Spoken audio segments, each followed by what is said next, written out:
Hey guys, welcome back to Cured Podcast. Thank you so much for tuning in. Uh, Now imagine this: you're lying on a operating table, and your skull has just been opened, and the person is about to go inside your head, and is not just holding your life, but memories, language, dreams, your movement, your very identity. That person is none other than neurosurgeon, and today we get to talk to one. Honestly, I don't know much about neurosurgery or neuroscience or neurosurgery, but what I do know is it's one of the most hardest and most high stakes profession on earth. And today I'm sitting with someone who is not just survived this field, but also mastered it and kind of helped shape this field in this country in some ways. And he is Dr. Sunil V. Furtado. He's a senior consultant neurosurgeon in Bangalore, presently doing his service at Ramaya Memorial Institute with over 17 years of experience. Trained at Stanford, Mount Sinai, and Sri Chitra Institute. He has performed over 3,800 brain surgeries. Damn, my God, okay. From strokes to tumors to aneurysms and skull base reconstructions. I don't know what those things means. Let's find out. He has not just operated, he has built departments, led research, and quietly shaped thousands of lives return to wholeness. I have many questions about this podcast, about this most beautiful human organ. And it's quite funny that my brain is making me say that. I intend to make this podcast for everyone with the brains and medical students and junior doctors who are aiming to become a neurosurgeon one day. And you will find a lot of value here. This conversation is not going to be too short. I can't condense neuroscience or neurosurgery in 1 or 2 hours. Dr. Sunil has given me, generously given me his time, one whole day to go on exploring neurosurgery and anything related to brain. So I would like to use this opportunity to, explore, take a grand tour inside the brain to see how it operates, how it functions, explore deep unresolved mysteries, how they coordinate, how to keep your brain sharp, healthy, what can go wrong, and how to spot when things go wrong, and what are the extreme cases like brain tumors and other things, other conditions, and what and how neurosurgeons operate, literally get inside the skull, and how do they make decisions which are very high stakes, precision in their hands, and life experiences, surgery stories. We're not going to stop just there. We will also extrapolate it to how far humanity has reached to understand the brain, cutting edge trends. Like we happen to hear a lot on Twitter, on everywhere, like neural implants. It's quite, it feels quite scary in the few, a machine integrating into human brain. And then we have brain computer interfaces, and the possibilities are endless, and let's see how it's gonna go. So ready for this? Yeah. Yes, Let's let's go. Since you have spent your life inside the brain over decades, you have literally seen the brain, touched the brain, operated on it, and you know what it looks like, how it looks like inside the microscope, under the microscope, under the pressure. So I want to ask, what's one thing you wish every human being understood about their brain? The brain is a very delicate organ. It's a very intricate organ which even the neuroscientists still have not fathomed or seen how much of it is really understood.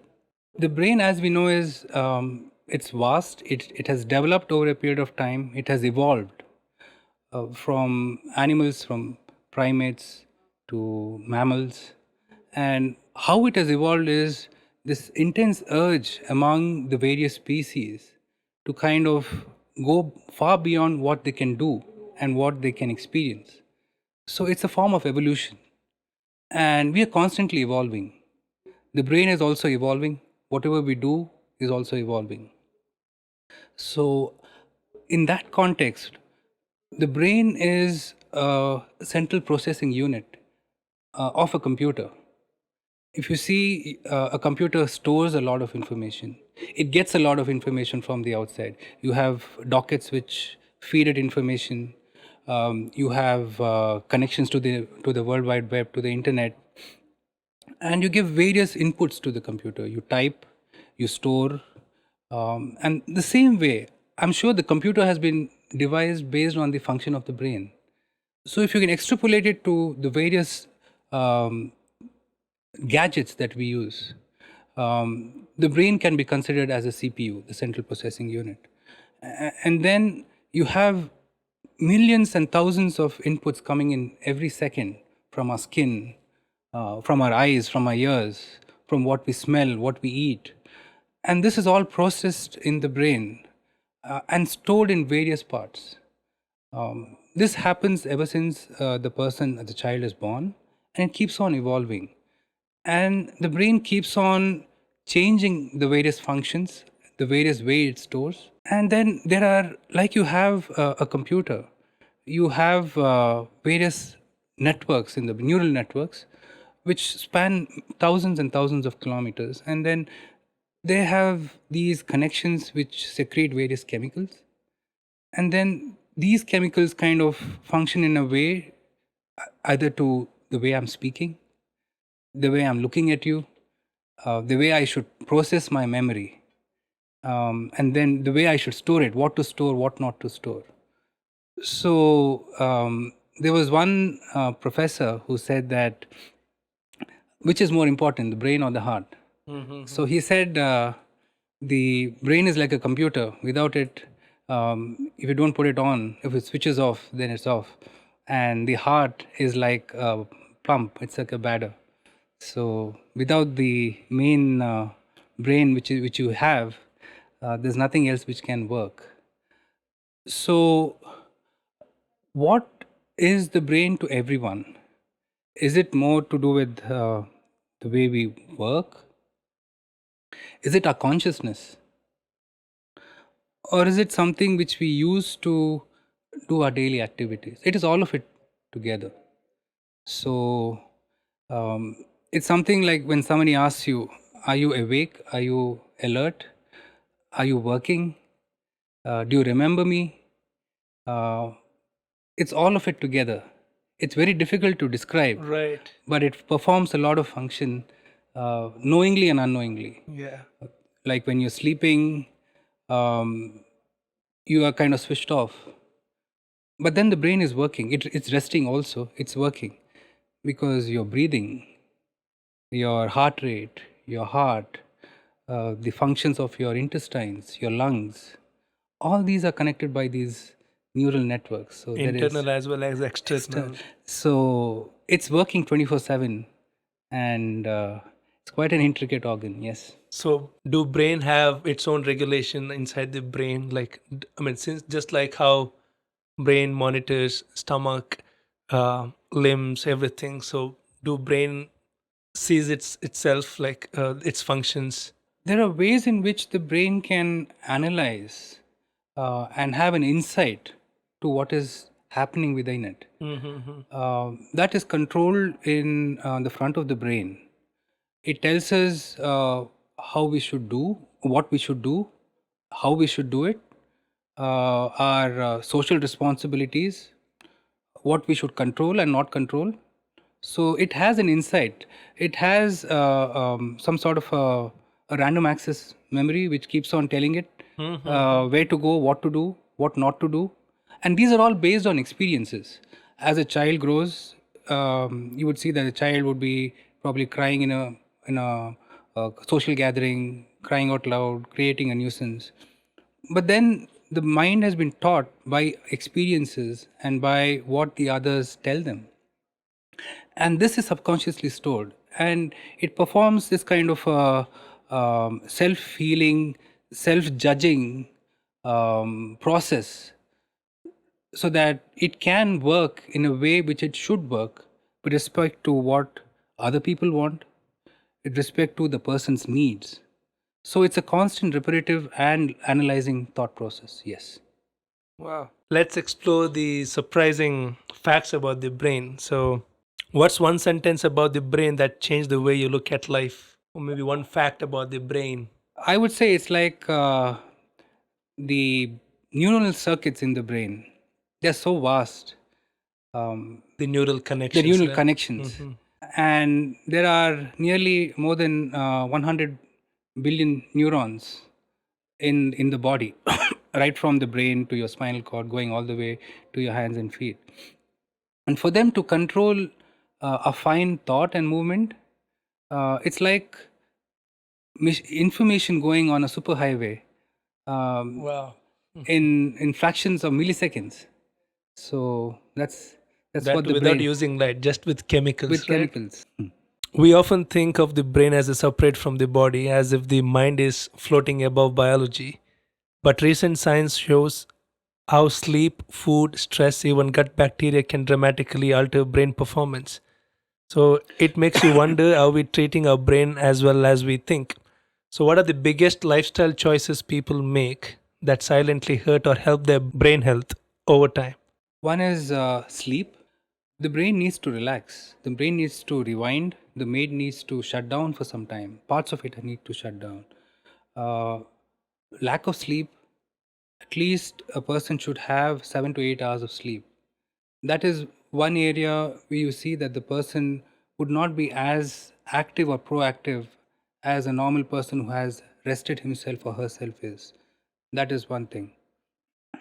The second thing is the stress, the extraneous stress which everyone takes, whether it's work, Mhm. uh, the Emotional stress. emotional stress at the family level, or the fear of missing out, the fear of failing, the fear of not being good enough, Anxiety. anxiety, all these work on the mind, and that remains in your subconscious state, Mhm. and that acts within you. And there are various diseases which are called psychosomatic diseases. They are a manifestation of this kind of stress which a person goes through. Some patients have something called irritable bowel. Mhm. They tend to Just because of the self induced stress. stress. They find it difficult to control their bowel movements. They need to go to the restroom pretty often. One thing. Some people show it as various skin lesions. Some of them would have various ailments that subconsciously tend to kind of scratch. They develop thick skin because of that. Um, the patients can have psoriasis, which could be a manifestation of underlying stress. That is one thing. Stress has a big impact. Big, it has a huge impact Not on just the on the mind brain, but the overall. overall. Mhm. Many of the illnesses, if you look back, would have bearing on the stress which a person keeps within himself. Okay, sleep, stress. What are the other? Others would be probably some of their indulgences, Mhm. alcohol, excessive alcohol, binging on alcohol. Mm. That kind of numbs the neuronal circuits. Um, Smoking, excessive smoking, for that matter, even smoking for any reason, Mhm. it alters so many chemicals which are imbibed or inhaled. They get into the bloodstream, and these can have a direct effect on the nerves, on the blood vessels which supply the brain, and they can, over a period of time, give rise to strokes. Very common to have strokes. Um, then social interactions are very important. Mhm. If you see, if a person is kind of solitary, there could be many things which can happen. These circuits could kind of slowly wilt away and die down. Mhm. Um, Especially you see them in senior citizens who are alone, who don't have much social interactions or interactions with their family. You see that their cognitive, the way they think, their their computational abilities, their social skills, they kind of Die regress. down. Yeah, they die down a lot. Social activity, going out, meeting people, they bring about all these firing of these circuits. I remember there was a very famous neurologist in Mangalore. And he told me that um, his father had gradual decline in his cognitive abilities, and then he happened to bring him to a facility which was close to where he practiced. And just this interaction with the nurses, with the doctors, with even the housekeeping in the hospital, he was more alert, he was more cognitive. So social interactions is very important. And Mm-hmm. sometimes people don't express their emotions, they keep it within themselves. Keeping within themselves, not expressing their emotions, um, that has a very bad bearing. It can Mm-hmm. increase your blood pressure. It echoes inside the brain It only. keeps on I mean, Mm-hmm. keeps on building inside the brain.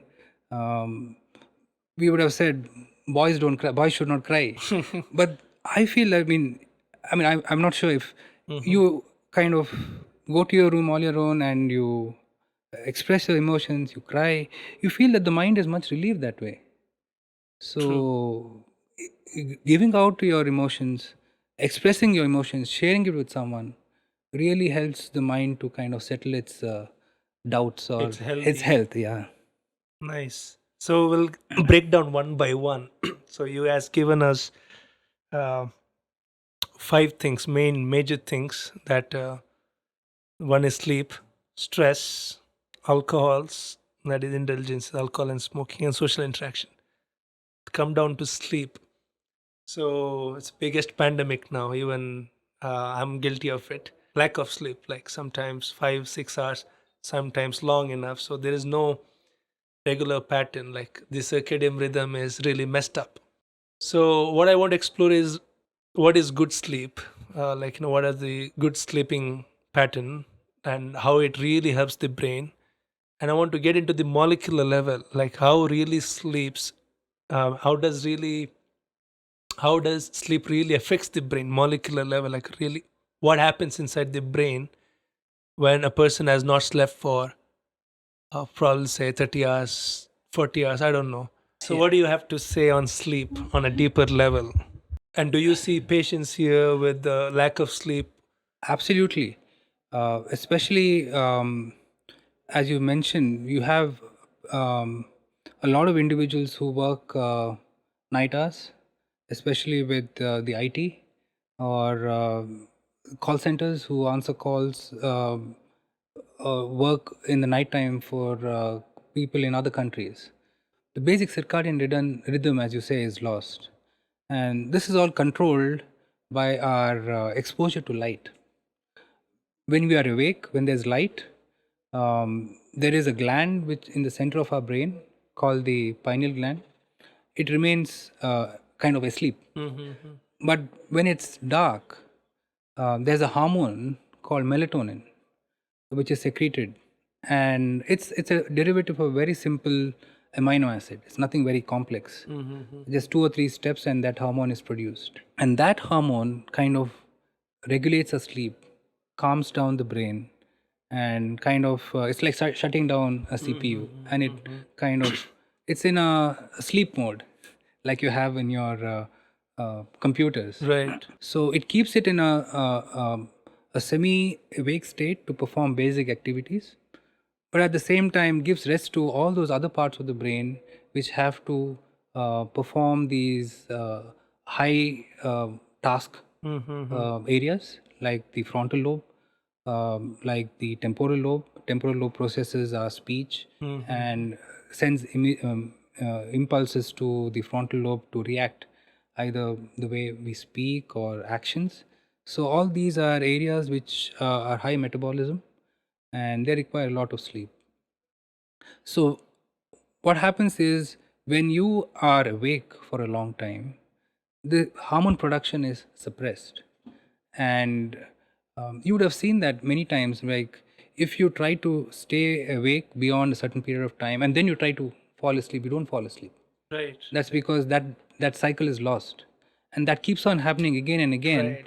And then Correct. by the time it's about 2-3 weeks, Right. you are totally in a different frame of mind. Right. It happened to me. Like I missed that sleep. Then I wait for another night's sleep. then I properly sleep. So I end up being awake for around 24 hours straight because I missed this bus. So I'll be trying to catch another bus at the same time Correct. tomorrow. Correct. So it affects a lot. It Yeah. happens a lot. Yeah. So there are these circuits which maintain the functions of all these neurons through the synapses, and they need to be replenished. And when that doesn't happen, they tend to stagnate there. The production of the synaptic neurotransmitters, as we call, are not as optimum in a person who is completely rested. And as a result, you would find that the person would be a little slow in the next day in the way he works.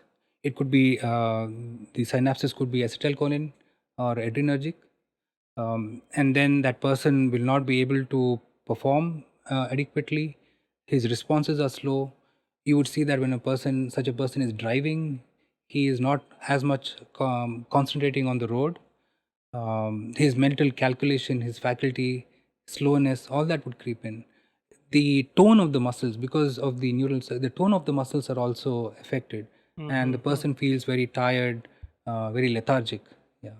Lack of sleep over a period of time, probably let's say 3 months, 4 months, there's no proper scheduling, and that person is continuously not taking care in terms of enough sleep.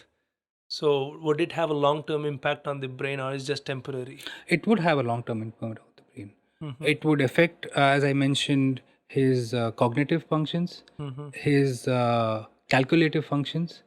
Over a period of time, they tend to have a lot of difficulty interacting with people. The Even fact social functions, you would find them that they are very withdrawn. They feel very tired. The chance of having enjoyment in whatever they do goes down a lot that way. Oh, okay. That's permanent. I wouldn't say it's reversible. Okay, It's treatable. reversible, but you need to identify it at the earliest and then take appropriate actions. Okay. Yeah. And would it lead to some sort of insomnia, like if you continue Yes. sleeplessness? A chronic version of it Chronic version, would lead to insomnia, difficulty in falling asleep, restlessness, Right. tiredness, getting easily irritated by small things. Yeah, I can relate that. People So get- you call that chronic insomnia? Yeah. People would get irritated by simple things which you would rather. Dog barking outside. Or someone talking to you, you don't like it, you yell back at that Oh, person. not that way. I thought in sleeping, if dog is barking outside, That would mean falling in. I mean, difficulty in falling asleep. yeah, that would be more to do with stress. Mm-hmm. Okay, if a person has underlying stress, then you go through different stages of sleep. Early deep sleep, deep cerebral sleep. So to get into these different stages of sleep, you have to pass one after the other. And if you don't, if you are restless, if you are stressed, even drinking a lot of coffee, Right. you're awake, and then that way you don't go through these various. You get a lot of people who say, "I'm asleep, but I don't get that refreshed sleep. I am constantly sleeping, but I feel I can understand what is happening around me. A little noise, like you said, dog barking, and I'm awake." Yeah, that could be a feature of underlying stress. So stress also affects sleep Yes, a lot. very much. So lack of sleep and stress together is a powerful combination for brain impact. Yes. Sleep is an interesting topic again. So can you walk us through the different stages of sleep? Initially, you have the initiation of sleep. Then you go to a deeper level wherein initially you have a subconscious level wherein you are kind of awake and easily arousable. And then you go to a deep sleep, which is called a cerebral sleep. In that, you have REM and non-REM. Most of our dreams occur in the REM type of sleep, wherein you are kind of awake in the sense of some sort of consciousness. Your heart rate goes up. Your dreams, your nightmares happen during that part of sleep. Yes. So you mean REM means consciousness is there, but intelligence is not there. Computation is switched off. Consciousness is. How do you define REM sleep and non-REM sleep? REM would be more when you are kind of, your brain is kind of active at that point in time. Yeah. REM, non-REM is when the brain is totally kind of relaxed. Yes. So what do you call a good sleep? It is a mixture of both. Yeah. You have stages wherein you have REM and non-REM sleep. Yeah. Nice. So, and one thing you mentioned were pineal gland secreting amino acid hormone Yes. for regulating sleep. Like it kind of switches off all other functions, like helps in slowing down metabolism of parts. So, can it be synthesized artificially? And if I'm having a struggle to sleep, and it's also just a two amino acid long amino acid, so wouldn't be that harmful. Yeah, I mean, there is melatonin which is synthetically available. In the Western countries, you don't need a prescription. You can get it over the counter. You would see that in the West, it doesn't get dark till probably 10 or 11 in the night. And whatever you do, you put the blinds, you pull the curtains, you're still awake. And one way of kind of getting sleep is having this dose of melatonin. Okay. It's in India, many of them do offer a prescription to it. Some you can probably get it on the internet, which is perfectly legal. Okay. And persons who go transcontinental, especially pilots, to have this kind of refreshing sleep, it's perfectly normal for them to take melatonin, and it's not addictive. Nice. You don't feel groggy provided you have good amount of sleep. Nice. Yeah. So there's no harm in trying it as well. I wouldn't say there's no harm in trying it, but if you're having difficulty in falling asleep, speak to a physician, speak to a doctor, and if they feel that you really need it, then that would be ideal. Not every time, but sometime when I need to sleep, you can't force yourself to. Next day there is an important event or incident that's going to take place, so you know that you need a good sleep today. So that is added pressure to the brain to have a good sleep. So when that pressure is there of sleeping well, you don't get a well sleep. So you get a sleep at the end of the when you're supposed to wake up. So at that point you get a nice sleep. Yeah. So I have experienced that part where when you have a pressure of sleeping, you don't fall asleep easily. Absolutely. So is there any reason for that? That's again with the stress hormones which are released. Okay. So they kind of counterbalance all the other hormones which put you to sleep. So that's where you, especially if you're having an exam, you're taking an exam, if you have to travel somewhere, or just the fact that your birthday is the next day or some event. So these hormones would probably kind of keep you awake. Okay. Yes, but Nice. at that point in time, I mean, I wouldn't recommend that you should take melatonin. Okay. But among all the medicines which you need to kind of fall asleep, that would probably be the most safe one. Yeah. Okay. So what happens in the molecular level? Like why lack of sleep is actually harmful for the brain in the molecular level? Because you have these synapses. You have the Synapses are the connections between the various neuronal circuits. They are fatigued. They are a constant state wherein these neurotransmitters are sitting there when the person is not having enough sleep, when the person is awake. And they need to be replenished. They need to be, the ones which are there need to be kind of recharged. They have to be degraded. New ones have to be formed. And that kind of fatigues these circuits, and that's what happens. Yes. Okay, that's about the sleep. Alcohol, what happens when person is sober and not sober? Alcohol is not a stimulant. It's a depressant. It depresses the synapses. It depresses the rate of conduction. So when you mean depressing the synapses, what does that mean? The release of the firing of the impulses from one neuron to the other are slowed down. Okay. Yeah. So the rate at which they fire slows down, and as a result, you have whatever you see. That's what alcohol does to the brain. Okay. What else? as I said, you tend to lose your inhibitions because of the fact that it is the areas which control whatever you have, your social inhibitions, are kind of depressed, and as a result of that, you see the activities which you would have seen when a person is kind of at a very high toxic level of alcohol.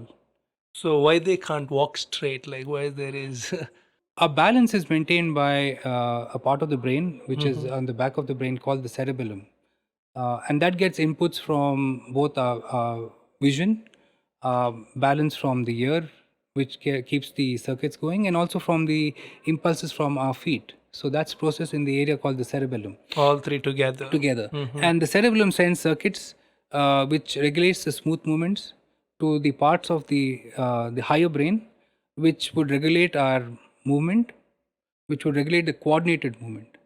And since these circuits are depressed in the cerebellum, you have this kind of a gait wherein the person is not balanced enough to walk properly. Yeah. So what happens when there is a when a person is addicted to alcohol? How does it affect the brain?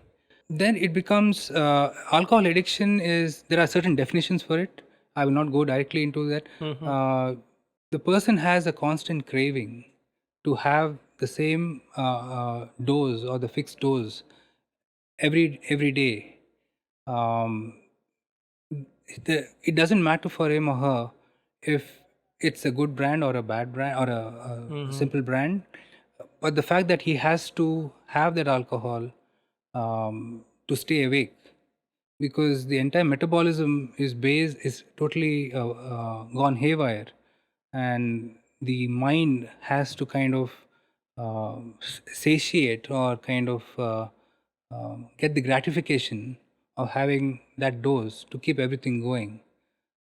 It becomes some sort of a vicious cycle or a dependence wherein you tend to kind of it's called diminution of repertoire, in the sense um, you start off uh, drinking alcohol the way you would like to with a brand that you would like, but over a period of time it doesn't matter. It could be any cheap alcohol, but you have to take it to kind of keep your day going. Some people have something called an eye opener drink. Without that they cannot kind of function. So why does that happen? Like why does brain play tricks on itself? It's because it's been kind of getting this constant dose every day, at higher doses every day, and it kind of plays around with the circuits. It plays around with what is needed to kind of function, and it's like having some sort of um, you need to have a fire to run a kitchen. Okay, but if you don't have that thing going every day, then you get that kind of withdrawal thing, because you have various synapses which are maldeveloped when you consume excess alcohol, and they need to be kind of gratified or pleased every day. If you don't, if I can say in a very simple word, and if that doesn't happen, then that person has a lot of problems. He would probably have tremors if he doesn't have the dose. Speech would be stammered. He cannot function normally. He cannot think normally. So you mean brain has wired in such a way that it takes alcohol and then only it functions better. In these individuals, yes. I wouldn't say it functions better, but that person has reached a stage wherein he needs that to kind of keep it going. Yeah. It's like a petrol, as you said. Yes, yes. So how do you deal as a neurosurgeon with these cases? As a neurosurgeon, we don't we don't deal with these cases. These are usually dealt by a psychologist or a psychiatrist. They go through a de-addiction process. They would probably kind of gradually wean them off these in reduced doses of the amount of alcohol they are given. They give them some medicines which would reduce the craving in the mind to have it. There are various medicines which would reduce the craving, But then that person has to be dependent on that medicine, right? For It's some not. time, yes, there are medicines like baclofen, which would kind of reduce your requirement or the craving for it, and there are other medicines which would. It's like a warning. Um, you take that medicine on a daily basis, but you always have a tendency to relapse going back to drinking alcohol. So when you drink alcohol with that medicine, you get a very bad reaction. You tend to sweat a lot, you tend to have vertigo, you tend to throw up, and you have severe palpitations. You find it difficult to walk. So the fear of having these effects would kind of prevent you from taking Nice alcohol. strategy. Yeah, that's been going on for many years, many decades. So there are various. I mean, I'm not a master of de-addiction, but this is what I. This is Yeah. okay. So even a small amount of alcohol is bad for the brain, you mean? Any amount of alcohol is bad for the brain. Yes. Okay. Yeah. So occasionally it's fine. Yeah. Occasionally, social drinking. Binge. Avoid binge drinking. Do not. Every day, regular doses that Yeah. such that brain gets like habituated to it. Avoid binge drinking. Some people tend to finish a lot of alcohol in a short period of time, and that overwhelms the system. Not only the brain, it overwhelms the liver. It overwhelms the blood system, the circulatory system. So binge drinking and taking shots one after the other can suddenly flood the system with alcohol. And from a neuro point of view, binge drinking and going above what you should probably drink, um, it can increase the risk of having strokes. Especially you see individuals who have strokes at a very young age. Happen to see a lot these days. Yes, most of them would probably. We see a lot of them after parties. It could be with binge alcohol use. It could be with combined usage of smoking or recreational drugs. So it's a very vicious combination. What it does is it changes the flow rate of blood. It changes it inflames the blood vessels. It changes the blood flow rate, and it also give rise to a procoagulation. What we mean is the increased chance of having clots in the bloodstream. So three of them together, or two or three of them together, is a vicious combination. So we'll come to smoking. So yeah, what happens when person smokes a cigarette? What happens in the brain? Smoking, people tend to smoke to kind of relax. One thing, to be more alert. Okay. Think clear. Think clear. That's how I started. Think clear. And there are other reasons. Some people socially smoke. Show off. Show off. Peer pressure. Right. To lose weight. To look cool. To look cool. Absolutely. I remember. I remember as a child. My dad used to smoke, but now, of course, he gave up pretty much after that. I thought it was cool to smoke. I was in first standard, and he just thrown the cigarette butt into that. In Bangalore, you have these coconut trees with what we call kate. Right, right. And he threw it, and I thought it was cool. I was in first standard. I thought it was cool to. I just took it and kind of what do you call pretended. And he gave me such a whack that I have not touched a cigarette after that. But I mean, jokes apart, smoking, what it does is it releases nicotine, and you have nicotinic receptors which get stimulated. And it's naturally present in the brain. yes, these nicotinic receptors. Does that mean we have evolved to smoke? We have kind of learned that tobacco has nicotine, and we have used it to stimulate these receptors.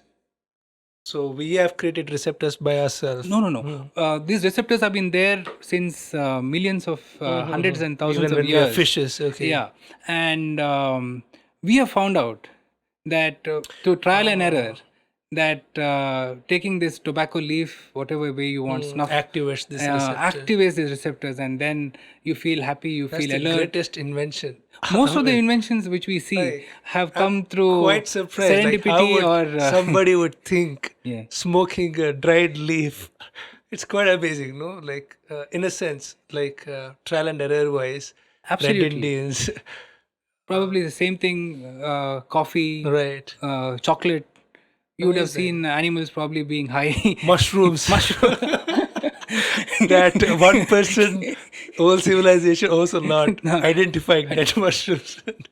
They would have seen that these animals were pretty active, Mhm. and then the person probably who was seeing or grazing these animals who have seen that they have eaten this kind of a leaf or use these berries, or and they say maybe that's good for us.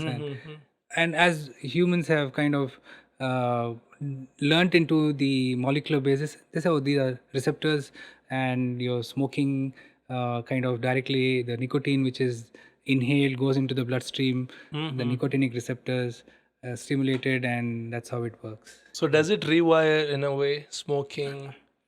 It would rewire. It would rewire in a way wherein you kind of are the circuits which are stimulated by the nicotine would be kind of more active in those individuals. Yes. Well, of course, smoking does have its own effects.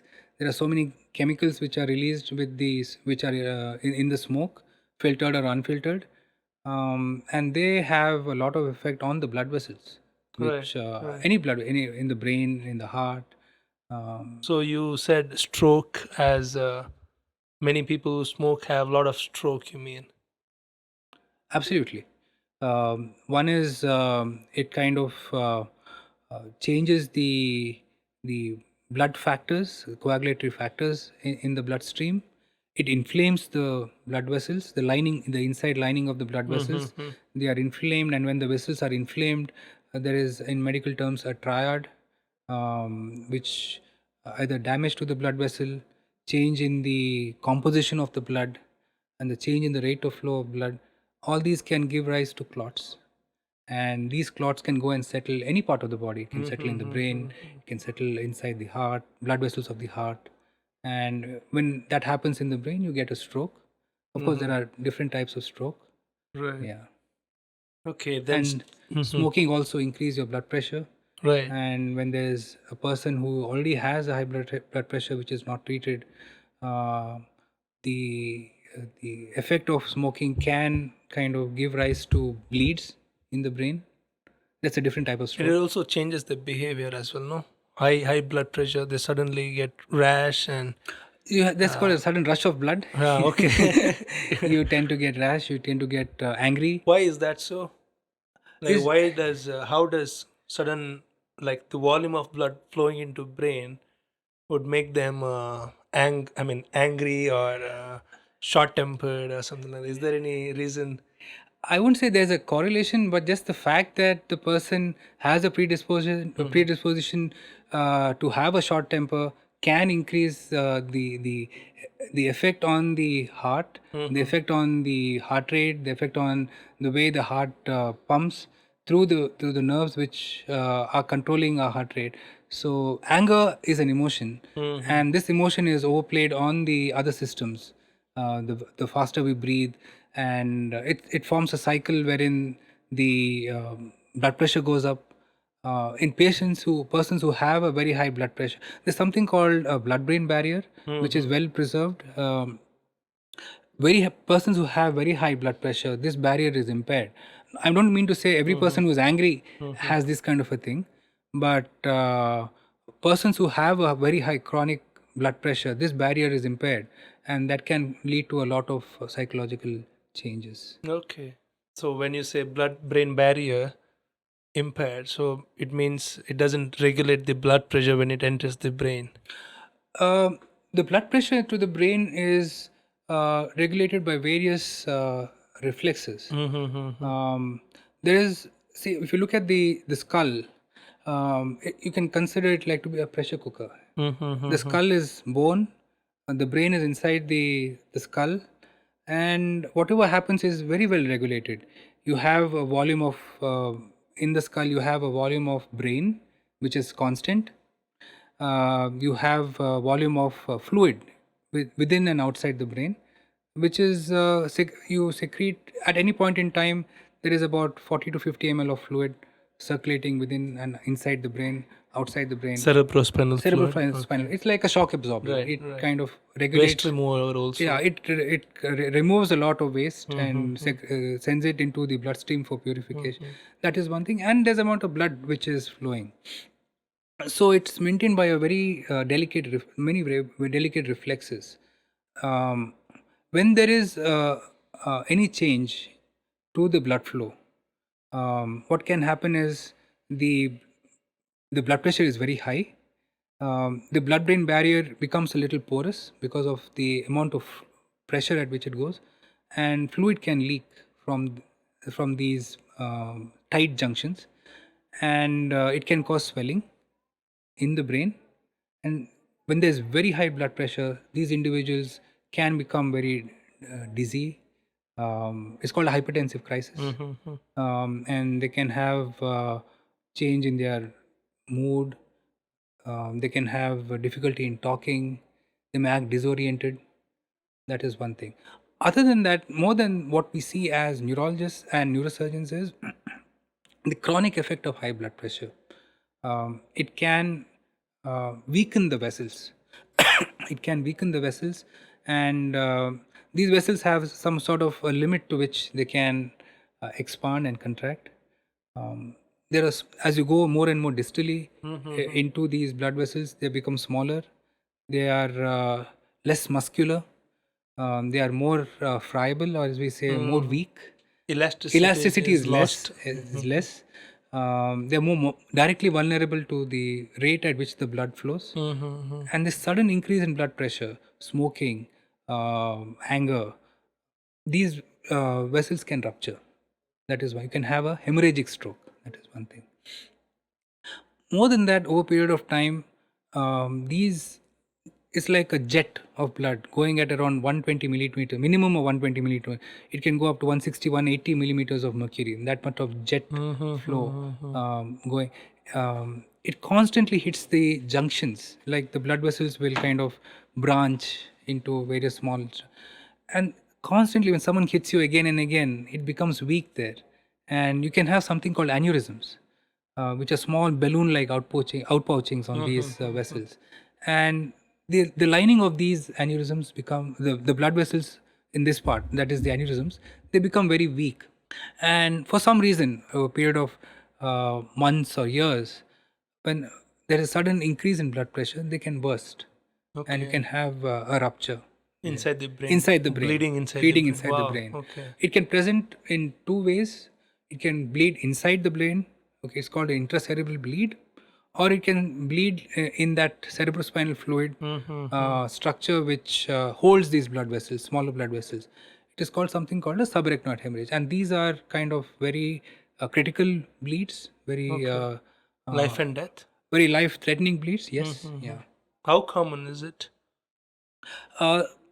If you see, if you consider strokes, out of every 100 strokes, maybe 80% of the strokes are because of blockage. We call them ischemic stroke. The blood vessels are blocked Because of the clots? because of the clots.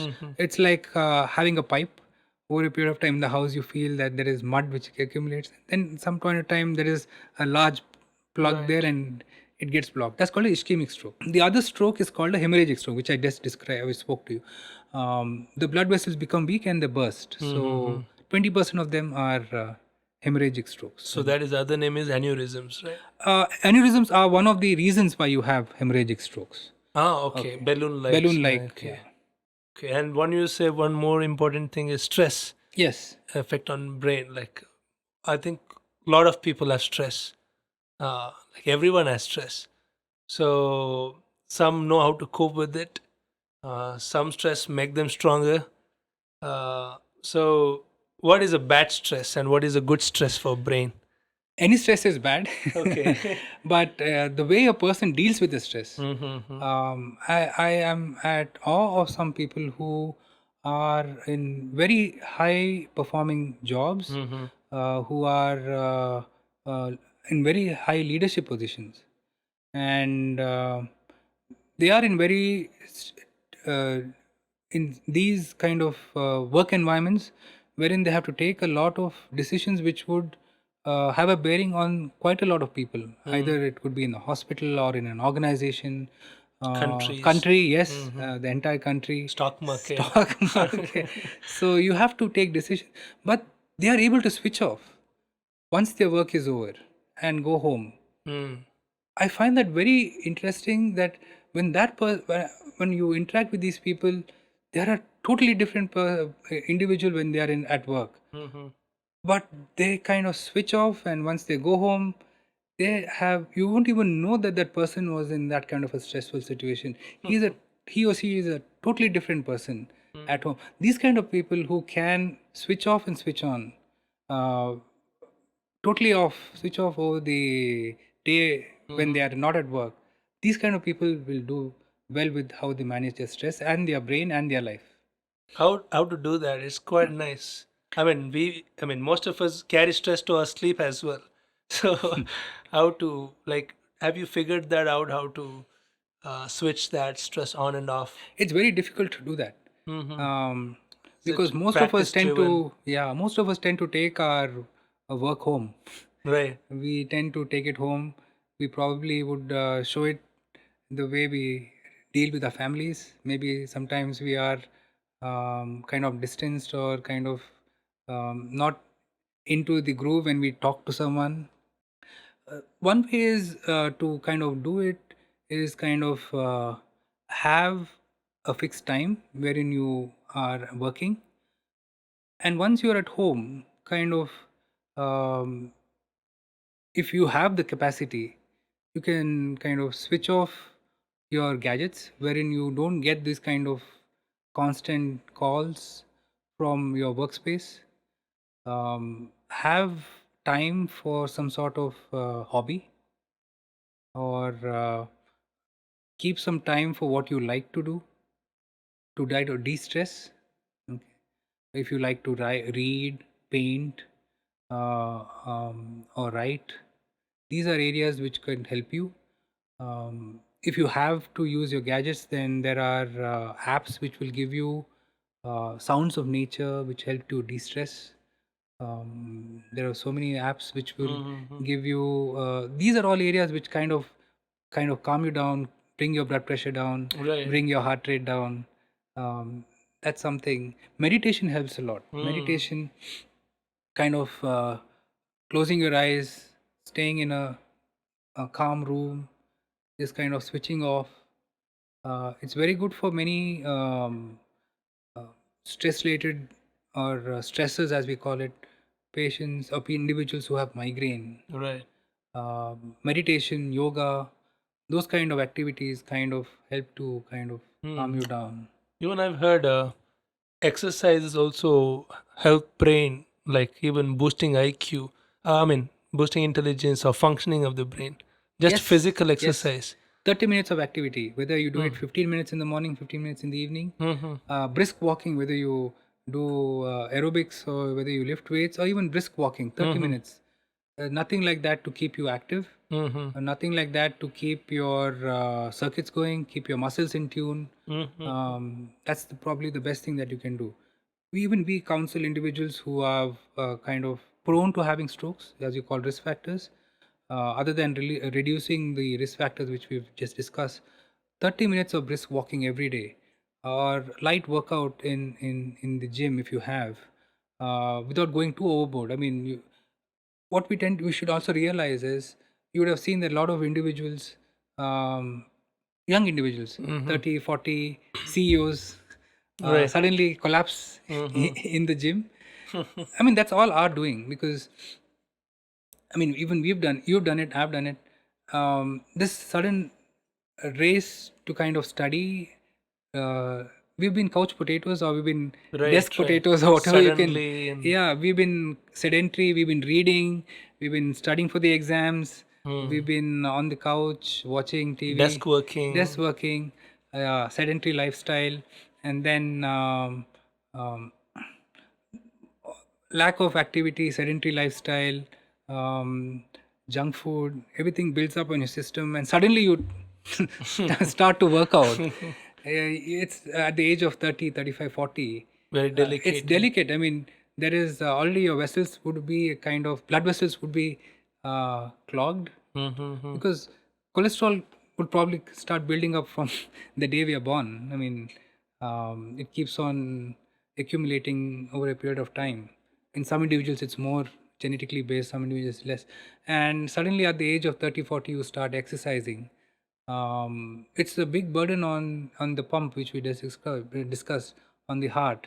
And suddenly, it's like going at 200 RPM when you've been going on first or second gear all this Right, time. right. Yeah. Stress and then social interaction. Very much. Social Talk to anyone every day. talk to someone, talk to your family, innocent in their minds, and they give you a lot of um, feedback, Mm-hmm. and you trying to relive your youth, just seeing them and talking to them. You kind of wish that you could probably go back to your school days, and those kind of good memories come back to you. Speaking to anyone, by that matter, Mm-hmm. speaking to your colleagues, speaking to family, even now with the with communication being so much easier than what it much earlier before. Mm-hmm. I think having social interaction and Even contact, texting helps. texting helps. Mm-hmm. Texting helps, but Voice is much better. voice is much better. Nothing like personal one to one, but Right, not voice is the best. Yes, yeah. right. Emails are the worst. Emails are the worst. Actually, you would find that the fact that you are taking the pains to write a mail earlier with a Mm-hmm. pen and paper had that much of effort going into it. Right. You would think of writing something which would be either creative or expressive. Writing is thinking. Thinking, it's expressive, it keeps your circuit going.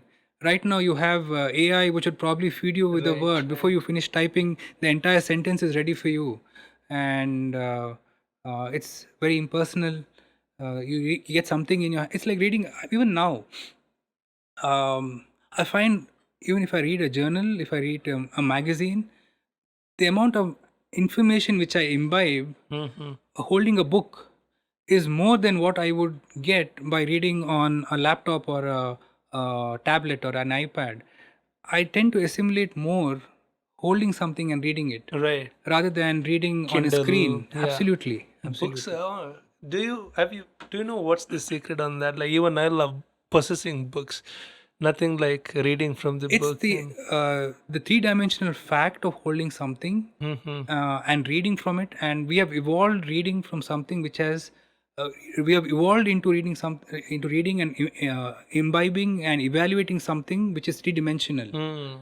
So that gives you a perspective of what you do So we and are yet read. to evolve for two-dimensional screens. Yes, I would say so. I mean, Mm-hmm. maybe Light emitting yes, two-dimensional yes. object. You could have the dark screen, you could have a white screen, you could Mm. try whatever you want, but I still find holding a book Book, and right. reading much, much Smell of the book also a helps. smell of a book. The fact that you've got it in your hand, Right. you've bought it or rented it, or yeah, Pleasure of owning it. yes. We are living in the age of artificial intelligence and advanced computing, and yet the human brain continues to outperform in ways we barely understand. There's still this huge gap between neural circuits and silicon chips. So, my question is, what does the human brain do that no machine, not even AI, has even come close in replicating? The the brain has a capacity to kind of analyze Mm-hmm. from its past experiences and the various inputs which it has got over a period of so many years during the lifespan of that person, that individual. And this self judgment, this Mm-hmm. introspection helps it to kind of uh, fine tune the future tasks that that person is doing. Mm-hmm. If you see, sometimes when you are preoccupied, Mm-hmm.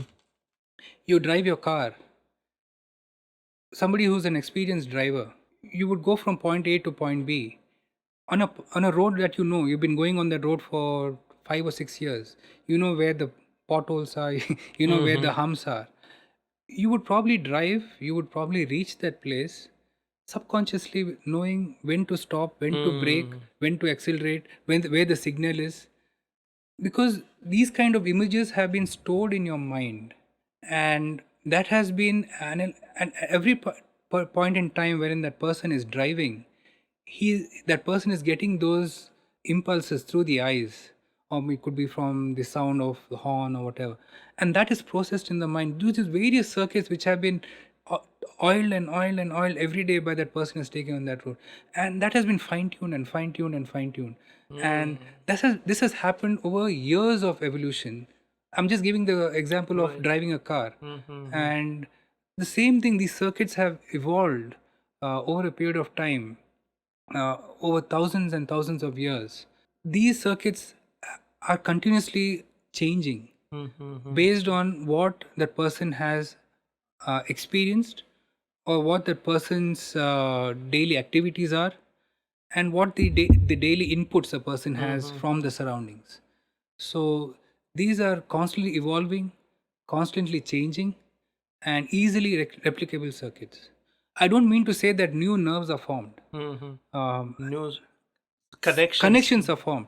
The By the time a child is 5 years old, 90% of the brain has developed, and that's when you would have seen that that's when the child gets the maximum growth, the maximum impulses, the maximum uh, information, and the child kind of grows based on that. The child's brain is very plastic.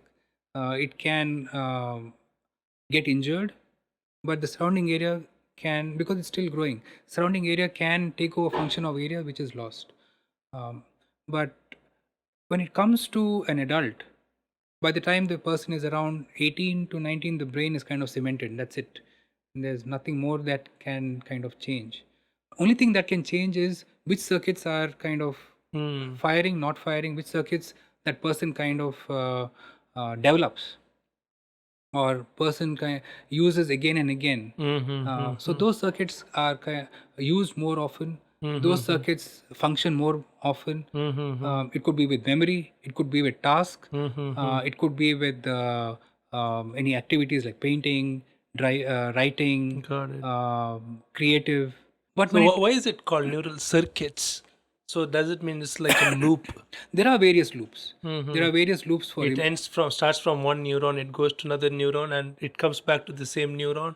Is that why it's called circuit? There are various areas in the brain for memory, which start in a part called the temporal lobe. They go all the way around through the back of the temporal lobe, then through the center of the brain, around the fluid-filled areas called the ventricles, and then they go forward into the frontal lobe. So these are collections of neurons. It's like you have these wires on a computer going from one end to another. So these circuits maintain memory. Okay. One neuron from temporal lobe. then Many to the- neurons. Many neurons. Collection of neurons, Collection. Okay. which go all the way, and these circuits are built over periods of the time that person grows. And do you mean like new circuits are formed when because of the constant practice or exposure to that activity? So if I drive from Bangalore to Bangalore every month, so you mean I have a neural circuit in the brain just for Bangalore highway? It's probably stored in an area. Your random access would probably pick up, search for where it is, and then But there is neural circuit created just for my travel from Bangalore, it would be kind of stored. It would be there in the brain, and the more you use it, the more the synapses are stimulated, the neurotransmitters are released. So those circuits become active, and that's where you know where you're going. You become more confident with the route. You become more aware of the route, and you probably reach faster because you know where the challenges are with the route, where where you can drive faster, where there are more. You will see that this road is more prone to accidents. So Trying to visualize, brain is making route of itself to analyze the route, and Like it's amazing, like how I know this area, like how can I visualize Indiranagar or any place, Bangalore, and route. I can visualize the route just because there's a neural circuit There are inside the circuits which would have brain. stored it. Wow. It's the same thing. That's how we. So you mean computers are not better at self introspection and forming efficient circuits, They and don't have the capacity to judge. They don't have the capacity to kind of. You give them a task, they would probably do it. But over a period of time, with what we call machine learning, you kind of train that system. You give it more and more pictures, as we say. Like on the route, instead of giving 2000 pictures, you give it more and more information, maybe a million pictures. The same thing with what we use with artificial intelligence in diagnosing illnesses on an X-ray, on a CT scanner. You feed it more and more images. You give it more and more data. The chance of it having to make a mistake is less, because you're giving it more and more information to be more precise. But how the machine would probably judge it is based on an algorithm which has been decided that this is what the illness is. If you find this kind of a picture here, this kind of a small lesion on this pixel here, there, this is what it could be. But to finally interpret it, whether it is this part of a lesion, whether it is one diagnosis 1, 2, 3, and 4, that's going to take time. But there would be a time wherein, looking into the future, uh, you can probably train machines to make decisions for you. You could probably train machines to kind of do things for you. The same thing where you have a driverless car. You tell them, you feed so much data about the road to the computer or the interface in the car, and it knows, okay, if there's a car ahead, if there's a bike ahead, you need to go slow. So the same way, if you can train a machine to kind of analyze for you, it's both useful and it is scary, because these right, right. over a period of time, if everything is in the hand of machines, and We won't be adapted to think. we, yeah, absolutely. I mean, I mean, our brain would be just a receptor of pleasure rather than mental compute. your level of thinking would go down. Your level of Right. using your brain would go down. Your level of Already is cognition. going down now with Absolutely. ChatGPT. You go. Kids you, now, when they send messages, they don't put a thought and send. They just copy paste the ChatGPT and send you it. can get your whatever, your thesis, your essay. Right. But remember when we used to travel as a family, going from Bangalore to Goa, you would stop on the road, ask them for directions. You would, I mean, once you cross the border, you would say which is the way. But now, to go from one part of Bangalore to another part of Bangalore, probably 10 kilometers away, I would feel very scared to drive without a map, Right. because that's the stage we have reached. I mean, we are becoming more and more dependent on machines, wherein our thought, the capacity of an individual to kind of think for himself or herself, And also interact with others. interact with others, is going down. And the other thing, I mean, I'm not. It's not a. It's like the movie Terminator. Yeah, right. Like if you have uh, everything is connected. I mean, all Skynet. Skynet, all the machines. Suppose that you come to a stage when all these robots, these AI and machines are connected, and there is a virus somewhere, and the virus meets another virus, and that virus kind of goes, and you'll probably have Sarah O'Connor, like in Terminator, trying to save the world with her son, because you need to kind of balance everything in a way that it doesn't go out of control, and humans have a say in what finally happens. Yeah. And also, I've heard brain is really efficient, million times efficient than computers in thinking. Yes. Like even scientists couldn't figure out why brain is efficient in thinking, in computing. The brain has areas which are called eloquent areas, wherein we know that they perform very high performance work. Like What are these areas called? they are called eloquent. Eloquent, okay. areas. Like you have areas which analyze vision, which analyze our speech, which bring out speech. That's somewhere here. Which compute, which perform movements of hands, and there are areas which do it in a more in the background. The smoothness of our movements, that is controlled by various parts of the brain which are deep seated, but they work in the background without causing much fanfare.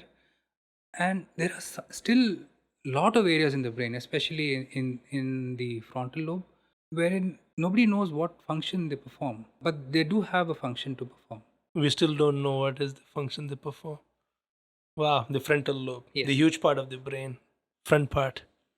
So nobody has figured that out, is it? There would be a lot of studies happening, but Nothing concrete yet. nothing non-eloquent, not concrete yet. We trust our thoughts, our memories, our instincts, but more and more, neuroscience tells us the brain is a master of illusion, editing reality, hiding pain, creating false certainty. That's a bit terrifying, isn't it? So, how often is our brain lying to us? I mean, how would we even know it that brain is lying to us? I mean, what do you have to say on this? Very Master much true. illusion. Very much true. You watch movies like Shutter Island Hmm. with Leonardo DiCaprio. The mind can play on you. The it's very difficult for an individual who is going through a thought disorder, as we say, to really understand that he's having that. The mind can hear voices sometimes which are not there. It can feel that somebody is speaking to them, ordering them to do something, as in schizophrenia. So those are the extreme cases. These are the extreme cases wherein the mind plays on you unknowingly of what's happening. Mm-hmm. The other way, if you can look at it in a simpler way, you cannot cheat your mind on your own, because as humans we have the capacity to have an insight to what we are doing, to know what is right from wrong, to judge for ourselves. And those individuals who have a loss of this would have a decline in their capacity to function.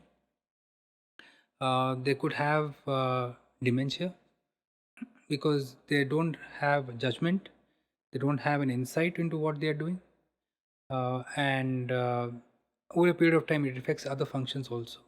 Is it possible to boost someone's IQ? Or IQ is another illusion of its own, or is it fixed? Is the intelligence fixed? The intelligence is, I would say, intelligence is interplay of what a person's mental capacity is at birth, and how that person uses it with the work and with the kind of stimuli the person gets. As I've told you earlier, the cognition improves with doing a lot of crosswords. It improves by doing more and more mathematical calculations, simple Sudoku. So it helps. It Sudoku helps. helps. It helps your cognition. It helps your arithmetic. It helps your thinking. Solving crosswords, doing all these word jumbles, that would really help the mind. IQ, in a way, is an interplay of how the brain has been wired since birth. In some individuals, unfortunately, because of the improper wiring, which happens during the brain development, the IQ would not be well developed as much, because of some mental developmental issues, as we call congenital problems with the brain development. But there is no medicine as such to improve the IQ. I spoke to some pediatricians when my children were growing and asked them, if you give them these tonics and syrups, does it really help them? He said not more than 1 to 2%. So I don't think there is any medicine which would probably boost your IQ that way. So we carry our brain with us every day, yet most people know almost nothing about it, let alone how to take care of it. And unlike a liver or heart, there's no easy blood test to check the brain health. So, but silent signals and subtle symptoms often precede major neurological conditions. So, what are the earliest signs that something might be wrong with your brain, and how would you know? There are various symptoms for a person who's having various kinds of neurological issues. Uh, I would put it based on some Okay, common illnesses. right. If a person is having early morning headaches or headaches which are not relieved with simple over the counter medicines, or with the headache, the person tends to vomit, that indicates that there's a raise in pressure in the brain, usually, sometimes. Because, as I told you, the skull Mm-hmm. is like a pressure Pressure cooker, cooker. and for the pressure to increase in the brain, it could be because of some tumor sitting there, could be because of that CSF which we just described, that Mm-hmm. is not getting absorbed properly. So there's a level to which the brain can adjust to changes in pressure, and beyond that threshold, Mm-hmm. it presents with raised, or as we say, raised intracranial pressure or raised Mm-hmm. ICP. And one of the most common features is um, blurring of vision because of the raised pressure, headache, not relieved with medicines, uh, early morning headaches. That's because when we sleep, we tend to retain a lot of carbon dioxide, and that carbon dioxide kind of opens up the blood vessels everywhere, Mm-hmm. and the brain blood flow increases, so that sudden balance I told you is lost.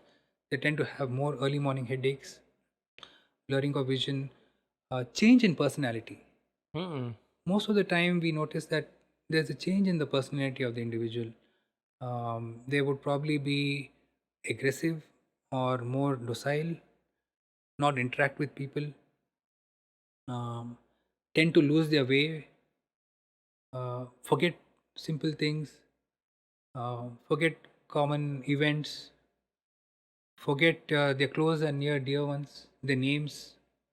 Um, these are all subtle signs of a person going through cognitive decline. It could be because of various things. It could be Mm-hmm. early signs of dementia. It could be any mass lesion or a tumor sitting anywhere. These are some of the common signs, Headaches, early symptoms. morning headaches. Early morning headaches is for raised intracranial pressure. Mm-hmm. And Uh, for brain tumor? brain tumor, it depends on where the tumor arises from. Mm-hmm. That's a Um, separate big topic of its own yeah, to talk about. yeah. Mm-hmm. So, suppose you have a tumor coming in from the front of the brain, Mm-hmm. the frontal lobe. That part of our brain controls a lot of our social interactions. Mm-hmm. It controls a lot of I our. think we'll speak about Okay, sure, tumor, right? done, Because done. a huge chapter of Yeah, yeah, its yeah, own. sure. Yeah. Let's not scare the. This is a very good, helpful question to people. What should everyone do today to keep their brains healthy for long term? Well functioning brain. One is to exercise regularly, Exercise 30 30 minutes minutes every every day. day. Yeah. Okay. De-stress. Mm-hmm. De-stress, I mean, you should either switch off, maybe take a break once a month. I think exercise would This de-stress that really to some distresses. sort. It Yeah. does. Or take a break on a weekend, go out, drive. If you like to drive, drive somewhere, spend time with family. Avoid smoking, Mm-hmm. alcohol in moderation. Mm-hmm. Okay. Check your blood pressure. After the age of 40, Mm-hmm. check your blood pressure regularly. Check your sugars How regularly. much it should be? Blood pressure. Anything around the higher part of the blood pressure, around 130, Mm-hmm. and the lower part of the blood pressure, as we say 130, 128, Mm-hmm. the higher part of the blood pressure should not cross 130, and the lower part should not be more than 90. Mm-hmm. That's an ideal pressure. That would be ideal. Um, checking your sugars at least twice or once a year. Mm-hmm. Checking your cholesterol. How cholesterol affects the brain health?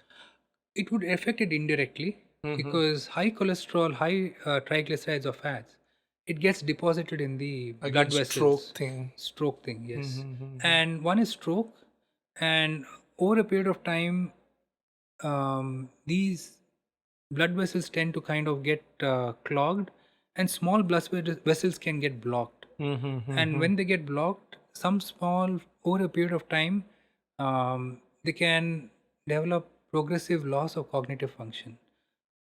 They can have cognitive decline. It's called vascular dementia. Bruce Willis, you heard? Right, Yeah. right. So, Yeah. so He was he was suffering some cognitive dementia, yeah, vascular dementia. vascular dementia. Yeah. Right. So, is there any food that helps brain health? Like in Mangalore, we get that chutney, with that timare chutney. Hmm. They used to say, boost your intelligence. I don't know. So, what do you have to say about those things? Like any nutrition? I mean, nutrition and brain health. Antioxidants are very good. Mm-hmm. Fruits. Fruits, Mm-hmm. dry fruits, they have a lot of antioxidants. Green vegetables, they are very good. Maintaining a good level of vitamin B12 is very important because vitamin B12 regulates a lot of functions with glucose metabolism Mm-hmm. as a cofactor in the metabolism, and also required for production of the myelin, which covers the nerves. Mm. It's the myelin is it's like an insulation on the nerves. Doesn't lose information. I mean, impulse. I mean, Yeah, the neurotransmitters. neurotrans. Yeah, the impulses are they skip. Mm. They are myelin It's junction like and they skip. Yeah, superconduction. when you have a myelinated nerve, the conduction is faster, Mm-hmm. and it is required in the synthesis of all these fats or good fats which are covering these nerves. Mm-hmm. So maintain a good level of vitamin B12. Unfortunately, vitamin B12 is a vitamin which is scarce. I will not say totally absent, but scarce in a vegetarian diet. Mm. It is more. It's more available in a meat-derived diet. So a vegetarian person would get a lot of it in curd because bacteria Mm-hmm. synthesize it. But for those individuals, maintain a good level of your vitamins, especially vitamin Mm-hmm. B12, is very important. Antioxidants, fruits, dry fruits, a vegetarian diet, and yeah, Vitamin B12. vitamin B12. Mm. If you tend to eat meat, then probably not much of red meat. That would be Mm-hmm. fish is good. Okay, let's help some parents. So, parents constantly try to shape how their kids think, behave, and grow, but they rarely teach them how their brain actually works. So, understanding things like attention, emotional regulation, or even sleep could completely change how kids handle challenges. So, from a neurosurgeon's perspective, what should parents be teaching their children about their brain that they are not currently teaching? One is to have adequate rest. Mm-hmm. Children who are rested well are more active, are more receptive to studying and learning, and maintaining at least 7 to 8 hours of sleep is adequate is very good for a child's growth. Mm-hmm. Second thing is physical activity. We see children more and more stuck to their books, stuck to their devices. The more active a person is, uh, the more active the mind is, and that really helps to kind of learn faster. Have food, give them adequate food. The best uh, food for them is at the breakfast time. Mm-hmm. Never compromise on breakfast because that's when they get because when a child any individual sleeps, you have slept for nearly 12 hours, minimum of 10 to 12. I mean, you've not eaten probably since 7 or 8, and then your next food is at 6 or 7 or 7 or 8 in the morning. So you've fasted for nearly 12 hours. And if you are not replenishing your source of energy, especially your glucose or whatever which you need for the child to work, study, play, breakfast is what they should pay more attention to rather than dinner. Yeah. Mm-hmm. Okay. I want to take up some concepts and I want to explore them deeper, each one. So let's come to neuroplasticity. So I've been hearing this word neuroplasticity a lot in these days. Like in social media, it's everywhere. People talking about rewiring. It's all over social media, self-help books, podcasts, and it always sounds like this magical ability of the brain to heal, rewire, and adapt. But I'll be honest, I don't fully get what it actually means and how far it can really go. So before we dive into this science, so what is neuroplasticity, and is it as powerful as everyone makes it sound? The best example for neuroplasticity is if a child has a stroke. I mean, God forbid, I'm just saying. Mm-hmm. Just giving you an example. If for most of us, I'm left-handed, but for most of us who are right-handed, the left brain controls a lot of our function. The left brain is dominant. It controls our speech for a right-handed individual uh, in large percentage of it, maybe more than 90%. It controls our movement on the right hand. It controls most of our judgment.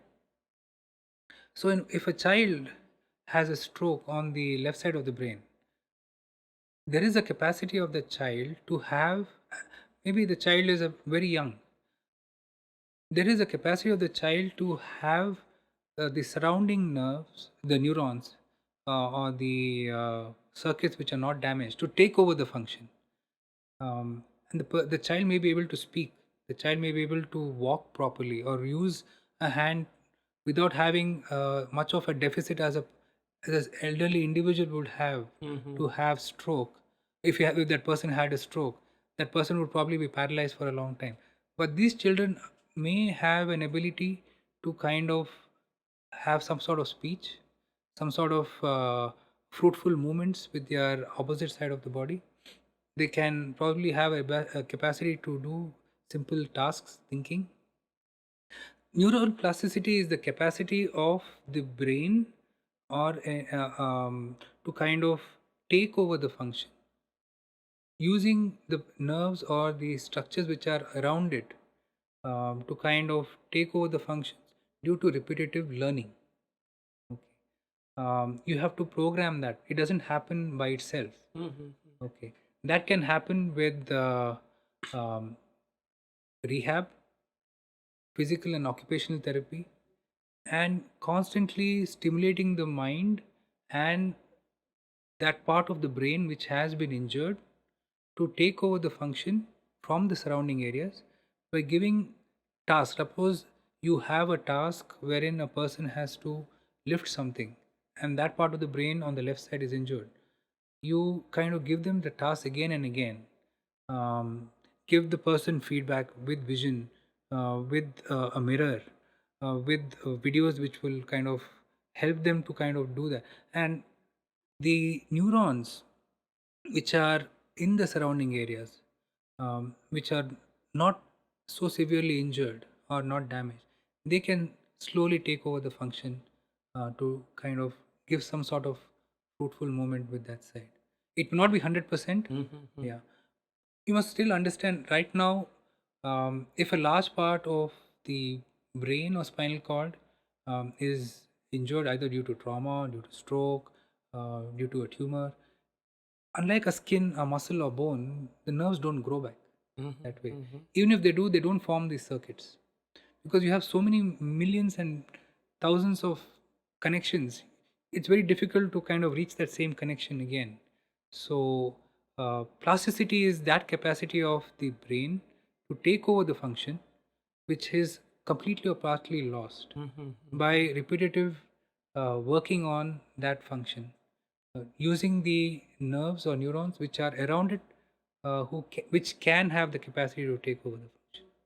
So, in terms of if we are speaking in terms of rewiring, rewiring the brain or rewiring the behavior, is that again neuroplasticity? Yes, it Like, is. there's a lot of content coming out on people motivating people with the depression. So, rewire your brain, or what does that mean, rewire your brain, and how can one do that?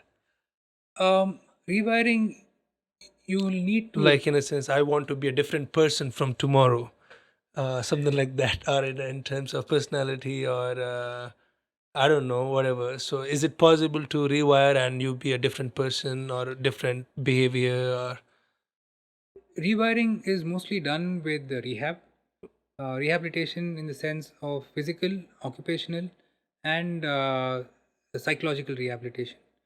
Um, Most of the things that you've spoken about for mood disorders like depression, those can be rewired or kind of helped with psychological counseling or group therapy, group sessions with a therapist, so that you kind of work around what it is, and then, but there would be no circuits which would grow or reform for this kind of a thing.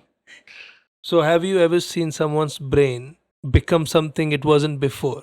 Not just recover, but evolve. Very unlikely. Okay. No, It would be it'd be the same. same. Okay. Yes. Okay, now let's get into consciousness.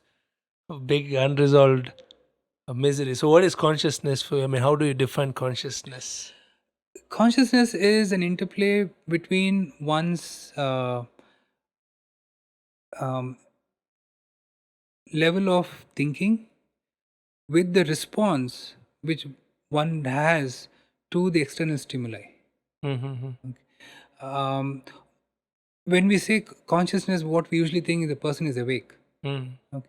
But you must also understand, for that person to be awake, he should integrate all the stimuli, whether it's vision, hearing, touch, smell, taste, into that person's whatever that person has understood till now, whatever the person has in his mind, Previous memory. previous memories, previous experiences, and then form a reaction to it. Just being awake, just being looking around, just breathing and having your heart rate going around is not consciousness. Awareness. Awareness, total awareness of the surrounding Context. and responding to the stimuli of the surrounding is consciousness. If I were an ambitious neurosurgeon, I would, I mean, I would spend my time looking into consciousness. It's something I've been curious about for years, and I've mostly tried to make sense it through some philosophy and things like that, but nothing in the lens of neuroscience or neuroscience lens. So, from the neurosurgeon's perspective, who has literally touched the brain, where do you think consciousness lives, if at all? That's a very difficult question. To maintain our alertness, we have the subconscious part of our brain. There is in the brainstem, you have something called the reticular activating system, RAS, which has a circuit which controls our alertness, and that circuit goes upwards towards the other lobes in the brain, like the frontal lobe and the parietal lobe, and that controls our effort, our ability to kind of respond to the surroundings based on whatever that person has learned, based on whatever is told, and respond to the appropriate stimulus which is available at that point in time. So, the reticular activating system is very important to maintain that level of alertness. That is what is known. That's present in the brainstem. That is present in the brainstem. The brainstem, the upper part of the brainstem is called the midbrain, and then in between you have the pons. So these are two, and the medulla. So these are the three. The midbrain and the pons are the areas which kind of integrate our various stimuli, the stimuli which are there, to form an appropriate response from the engines in the brain which give our responses, like the frontal lobe, like the temporal lobe, like the parietal lobe, which form the responses. So it's an interplay of how much that is stimulated to how much the output is from these part of the road, based on the stimulus the person gets from the surroundings. When you're operating the brain, do you ever feel like you're close to the place where our sense of self, who we are, actually lives? Like, have you touched that part? Frankly speaking, no. the brain is not is more than the sum of its parts, and Interesting. the the seat of consciousness is, like you said, it's either metaphysical or it's philosophical. So I would say the consciousness lies somewhere where all parts of the brain, right from the primitive part of the brain to the more advanced part of the brain, interact to form a meaningful response and awareness to the surroundings. Or the whole body Yeah, I mean, could be. the whatever you respond, whatever you act, sometimes you feel very happy, you feel very joyous, you're very outgoing, your muscles are very your body language is very smooth. But at the same time, when a person is kind of dull, down, depressed, you can see that on the body is hunched. So everything is an interplay of how your mind responds, how happy the mind is, how alert and conscious, if you can say, the mind Right. is. Okay, now let's come to memory. So if there's one word that haunted all of us in the high school, it's memory. Back then, it wasn't about how the brain stores identity or meaning. It was just, can I remember this for tomorrow's test?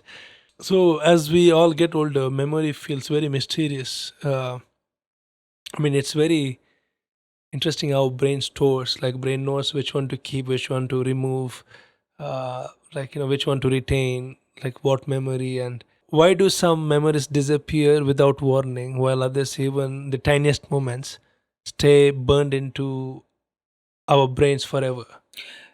You have something called long term and short term memory. Short term memory serves the function which you have to do on a daily basis, whereas long term memory is something which is there, which you have seen over a long period of time, which you would probably use for your activities of daily living, for your to keep yourself alive and to keep things going, basically.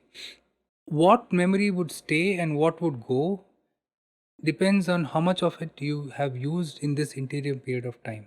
Suppose you learn mathematics. You learn, like, we'll in 10th, 11th and 12th, we learned trigonometry. I don't remember anything now because I haven't used anything of its sort. But I still remember the biology which I learnt from PUC onwards, from 10th, 11th, 12th onwards. I learned the anatomy. Remember the anatomy that I learned in the early stages of the med school because I use it. But something which you have kind of learned at some point in time which you have not used, you tend to forget or lose it pretty often. But something which is required for your daily life, something which is innate, something which you have learned and which you have to retain as a human being, that remains. That is part of evolution. That is part of what has to be there as the person as a person has to lead his life or her life as a human being. So whatever you have to use, whatever you reuse, will remain, and whatever is not being used, which is kind of, those circuits will not fire. Those neurotransmitters, those areas, those circuits will be dormant, and maybe something else will be stored in those areas. Okay. When we use computer, it's easy, delete, and now information is stored. We know, like, do we know where memories are stored in the brain and how brain processes information on that way, like on memory? You have the temporal lobe, and you have circuits which go all around to the frontal lobe. That's where most of the memory is stored. Nowhere else in the brain. No. Okay. So how do, like, um in a sense, here in terms of computers, they communicate in bytes, right? 0 and 1. That's how memories are stored, like pictures. The pixels are converted into binary. So how does brain play with the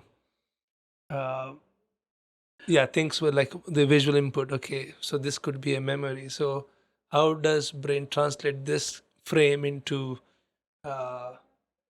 memory? These There are various circuits which you have kind of evolved, which you have kind of developed, and when you have uh, uh, those kind of circuits which have kind of developed because of the kind of information which has been processed from all the five senses. Mm-hmm. That kind of, either it is a sensory, whether it's a motor kind of function which has to be done, whether it is the five senses which have contributed to it, or something which you have kind of thought and done based on what you have judged or worked. It's all stored as circuits. Mm-hmm. And somehow based on these circuits, there's some sort of a random access which are RAM, which would probably fire those circuits to kind of ignite those areas which kind of store these kind of informations, and that's how it's picked up. Wow. So you mean memories are stored as circuits? Yes. Wow. Okay. So there will be multiple neurons connected together Connected to to form a memory. this kind of picture. So that neuron, if that particular neuron is engaged in storing that memory, so does that mean it wouldn't do any other function? It wouldn't do any other function. Just on that memory. It would be only for storage. Yes. Wow. And storing that particular memory itself, nothing else, no other memory. So imagine having podcast with you. So this would be a memory. So I would have a very good glance at it. So there would be neurons storing this memory of having a podcast, and those neurons won't be used for any other memory. It could be, memory would be like a blanket. It would be like various squares, and those squares are regulated by different neurons. So this podcast would probably be stored as small packets, and when the neurons which have to retrieve this kind of thing through synapses, only those packets which have been stimulated to these areas would kind of get stimulated. And maybe a part of a memory is through a different packet which would have an overlay of that. So when you have to kind of access this kind of memory in one area, you would get a memory of the idea of a podcast, where in another area which was, there is an overlap, but different neurons are coming there. So you could have a different Chain of thought. chain of thoughts. Yeah. If I suddenly trigger this memory, then brain would jump into another memory, which is like. It could be in different layers. Right. Layers. And also sometimes memory is an illusion. It won't be exactly the same as it happened. It would be, you would not have a verbatim or 100% memory, but you would have a faint idea of how it is. That's what it's required. Nothing much for the brain, right? That's how efficient the brain is. It keeps what is absolute necessary. What do we now understand about memory that would surprise most people? Is there any memory facts that you would like to share? The only thing I can say is our memory diminishes as we age. Again, the circuits become old. The blood supply to the circuits would probably not be as robust as they should be. And it's normal for an individual above the age of 45 to have experience some sort of difficulty in recollecting things. And that does not essentially think that the person has dementia. People think loss of memory means that person is having dementia. Many times that happens. That scares a lot of people, including me. You have a lot of individuals who come and say, I don't remember a simple thing. I don't remember where I kept my key. Why did I come to this room? And then suddenly pass through a door, and why did I come here? Yeah, sometimes you want to say something to an individual, and then you're interrupted by someone else, and then you forget what you wanted to tell. Right. So that's pretty normal. Yeah. So that's about the memory. Yeah. And when we forget, is it really gone or just hidden somewhere? Maybe it's hidden somewhere, but we are not able to recollect it at that point in time. Okay. So it's so deep, like it can't be retrieved. Maybe there is an overlay of another thought or another emotion which is going through, which is not allowing it to come out. Wow. Yeah. That's quite deep. Okay. So is it possible to delay or avoid memory decline as we age? So better question would be like, do you have an answer for that? One is to kind of be sharp with your mind with various activities, reading, keeping yourself trained with reading, writing, trying to be more socially active, and also by it has been shown that those individuals who solve quizzes, puzzles, simple mathematical problems have a better chance of having the memory and cognition intact as they age rather than those who don't. You said uh, blood vessels throughout the brain. So more blood vessels is better, right? Uh, There are fixed number of blood vessels. okay, You Albert Einstein did not have more blood vessel, right. but keeping the blood supply to the brain as robust without any interruption to any blood flow is very important for both memory and also for preventing any cognitive decline. And even solving problems. Yeah, I Wouldn't. mean, solving problems, it's more to do with how much of the brain is intact rather than the blood supply. What do you mean by intact? Connected? Connected. Any person who has any injury to the brain, any stroke, then you tend to have these individuals have a lot of, or persons who have very bad accidents. You would have that they would have, you would see that they have a lot of cognitive decline, a lot of memory issues, a lot of difficulty with social interactions. That's because of the damage which is there.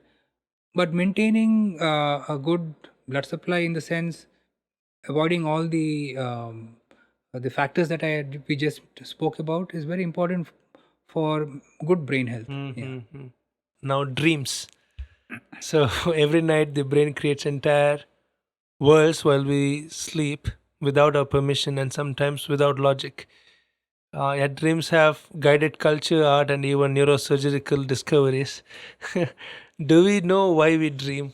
It's I feel it's there because we kind of it happens during a non REM, that is NREM sleep, and it is there as an experience and a subconscious level of what we have gone through in the time we were awake, or in the few days to weeks when we were experiencing these events. Okay. It could mean that we are subconsciously thinking of something which has happened, or we expect something to happen. Consciousness is involved in the when we are dreaming. That's what happens in REM sleep, no? And I won't, we are not totally conscious, we are asleep, but the mind is working through these various levels to kind of experience something uh, which the person needs to happen, wants to happen, or he has experienced, or he or she has experienced in the past. and we forget dreams, and some dreams we still remember. So, so brain stores dreams. Yes, Interesting. some of them are stored, yes. Brain stores its own hallucination or its own I wouldn't say it's simulation. hallucination, simulation. Yes, yes. Wow. Yeah. So, is there any evolutionary advantage of on why we dream? Like, is it just what is? I mean, I don't know. I don't think dreams mystery is solved in science. Yeah. There's no much literature available. Everybody has their own hypothesis, and I've happened to read one where one group of scientists said where why we dream is because while we're sleeping, brain is trying to forget some information when it's shuffling information. That's how it projects in in terms of dreams. And no, I'm not saying it's true. I'm saying there's no concrete literature on dreams, like on why we dream and things like that. So where were we? Okay, it stores its own It's simulation. Okay, have you seen anything in surgery or science that makes you think dreams might serve a deeper purpose than we assume? Or have you seen anything in the brain that makes you think dreams might be more than just randomness? You mean as a person dreams, or Yeah, dreams, the regular dreams. Like, does it? Is it the? I mean, okay. Better question would be: is it evolutionarily advantage for a species, or is it just some sort of randomness in the brain? dreams have evolved? Dreams have They have evolved. evolved. Yeah. They are more vibrant in primates, more vibrant in. I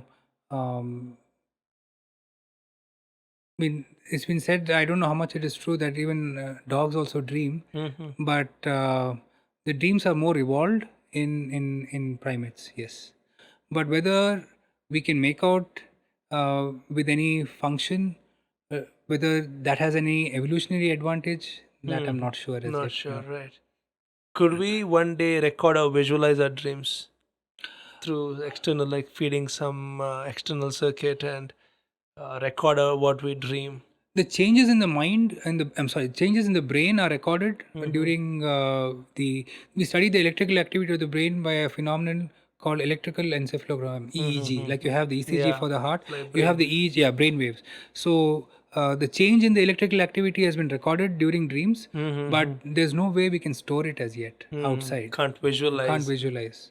can't translate that wave graph into something visual. No, we cannot do that. Okay, now come to brain waves. So every meditation app out there keeps throwing these words at people at its users: alpha state, beta overload, delta sleep, get into theta for deep focus. So, but here's the thing: I want to believe this stuff works. I mean, if the brain has rhythms, maybe we can hack into them, shift gears, find calm, become more focused. But also, I don't want to fall for pseudoscience just because it sounds cool. So, I want to know what exactly are brain waves, and is there real science behind using meditation to influence them, or is it just spiritual rebranding? Brain, as we say, the brain works on the philosophy, the principle of electrical conduction, and these are studied by keeping receptors and wires on the outside of the skull. And like you study the electrical activity of the heart, you study the electrical activity of the brain. There are various brain waves mentioned: alpha waves, beta, theta. These are more studied by the neurologists. Okay, but it is shown that meditation can bring you to a state of calmness, wherein the where you reach a stage which is not very the electrical activity is not very active, and that can give rise to a situation wherein the brain is relaxed, wherein the brain is reparative, when the brain is kind of healing or kind of resting. Yes, So that is good for that the is good, definitely. If it's overstimulated, overthinking, it's overload of compute, is it? Uh, you have more of Like activity. sometimes there would be states in the mind, like in my mind, like so many ideas come in and I can't sometimes comprehend. Get too excited, I need to like I keep moving just to calm things down. So what does that mean in the brain neural circuit terms? Your brain is your alpha activity is probably more. Okay. So what does the okay alpha? So neurologist Neurologist would would be be a more better the person person for this. Yeah, decoding brain brain waves. waves. Yes. Okay, next podcast. Okay, so okay, intuition and gut feeling. Is it from the gut or from the brain? It's from the brain. It's Okay, definitely from the brain. so can you decode what is gut feeling or instinct? Instinct is again when you know that you have a chance of getting something through, and you base it on the past experiences that you've gone through, or you feel. Suppose you go to a race course and you bet on a horse. You have a gut feeling that that horse is going to win because you come to know based from the previous runs that the horse has, or you come to know from what other people have told you or from reading. So you have a feeling that okay, in this match this person is going to win, in this race this horse is going to win, or if I bet on this that's going to happen, or if I study this I'm sure I'm going to get a question from this. Mm. Yeah, so that's based on a little bit of chance, but a little bit of background thinking and work which your mind has already done. So is it just fast pattern recognition in the brain, or is there something deeper going on?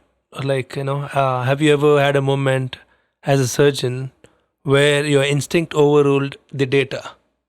It's very difficult to because everything that we do is based on evidence-based medicine.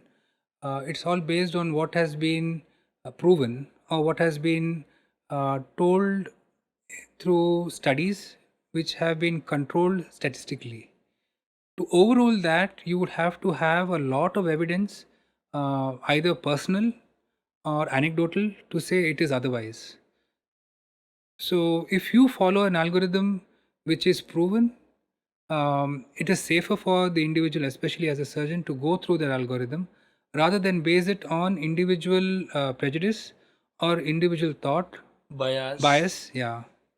So we tend to probably be more towards algorithms and evidence-based practice rather than a gut feeling. Even neurosurgeons don't trust the gut feeling much. When it comes to patient safety, Yeah, yes, I right, think you right, right. have to be more Go with the towards go with statistics. the statistics, go with the data, and go Right. with what the algorithms have shown. So, which of this memory, dreams, consciousness, plasticity, brain waves, gut feeling, which one do you personally find most mysterious and beautiful? And why? I find memory Mm-hmm. interesting, but more than that, I find dreams, Mm. because your dreams or your nightmares are a vivid landscape of what your mind has been thinking of, what your mind has been wanting to do, but not been able to do. And Right. it's probably a subconscious effort to kind of live through that experience. Maybe you're not able to go through it, maybe you are not able to fulfill it. Deep down you want it to go through, or maybe in a nightmare you've been through very harrowing experiences, you've been through bad experiences in your daily life anywhere, but you need a way to kind of vent it out or bring it out, and probably a nightmare is kind of reliving it or trying to get through it. Burst some myths and misconception. The biggest one is we only use 10% of the brain. So, first of all, how did this? I mean, do we really? That's probably just a number to say that we are not working hard enough, but as I said, a large part of the brain is still the function is not known. What some part of the brain does, uh, what these circuits are there, whether they have kind of died down with evolution, or whether we are working on them without knowing what they are. Maybe with time, with the advance in technology, with the advance in research, we will have a better idea of how we can connect these dots, whether we can have these circuits which really play a very important role, or whether they are like the appendix in the organ in the body, and just there not doing I much. don't think so. This is a very worthy answer to wait for, like, through research, like, what is the function of those not yet to be understood part of the brain, right? But you should also understand, we have lived through these ages without knowing the function. Right. So we are doing it somewhere, but we don't know where and what. Okay, can you repeat that? I mean, we work, we eat, sleep, we do our professional work. So obviously it has some function, but we don't know where. Whether it's a Right, subconscious right. control of some fine movement, whether it is That area is in the front part of the brain, most no? of it is in front. Prefrontal. Most of it is in prefrontal. Yes, And we are the only species who have that we have part of evolved. We the. have a large prefrontal lobe. So it's a very popular myth, like that we use only 10% of the brain. Okay, next one is left brain people are logical, right brain people are creative. I have a bias for that because Yeah. I was born left-handed. Mm-hmm. But in school, in kindergarten, the teachers forced me to write with the right hand. Um, that can actually be bad because I the think brain most gets. of the, I mean, a lot of such cases happens in the school. Yeah, yeah. People are students are It's really forced to. bad because the mind gets confused because you're programmed to use one part of the brain more dominantly, but you are forced to use the other side, which is not very. Suppose if I was left-handed, right now I write with my right hand, but I was born to be left-handed. So obviously, in 60% of the individuals, the right brain would be more dominant. But I've been forced to use my left brain to kind of write. So the brain can get confused. So as the person grows, he can have something called stammering, Mm-hmm. because speech is a complex process. You have inputs coming from outside. You have to understand and respond to it, make the words, form the words, make it into a sentence, see that the grammar, the text, everything is proper. So to process it's a huge task.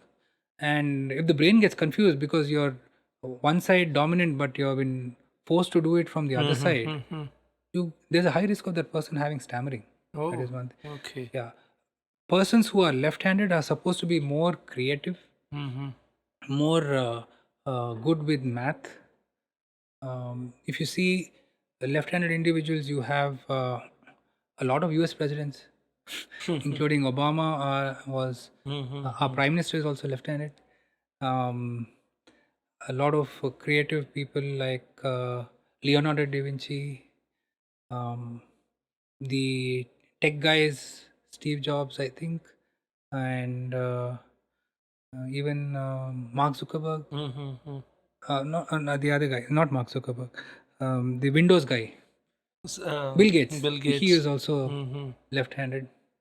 So they are more, supposed to be more So creative. it's not a myth then. left brain people are logical, right brain people are creative. Okay, it's a myth. Okay, they can. Okay, and they're supposed to be better sports people. Left-handed individuals. About 45 to 50% of Grand Slam winners are left-handed. Because it simplifies human behavior. That myth, right? It does. It can limit how people think about their own potential. You can kind of put it in whichever way you want it to go. Okay, another myth. Bigger brain means smarter people. That's not true. That's not true. Okay. Yeah. Brains has nothing to do with intelligence. Brain damage is always permanent. I would agree to some extent. Yes. As I had mentioned earlier, once the brain is injured, either due to trauma, due to a stroke, or when you operate on it to remove a tumor, you probably injure some area somewhere. That nerve, the nerves, the neurons around that will not grow if they are injured. Unlike kids. Yeah, unlike kids which are more plastic, it will not grow. So once the brain is damaged, it is damaged. Okay. So another thing is you are either smart or you are not. Intelligence is fixed. Intelligence is more to do with how you work on your mind, on your brain, and to kind of train it repeatedly to respond to tasks, to respond to environmental stimuli, and also learn tasks which have been taught to you and improvise on them. So intelligence is an interplay with what you have, the brain that you have, the brain that is built, with the amount of work you do on it, based on how much you stimulate it, program it based on the external stimuli and the environment. Multitasking makes you more productive. Absolutely. Multitasking makes you more productive. It's not a myth then. It's not a myth. I would say multitasking makes you more productive. Okay, so you are standing the other way. So why so? Most of the doctors say, people say multitasking doesn't lead. Like especially people say people think it would bring in brain efficiency.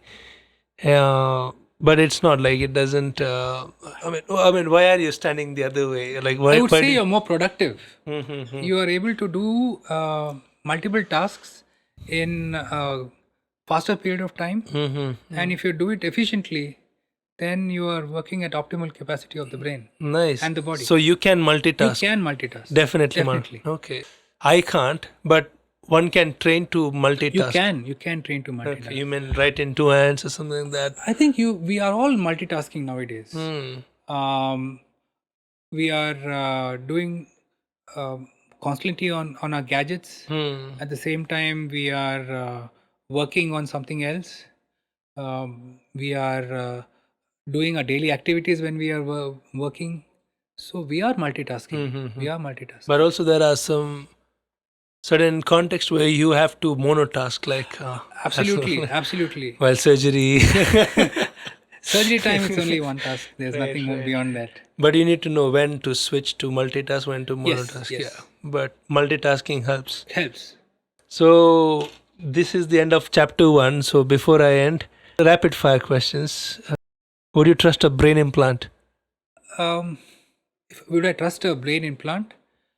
If it at some point in time, I think it will come true. Yes, Even for regular people, there would be a brain implants. I would say not for regular people, but for individuals who have some sort of brain injury and Right. who need to repair and kind of rehabilitate. It would, Mm-hmm. yes. So if you could enhance one part of your brain, which one would it be for It your would own personal? it would be the capacity to kind of think and analyze. Mm-hmm. That's more. Then probably one would be able to kind of be more productive as an analyst Mm-hmm. and also help with better work output, To faster. make you better stock market decisions. Okay. Yes. Chapter 2, Understanding the Brain, Anatomy, Function, and Evolution. So let's explore with the evolutionary aspect. How did the human brain evolve so much faster than other species? What changed in our structure that made higher thinking possible? If you look at it in this way, if you see, the human brain is very much related to the primate brain, the monkeys, and the development of the brain in humans is more located in the frontal lobe. The capacity to think in abstract, the capacity to judge, to reason out, to calculate is very highly developed in the human brain. This has probably occurred with the need of the humans to survive in an environment which requires all these functions to kind of fend for themselves, to kind of progress as a race, and also to kind of evolve in the sense they can have a better living. All this can happen only when you have all these functions. So you do repetitive functions, think of calculation, judgment, reasoning, thinking ahead. All this has developed with the evolution of the frontal lobe, and that is how it has helped the human race to develop in comparison to the other mammals and other animals. Yes, So is it evolving for better now? it is definitely evolving. Have you seen brains like 100-year-old brain and present brain, and do you see any difference in It's too short period short of period time. of time? Maybe you'll have to see over a period of thousands of years Right. to see where it goes. Neanderthals and Yeah, from Neanderthal now we have evolved right. more of a. Initially, it was more survival for them. Further, it is more thinking, analysis, uh, to progress, to perform calculations, to maybe perform advanced three-dimensional structures to think of how it goes. Right. So that was not there for them. Yeah. Can you walk us through the main parts of the brain and what they each control in a way that someone listening on a morning walk can picture, can visualize? Yeah. So basically, you have a brain which is under your control, where you do a lot of your voluntary activities. And there's another part of the brain which is an older brain, um, which is kind of the primitive brain, which is there to do primitive functions. Those primitive functions are there in the smaller or the lesser animals also. Like walking. Like maintaining posture, like maintaining our stance and gait. So that part has been balancing exactly. So to see the advanced part of the brain, you have the area in front of the in the upper part of the skull, inside the upper part of the skull, which is called the supratentorial compartment. There you have the frontal lobe. The frontal lobe does a lot of calculation, judgment, reasoning, arithmetic, self appraisal. Language. Language is also in the frontal lobe, a little behind from what I described. Okay. So in that, on the dominant side, suppose a person is right-handed. The left side of the brain, here you have a speech area, called the Broca's area. So that synthesizes the words. and then it sends signals to another part of the brain, which is on the back part of the frontal lobe, where it stimulates the tongue, stimulates our lips, it stimulates our vocal cords to make the sound, our lips and tongue to produce the consonants and vowels. Wow. And Wow. so it is planned here, programmed here, Executed. there. Wow. So that is the speech part. area. Okay. Now, when I am speaking to you, that is processed in a place called the temporal lobe. The hearing auditory. The auditory area. So, through constant learning from childhood to now, we have learned many languages. In India, we learn so many languages. Right. And that is all stored there. And So temporal lobe and the speech synthesizers are connected they are connected. because the learning would be faster, right? Yes, The yes, sharing of information yes. from They are one lobe connected. to another. Yeah, they are connected because for a neuro person, we have something called motor speech, and we have called verbal speech. Whatever is written also is analyzed. Okay, so all that is processed in the brain. The speech is processed in the temporal lobe, and then it sends signals again to the Broca's, the speech area, to speak, to analyze it and to make appropriate response, and then it is sent back to the posterior part, that is the behind part of the frontal lobe, to produce the sounds, whether you want to speak, whether you want to sing, whether you want to cry. All that is done from the signals which come from the Broca's area to the motor area, as we say, primary motor area. Nice. So that is speech, and that is speaking. Then I spoke about reasoning, calculation, and all, arithmetic. and then I spoke vision. So the eye is actually an extension of the brain. itself. It is the second. The optic nerve is the second nerve of the brain. The brain has 12. We connected to various structures. We have 12 cranial nerves. These are all extensions from the brain. Cranial nerve means nerves arising from the brain. Nerves arising from the brain and supplying the face and the neck and other structures in that region. Okay. Vision is an advanced sensation. Like a touch, pressure, pain, these are all primitive sensations. Our vision, a smell, taste, hearing, these are all advanced. These are to form some sort of appropriate response to the stimulus which is there in the environment. Visible light. Exactly. To respond to voice, to respond to speech, to respond to vision, change in whatever is happening in the surroundings, taste. Suppose you have a very strong smell, whether it is gas, carbon dioxide, hydrogen sulfide, that bad smell, to escape from it. All these are evolved things. So vision is processed in the back part of the brain here, called the occipital lobe. Okay, and for taste, again, it is a complex sensation. A part of it is processed in the parietal lobe, and a part of it is also processed in the brainstem to give the appropriate response. So it's distributed. It Taste is distributed. Yeah. Okay. And vision is just occipital. back. Okay. Back, yeah. So how we see, what we see, humans and a few other animals have a capacity of three-dimensional binocular vision. Means we can see with both the eyes, but we can see in a depth. We can actually, I can see that you are at such a distance from me. I can see you in 3 dimensions. That's the beauty of our vision, and maybe even in other animals like primates. So we can have a good depth perception. Right. We have color vision. Okay, and that is all processed in the back part of the brain. Okay. And Nice. That's vision. there's another part of the brain called the parietal part, which integrates everything.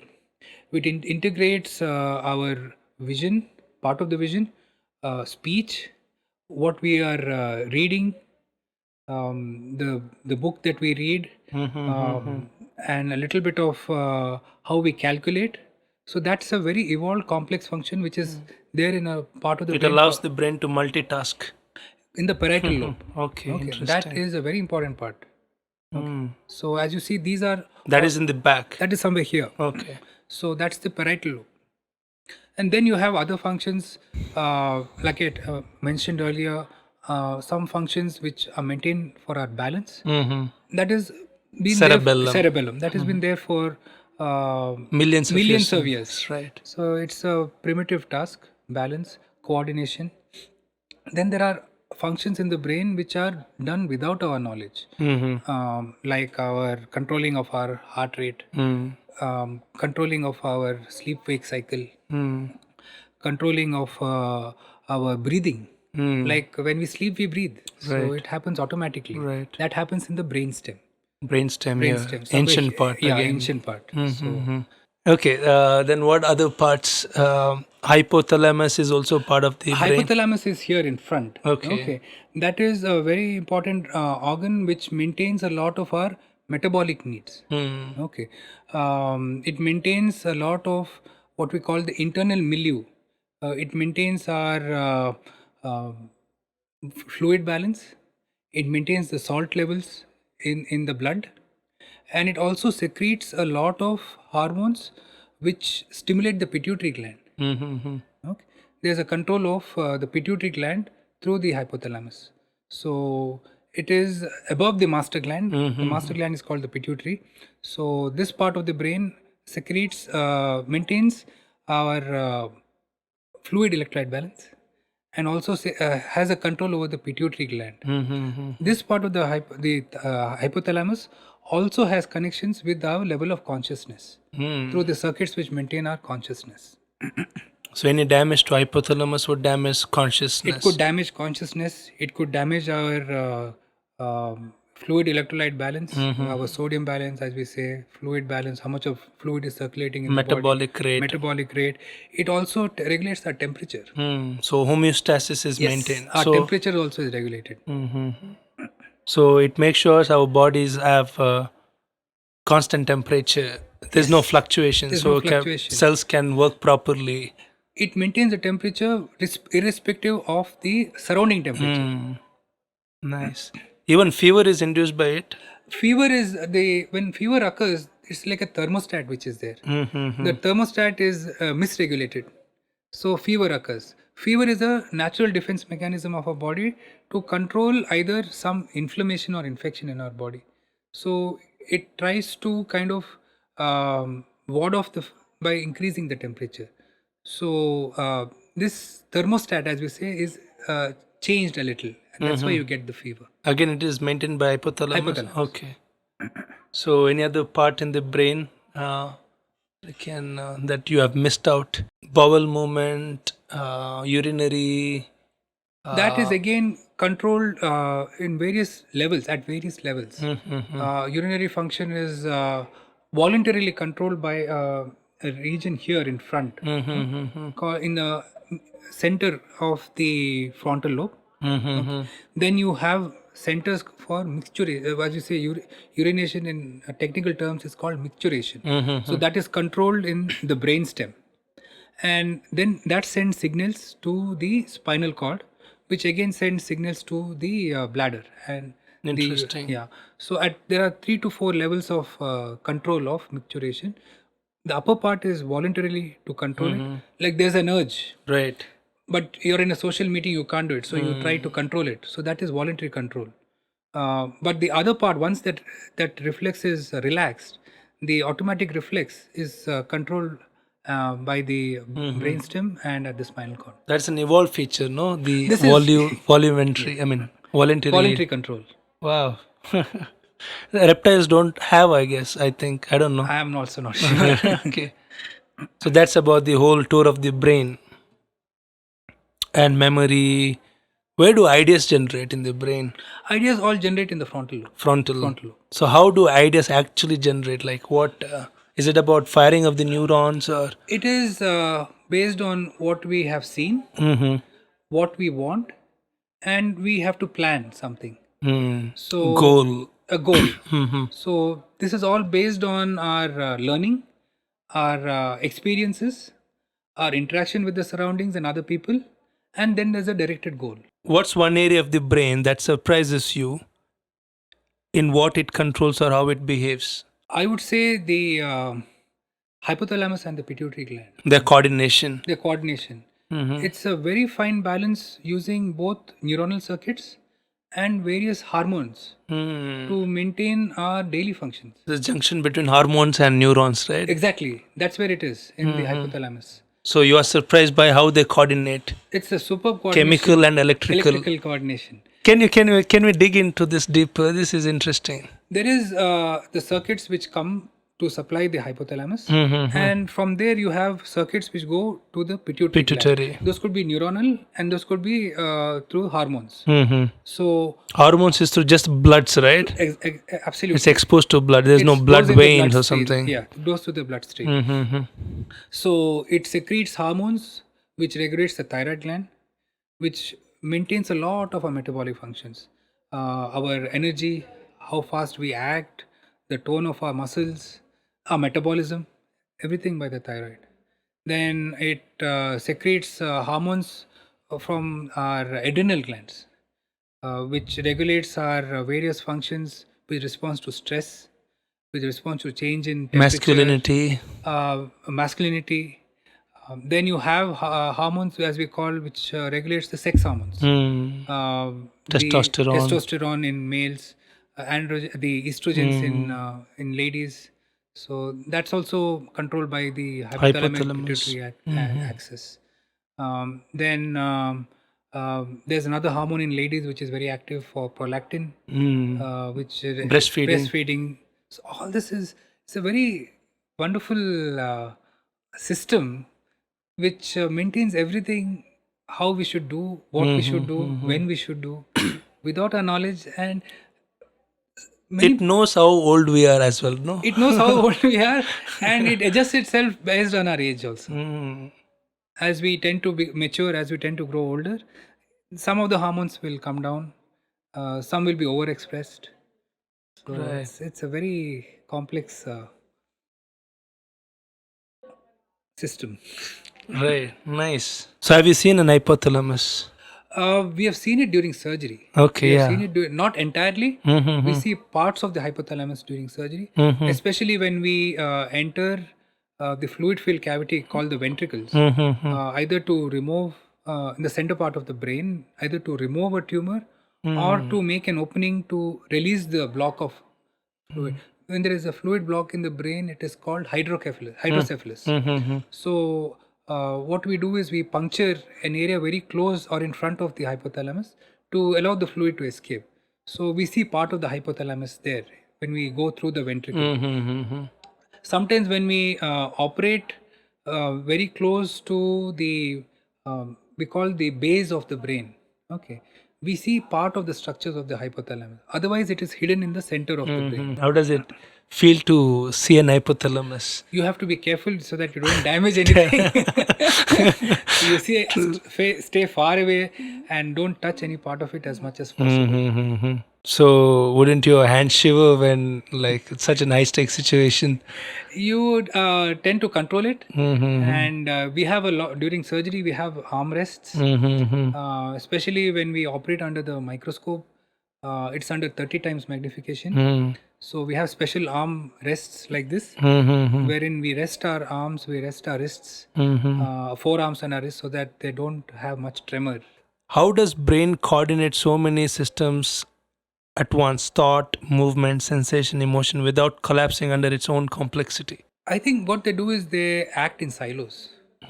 Each part of the brain has its own different function.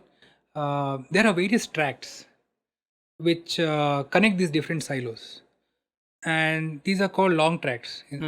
Tracks, like roadways. Yeah, like huge information highways connecting from front to back. Wow. From one side to other side, connecting from temporal to one part of this part, temporal lobe to another part. So there could be short tracks or long tracks, and these help in coordination between various tasks. Information exchange. Wow. Coordination between both the sides. How does it, there should be a master of controller, right? It is orchestrated to make sure information pass and how to act. It's just, as you said, in silos, and they make their own decision. Yeah. It's just that each part of the brain does its job well, that's all. When a task is most of the tasks which are voluntary Mm-hmm. are controlled in the frontal lobe, Mm-hmm. and you have tracks which send signals from that part to other parts of the brain. And these are, I would say, this is one silo, this is one silo, here there's one. So when the frontal lobe thinks about doing something, so it sends information either to the same side to kind of give a response, speak, move your hand, close your eyes, turn your head, and it gives information to the other side, similar structures on the other side, so that they perform the reciprocal function. So frontal lobe is very much important to coordinate everything.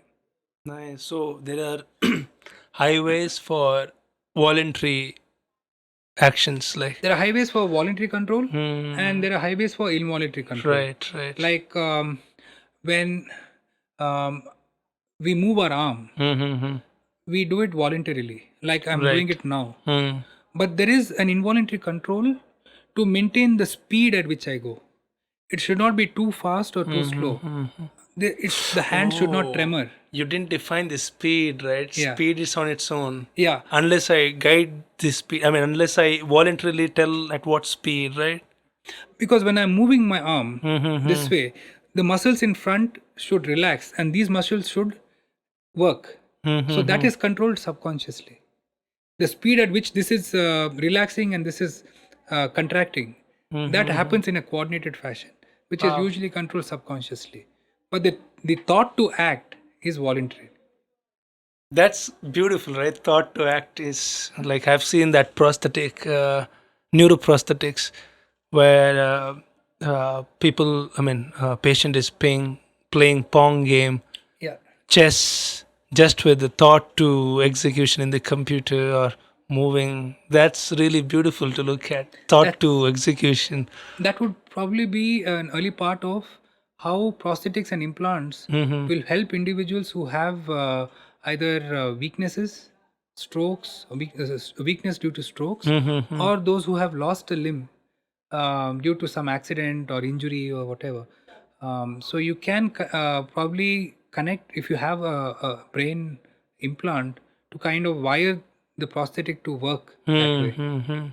How do implants work? They take up the brain waves, is it? They analyze the brain wave and They use the phenomenon, as we just discussed, the phenomenon of brain currents, EEGs, and then they kind of convert it into reproducible signal for these kind of processes. so your brain wave of moving an arm and my brain wave of moving an arm is the somewhat similar. It is similar. I think I got a clear understanding of the brain, so how it works, and what is its relationship with the spinal cord. So, as a neurosurgeon, you also deal with spinal Yes. cords, right? We deal So with we- the brain, the spinal We cord. left and it alone. So, I would consider the spinal cord to be an extension of the brain, of the brain. So it's like a satellite city. it is like a major highway which sends impulses to the various structures like our hands, feet, and involuntary structures like our intestine to perform various functions.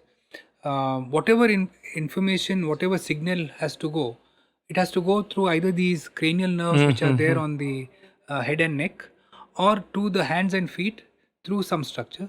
So this conduit between the brain and the nerves is the spinal cord. So, you wouldn't put brain is outsourcing its function to like spinal cord to. It is not outsourcing, but it is directing the function through the highway of the spinal cord to the nerves, which supply the either the muscles or the for faster execution. for execution of all movements. And the same way, whatever sensation we feel in our hands, on the skin, feet, that is also conveyed through the nerves into the spinal cord to be processed in the brain. So the spinal cord is for movement Right. and also for sensation as a conduit. It's like nice analogy to think of it as like highway system, infrastructure, optical cable. Okay, let's see what happens when brain fails. Like most common is stroke, right? So you have dealt with a lot of stroke patients. What exactly happens during a stroke, and why is every minute so critical? As I mentioned earlier, there are two types of stroke. Mm-hmm. One is when there is a reduction in the blood supply or block in the blood supply. That is called an ischemic stroke, Mm-hmm. about 80%. And 20%, That is to 80%. 80%. Mm-hmm. And 20% are hemorrhagic stroke when there is a bleed Because in the of brain. balloon disruption. Either the aneurysm, as you say, balloon Aneurysms. has ruptured, or one small blood vessel has burst, like a tap or somewhere, or a pipe has burst, a blood vessel has burst. So that is called a hemorrhagic stroke. So when you have an ischemic stroke, it is like you put a dam to the blood supply to the brain. Mm-hmm. And these nerves are highly dependent on its nutrition, oxygen, and metabolism through energy. The energy is generated through the metabolism of glucose. Mm-hmm. So every minute the blood supply is blocked, the brain loses nearly 2 million neurons. Oh, 2 million neurons are lost. okay. That is the amount of Lost permanently. lost permanently. Okay, okay. So that is the kind of Impact. importance and impact of the blood supply to the brain. Okay, you can't rejuvenate it again. The only lost way you neurons. can do it is to treat the stroke as fast as possible. That's the only That's way. the only way to prevent further damage. For every minute, 2 million. 2 million. 2 million. For every minute, 2 million neurons Neurons are lost. dead. Is it genetic or something, like any lifestyle thing, or Mostly is it lifestyle, because of alcohol, smoking? smoking, alcohol, uncontrolled blood pressure, Mm-hmm. uncontrolled diabetes, Mm-hmm. high cholesterol in the blood, Okay. sedentary lifestyle. Mm-hmm. These are the most common factors. Is it possible that if person has none of the things you listed and still end up having stroke? It is possible. Okay. I'm not saying that it is very common, but it is possible. Genetic as Then well. there could be some changes in the blood, genetic changes in the blood. There could be some deficiencies in the blood, which can give rise to strokes. So you can't escape it. Like it's Yeah, in a I mean, sense. it's better to be vigilant. Right. Yeah. Right. And if you had to throw up an abstract number, which is like out of 1,000 people, how many will have end up with stroke? See, the incidence of having stroke in India, and the studies which have come out from premium institutes like NIMANS and AIMS have put it at nearly 100 individuals per 1 lakh population. So the risk is 1 in 4 individuals have a risk of having stroke in their entire lifespan. And probably there is a stroke happening every 40 seconds. In India? Yeah, in India. Okay, one patient in 40 seconds. every 40 seconds. A person got a stroke out of nowhere, is doing a function. So how does it feel to have a stroke?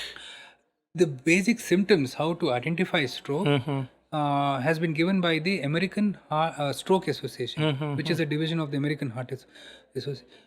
It is given by the acronym B FAST. Okay, B is balance. Okay, you tend to have a little bit of imbalance. Some people have giddiness. Okay, they tend to fall to one side. Then I. There could be either blurring of vision, difficulty in vision, or there could be drooping of one eye. Then F fast face meaning your face may get turned to one side. Okay. Then A for On its own, right? on its own. Then arm, weakness in the arms. Suddenly you feel that the arm is becoming weak. You feel it is not having enough strength. Okay. Then speech, S for speech. Stuttering, stammering, no speech. These are the main symptoms of. So that means stroke has already happened. It has started. It has started. So it doesn't look like sudden stroke and you lose unconscious and then you're rushed to the hospital. That can happen when there is a large vessel which is suddenly blocked, or you have a massive bleed in the brain. Then you become unconscious or comatose immediately. Right. Or suddenly you have a stroke in the automatic areas which I told you, which control automatic functions, like our brainstem. that area, whether there is a bleed in that part, or if the blood supply is largely cut off. These functions, as I told you, the reticular activating system maintains our consciousness. The brainstem maintains our breathing, our heart rate, our blood pressure, and so many other functions. So sudden blockage of blood supply to that structure, brainstem, or if the bleed is occurring in the brainstem, then it could be a sudden loss of consciousness. So those things also happen. Yeah, those things also can So happen. that is 20% of the case in terms of the total stroke population. In 20% bleed, 20% bleed. and 80% have reduction in blood supply. So that be fast guidelines. So these are the symptoms. They should immediately rush to the hospital. Rush to the hospital as soon as possible. This time is brain, as we say. Right. The sooner you identify a stroke and you treat a stroke, the better it is for that person to recover. The better it is for reducing the risk of damage to the brain, and the better chance of recovery for that person. 1 minute, 2 million neurons. My God. So neurons affected by the blockage of the blood supply. Yes. What have we learned about stroke that most people don't realize, especially in India? See, stroke is usually painless unless you have a bleed in the brain, wherein there's sudden bleed and because of the raised pressure you have severe headache. Ischemic strokes are mostly painless, and many of us try to ignore it. We say, let's sleep over it, maybe tomorrow I'll be normal, and we tend to ignore the symptoms of stroke. Whatever be fast I told you, we tend to ignore the symptoms of stroke, and just waiting, sleeping over it in the afternoon or waking up in the night and say by evening or next morning I'll be fine. By that time, the stroke would have evolved and damage would have been done. I think this information should reach out to everyone. The sooner the better, whatever symptom. It may be a false alarm. For all you know, it may be, but it's better to be safe than sorry. So, all of these 5 symptoms happen simultaneously, is it? It can happen simultaneously or it could happen individually also. I don't mean to say be fast means all the symptoms will occur together. But one of them can occur on its own, and that by itself could be a symptom of stroke. So have you ever had a case where someone came in with the stroke and what you did in the next hour made the difference between life and death? We see that often when patients who have cardiac diseases, and especially young individuals who have stroke, their chance of recovery is better. Especially if you have a blockage of large vessels and you remove the clot, the sooner you do it, it is better. The younger the individual you do it, is better. There was one patient who had a stroke who was waiting for a heart transplant. He had a heart failure. He was waiting for a heart transplant and he had a stroke. And this happened in the hospital just a few days before he was admitted for evaluation for the heart transplant. And he had an in-house stroke. In-house meaning he had it in the hospital.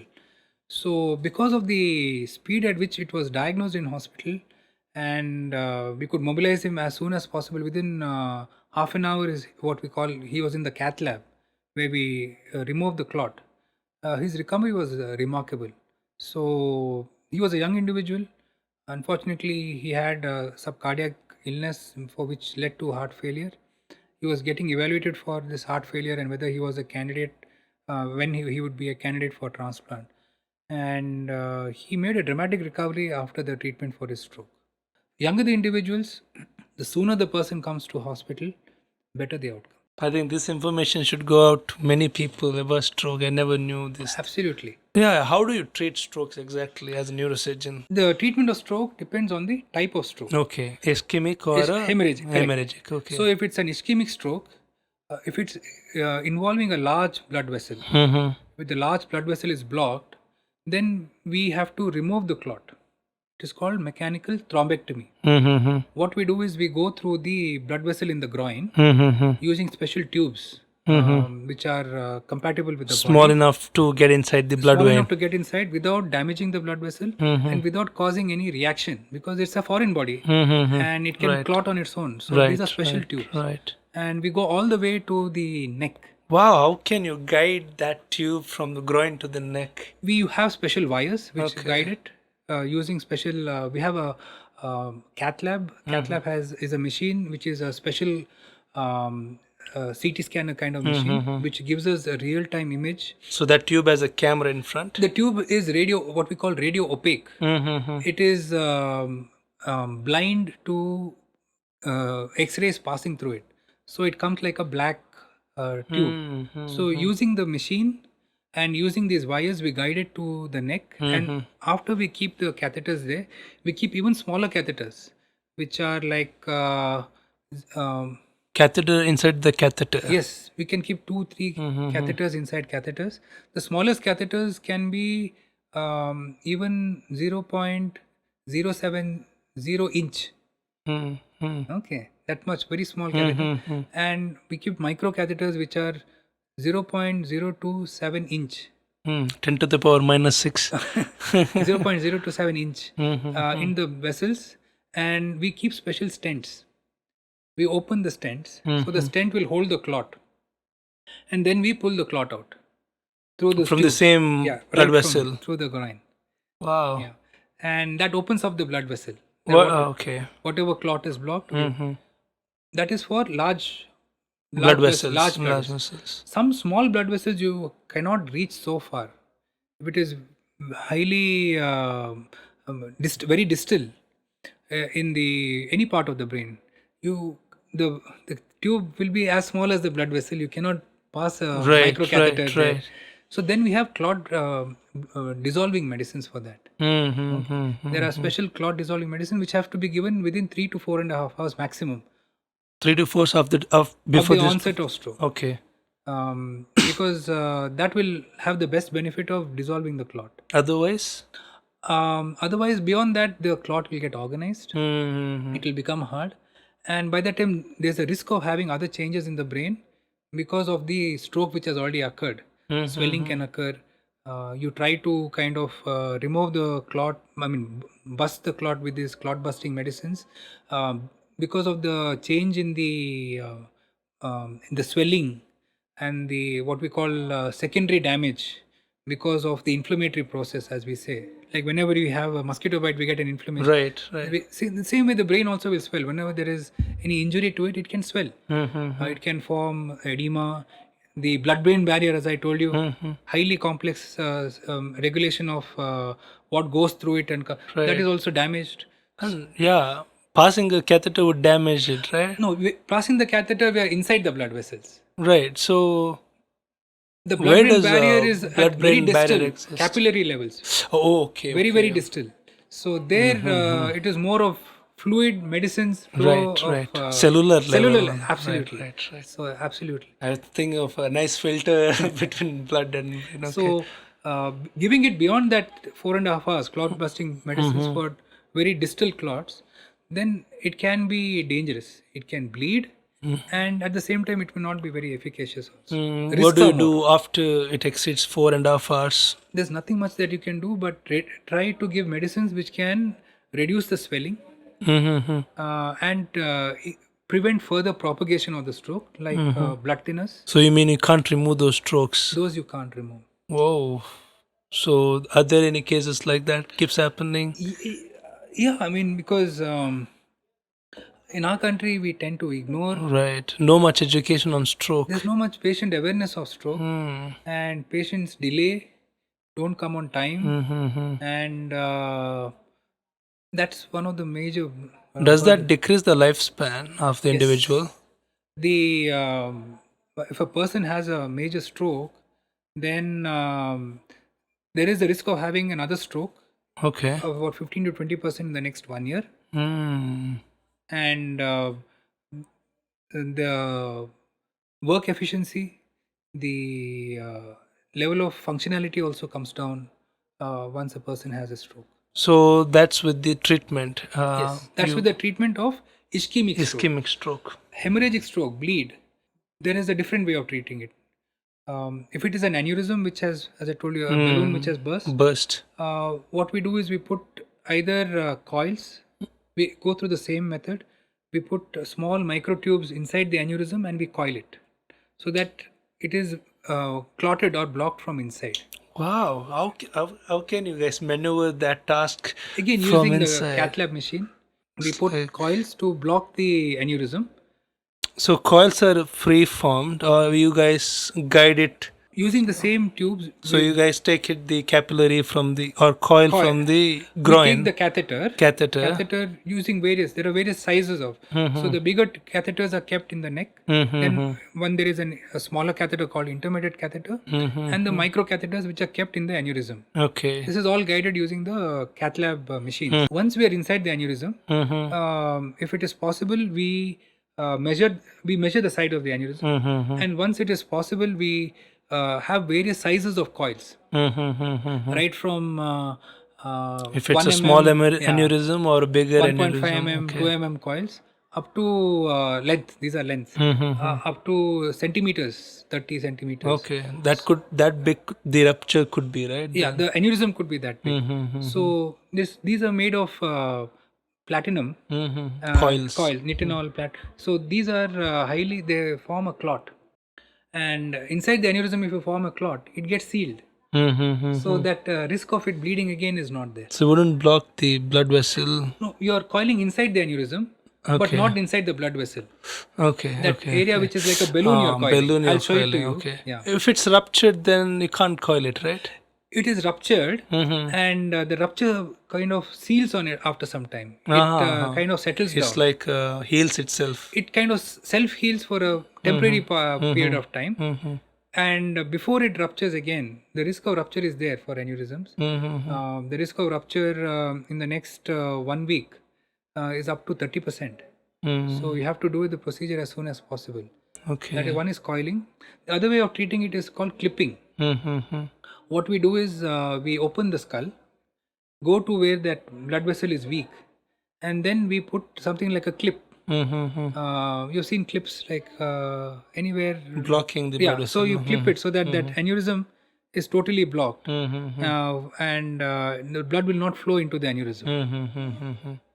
So clip is kept there only. It's permanent. Coil also is permanent.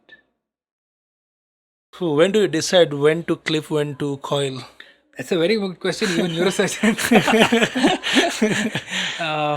That question has intrigued even neurosurgeons. We have a lot of debates in conferences. Which aneurysm should be, when to clip, when to coil.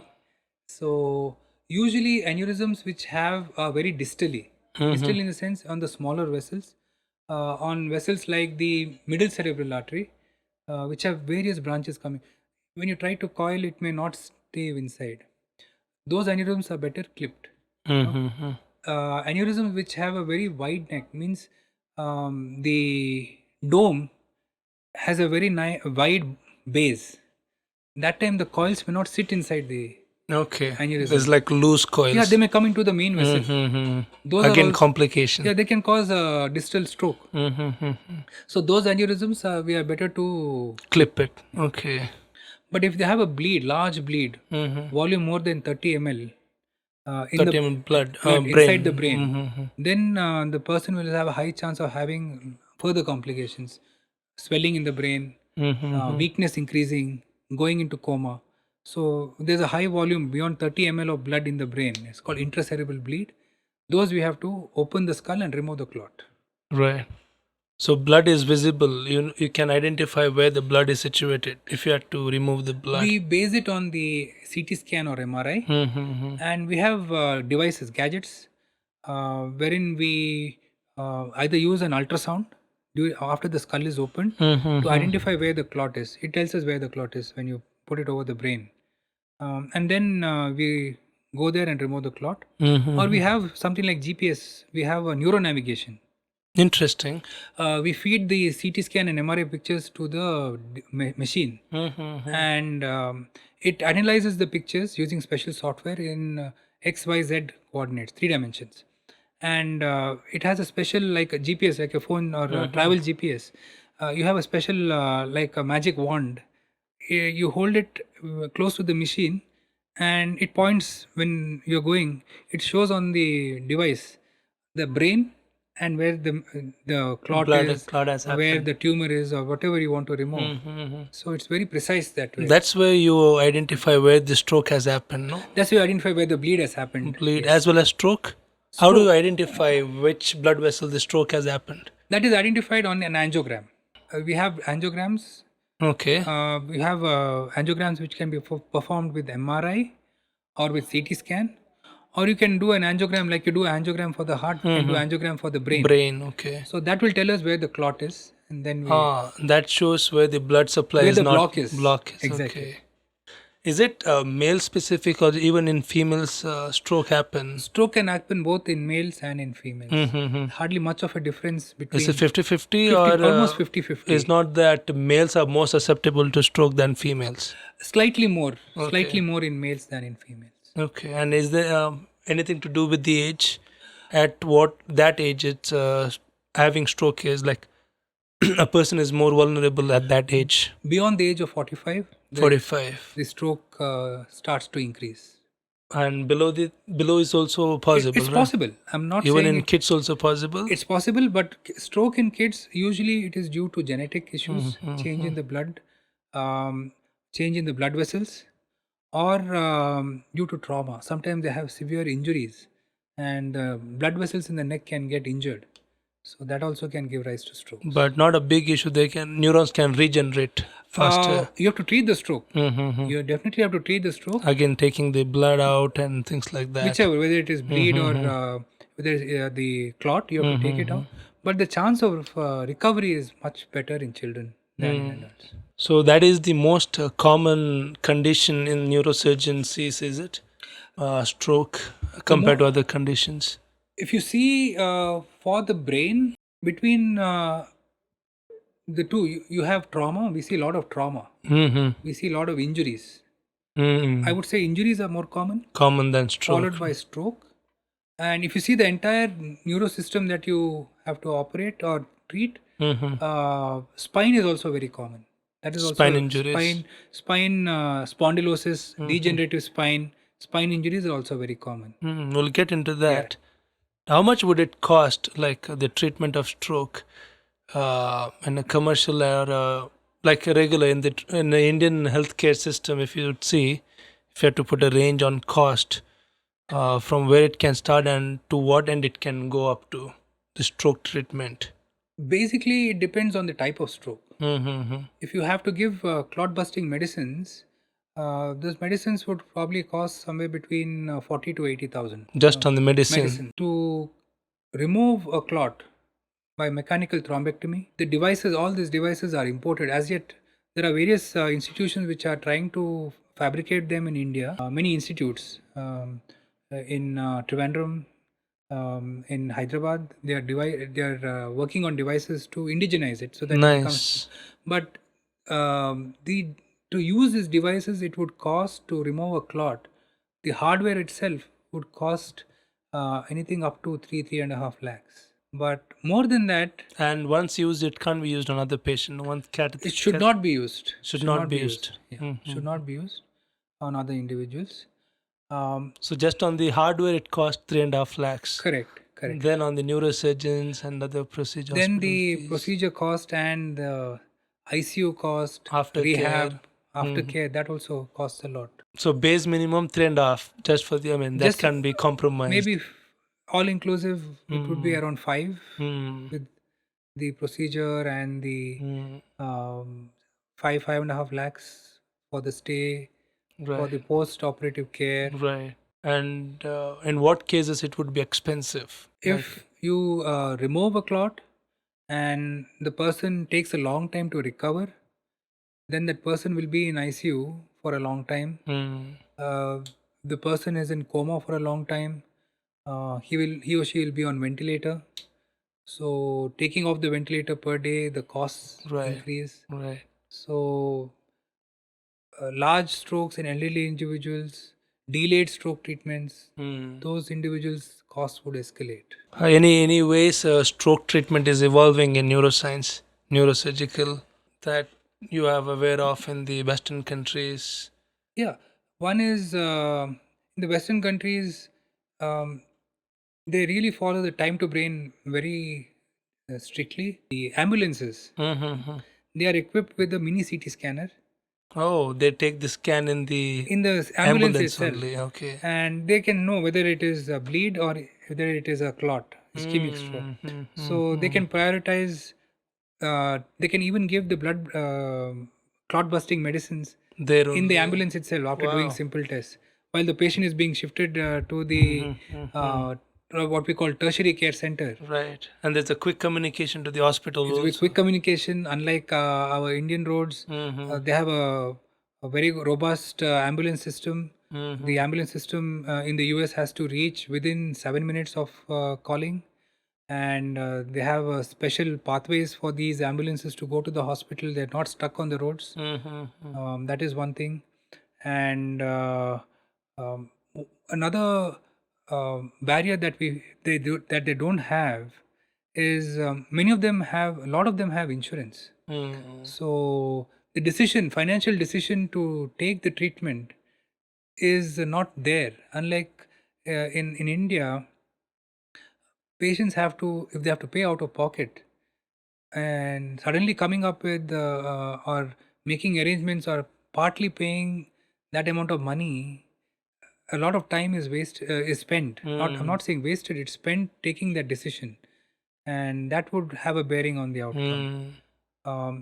There are devices which are coming out, which will probably come to the Indian market, which are more safer, which can go more distally. Mm-hmm. Distally meaning More more inside inside to get the clot out.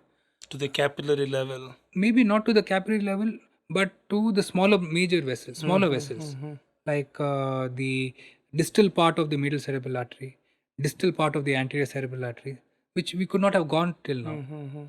And the other thing which is happening is in the West is remote stroke treatment. Okay. They can come to your home only and treat. They do it in a sense. Suppose there is a stroke interventionist in a remote center. I mean, he's in a big hospital in a big city, but a stroke has happened in a smaller town. And you can't ask that person to take a car and travel 2 hours to do the stroke. So what they have done is they have used AI and robotics to Wow. go into the blood vessel. One simple person who can get access through the groin. From the local hospital. Local hospital, getting access into the blood vessel, anybody can do. But beyond that, using the help of robotics, Controllers from from somewhere else to 1,000 miles away. anywhere, get the clot out. They have done that there. Wow. So we can outsource if we have stroke here. We can call people from our nearest hospital and then get it treated by US doctors in the but future. you need to have connectivity. You need to have the robotic infrastructure, Hmm. and you need to have a person who would do the basic accesses. Right. Yeah. Right. Wow. It's like any desk for doctors. So, is it possible there are cases of strokes happening in capillaries, like brain capillary, like smaller veins, like smaller blood vessels? Those strokes are usually not capillaries, but they are called small vessel diseases. These cause change gradually because they get blocked either slowly or immediately. But the damage is not seen Immediately. individually. Okay. It is seen collectively over a period of time, maybe years.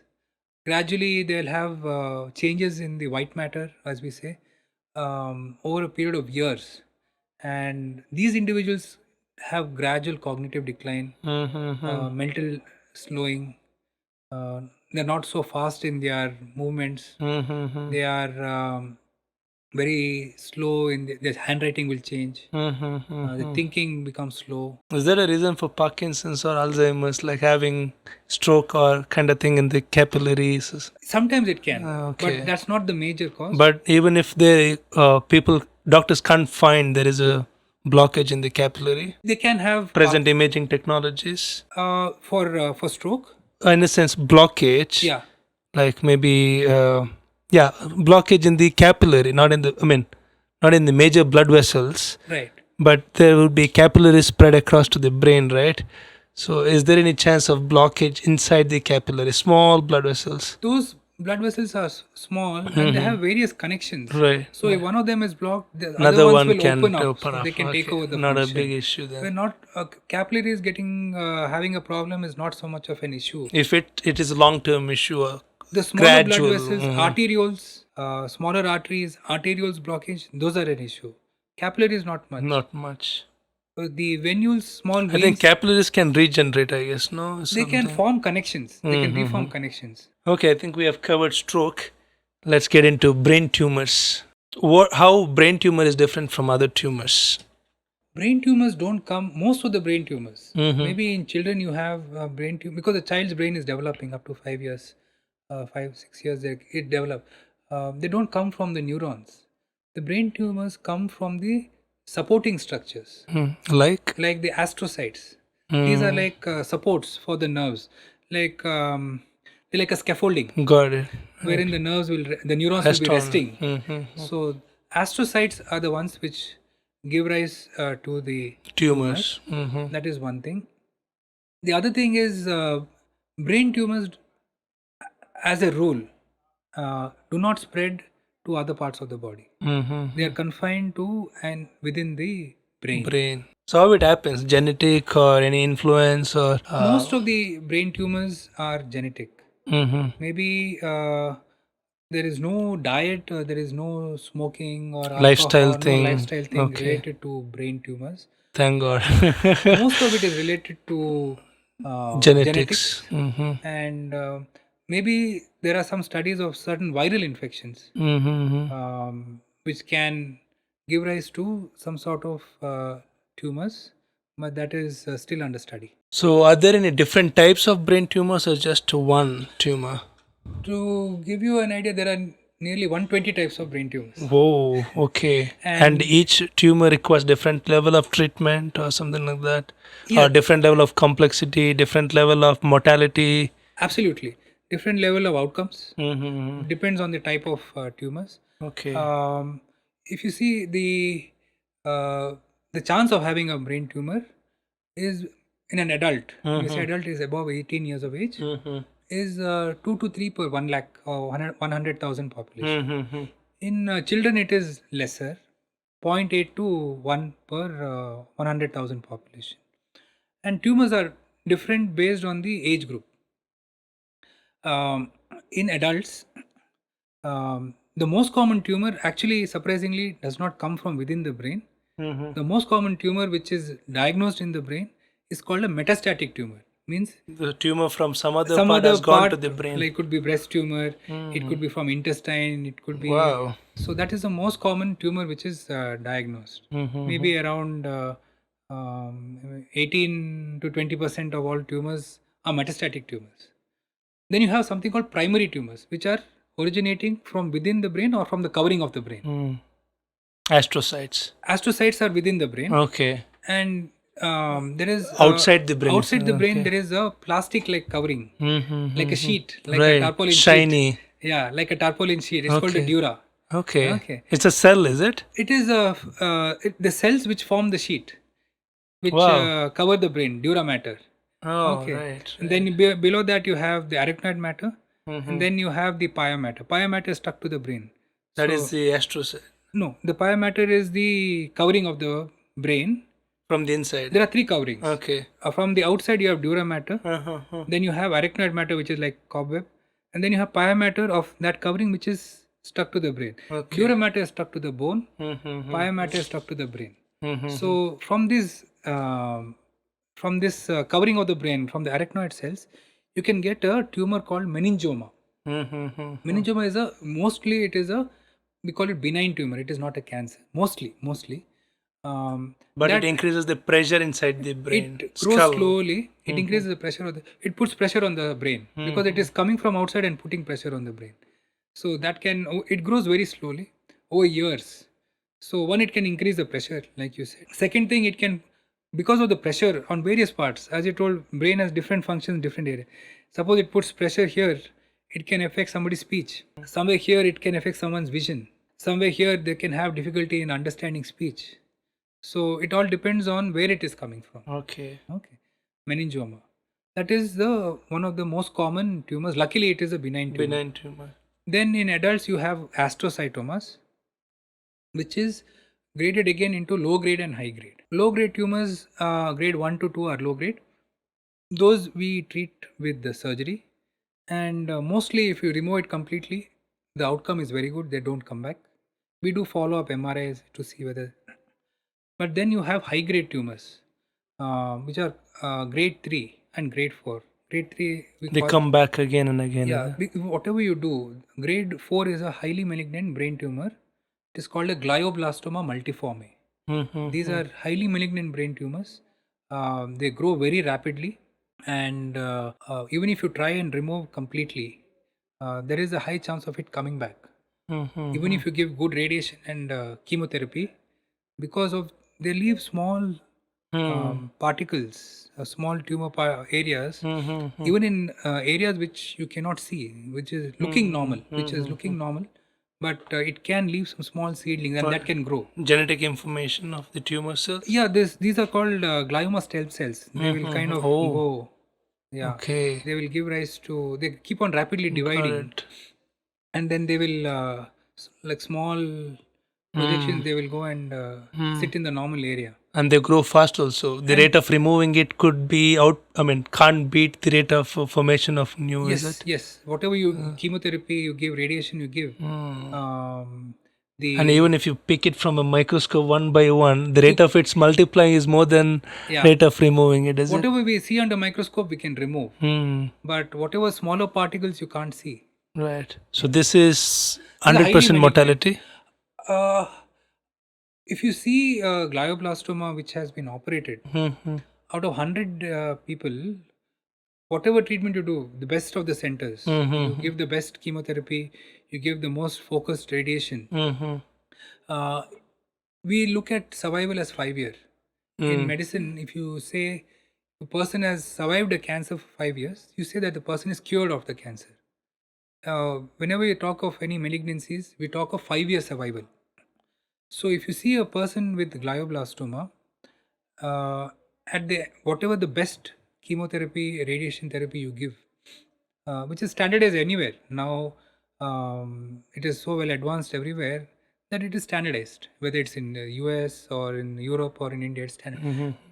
At the end of 3 years, only 25% will survive of the tumor, and at the end of 5 years, like 5 years survival, not more than 8 to 10% survive. So it's a very malignant tumor with a poor prognosis. What happens different with the survivors inside the brain then? What happens is they are genetically more tuned to have a response to the chemotherapy and radiation therapy. What are the agents that we have, the chemotherapeutic agents which are developed, worked on the genetic level. There's something called methylation. Got it. Epigenetics level. Yeah, they Right. change the genetic Correct. The framework coding of the region, rapidly yeah, developing got it. cells by putting one group of methyl. Methyl. So some individuals are genetically proven to have a better outcome with chemotherapy. It's all based on genetics. Got So now when we treat these kind of patients with these agents, we always do a genetic study to see whether they will benefit from this chemotherapy. how the response will be, whether they are good responses. So you sequence the DNA. There are various genetic sequencing which is done in labs to see which individual can have a better outcome. Maybe a rough idea which individual will respond to the chemotherapy and radiation. So 120 different type of brain tumors. So you had to study all of the 120 as your research. We study the major tumors, and we have neuropathologists who study more about them. As neurosurgeons, our job is we are like carpenters. We have to open the skull, To get out. get it out, send it for the biopsy, and then plan appropriate treatment with Then you get, after biopsy, you get to know what type of tumor it is. absolutely. We Out come of to know 120. what type of tumor it is, what is the grade of the tumor. What do you mean by grade in terms of... Grade is we see whether it is low grade or high grade. Okay, low grade is less benign. Sorry, less malignant. Less malignant. High grade is highly malignant. Malignant is rate of growth, is it? Yeah, low grade tumors resemble the normal tissue as much as possible. High grade tumors have changed their function, changed their appearance from the normal tissue, and they become like autonomous. They kind of on their Went own. rogue. Yeah, they've gone rogue. They cannot multiply on their own without any control. So all this is done by the neuropathologist. They look at the tumor under microscope, and now it is so advanced that they have special stainings. They have immunostainings. Like every cell now has something called an antigen. Every tumor also has an antigen, and they have developed particles which will stick to that and identify, oh, this is this kind of it, based on the picture which you see on the microscopy or special staining. This is this kind. So you are more precise. You can identify and have a more precise diagnosis. And beyond that, they do genetic studies. So you get a diagnosis with precision, and also you do these genetic studies to see who will benefit, how much they will benefit, and what outcome that person will have. So as a neurosurgeon, how do you operate, let's say, practical? So I want to visualize, how do you take out the tumor from the brain? And first of all, how do you cut open the skull? Like, do you cut open, like, when I think of neurosurgeon, you know which movie comes to my mind first? Let me tell you. It is Hannibal? No, Saw. In Hannibal with Hannibal, there is Anthony Hopkins and Ray Liotta. Okay. He gives him local anesthesia, and then he cuts up. I mean, they show. I mean, it's a not a live thing. It's CGI. Okay. He cuts open his skull and removes his frontal lobe. Right. When he's awake. I mean, we also do awake surgeries. Okay. I'll come to that. Yeah, I'll come to that. But how do you carry out brain tumor surgeries? Brain tumor surgery has advanced over a period of many decades and years. How it all started? They started with cutting opening the skull and then taking out the tumor? Yeah. Earlier, the pioneer of neurosurgery was Dr. Victor Horsley in England, and Dr. Harvey Cushing in the US. Okay. So they are the pioneers of 1950s? Maybe much before that, maybe in their 20s, 1920s, 30s. Yeah. Dr. Harvey Cushing was prominent during Second World War. Victor Horsley much before that. So what they used to do is, and even till very recently, what we used to do is, as I told you, there's a layer between the bone and the brain. Dura matter.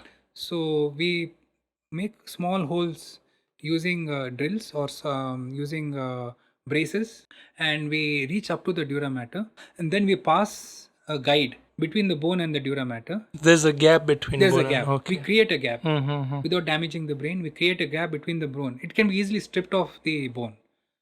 We pass this guide, and on that guide, which is like a safety, we pass something like a saw, like a tooth saw, and then we cut between these two openings. We saw the bone. So we have to saw it in 4 directions so that it becomes a free flap.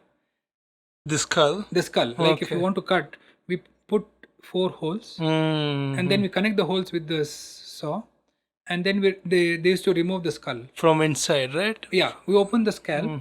Scalping, the approaches to the scalp, how to make a cut in the scalp, it was all learned from Red Indians.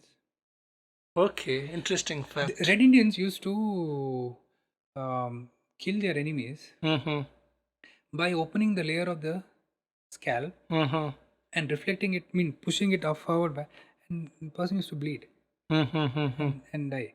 So based on the same principle, based on the blood vessels, we create openings in the skin here, which is called the scalp. On the skin on the skull is called the scalp. And based on where the tumor is, or based on where the whatever hematoma blood is, we fashion bone opening called a craniotomy.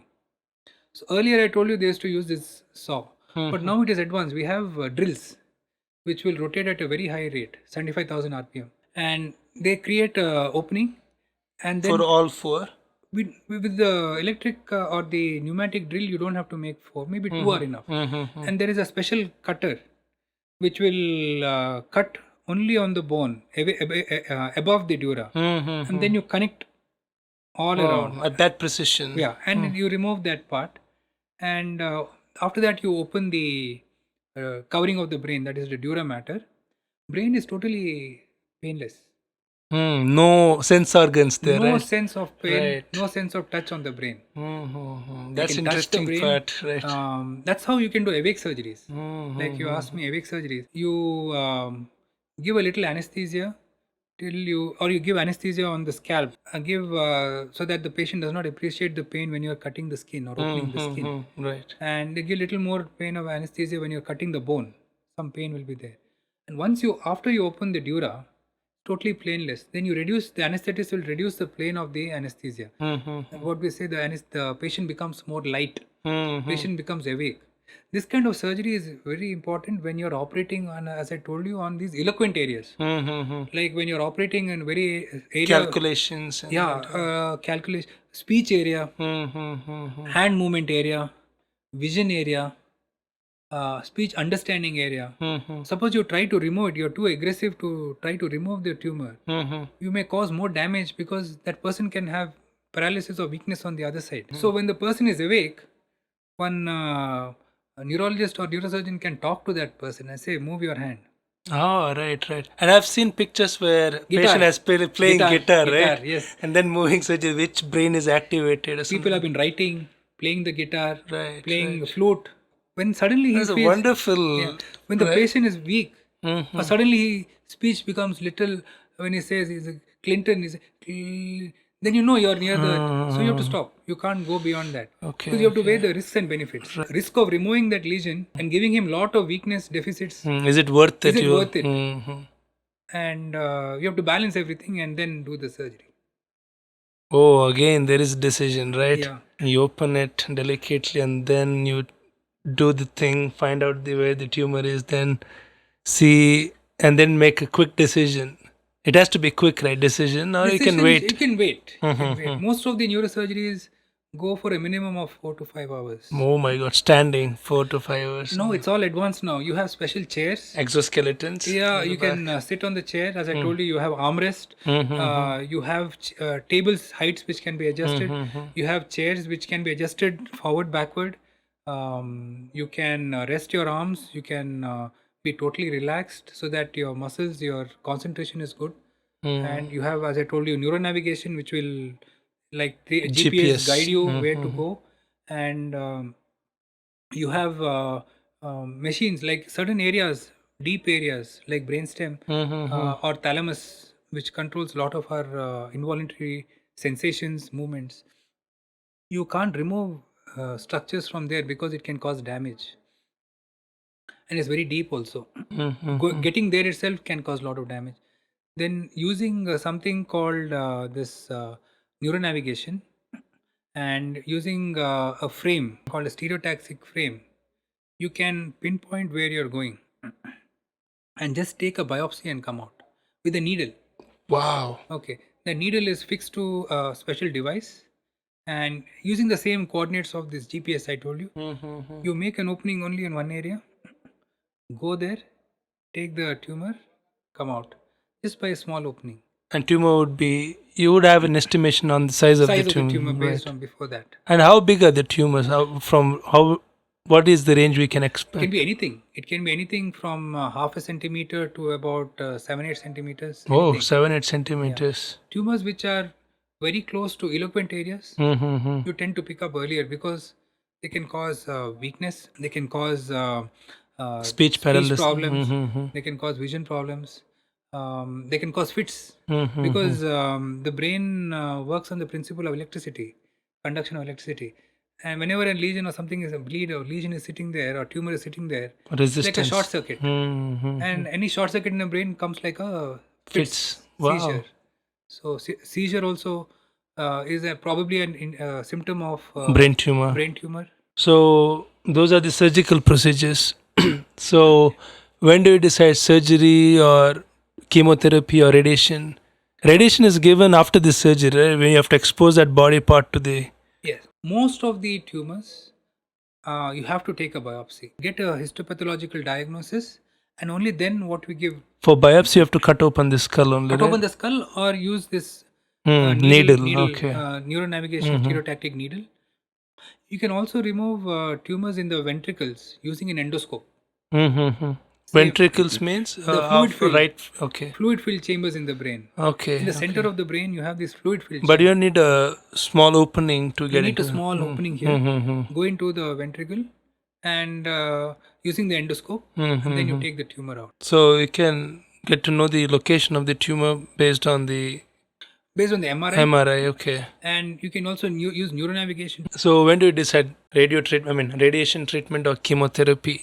It's all based on the histopathology, the pathologist, neuropathologist, Grade of the tumor. grade of the type of tumor, Tough tumor. grade Okay. of tumor, and then usually these discussions are held with the oncologist, and the oncologist we come to, it's called a tumor board meeting, wherein the neurosurgeon, the oncologist, and the radiologist, pathologist come to a meeting, and based on the planning, we decide what is the next method of treatment. Most of the high grade tumors, we have to give chemotherapy with radiation.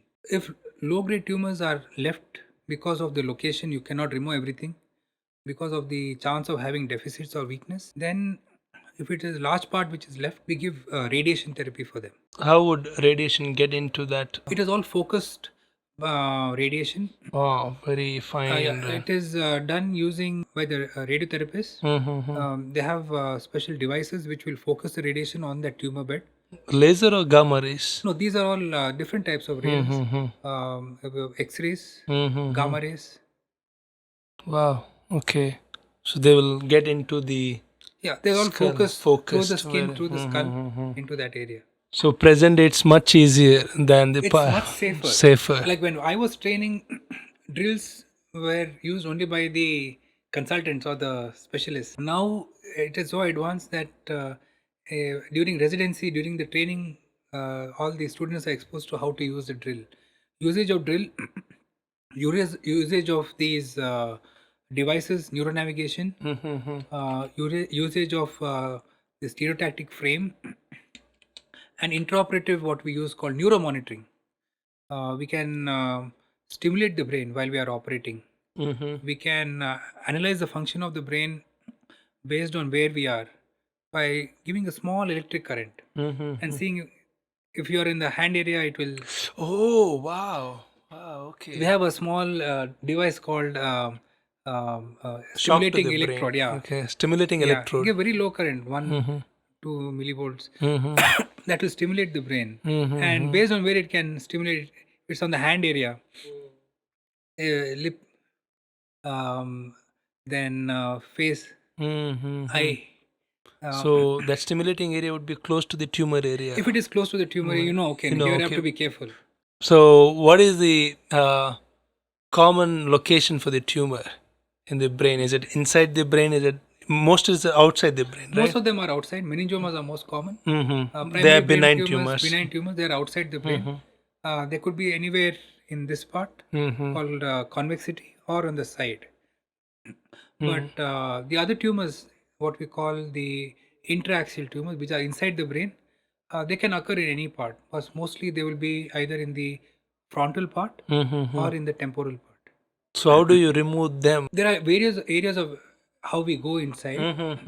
We, if you see the brain is like the shape of a walnut. It has all these walnut shaped convolutions. Okay. So we go in through the depths of that without. Oh. Yeah, through these we call them sulci. On the brain you have certain fixed areas which you can identify on the MRI. This is the sulcus. This is the central sulcus. So the motor area will be in front. The sensory area will be behind that. So all that is seen on the MRI, and that information we study, and we also feed it to the neuronavigation system, and that guides us. Oh, neuronavigation can guide also through the You convolutions. can understand where to go, which Mm-hmm. area to approach, which is the safest area to go inside. Which is the shortest area to get inside. Absolutely, which is the shortest area Wow. That guy should win at least a Nobel Prize. One who invented to neuronavigation. neuronavigation. Nice. But good news is, earlier neuronavigation was a monopoly of the Western countries. Mm-hmm. Now there are very good Indian companies which have made it very cheap, Nice. and a lot of Indian companies have produced this neuronavigation. Hyderabad, something like that. Hyderabad, Chennai. Mm-hmm. Medtech.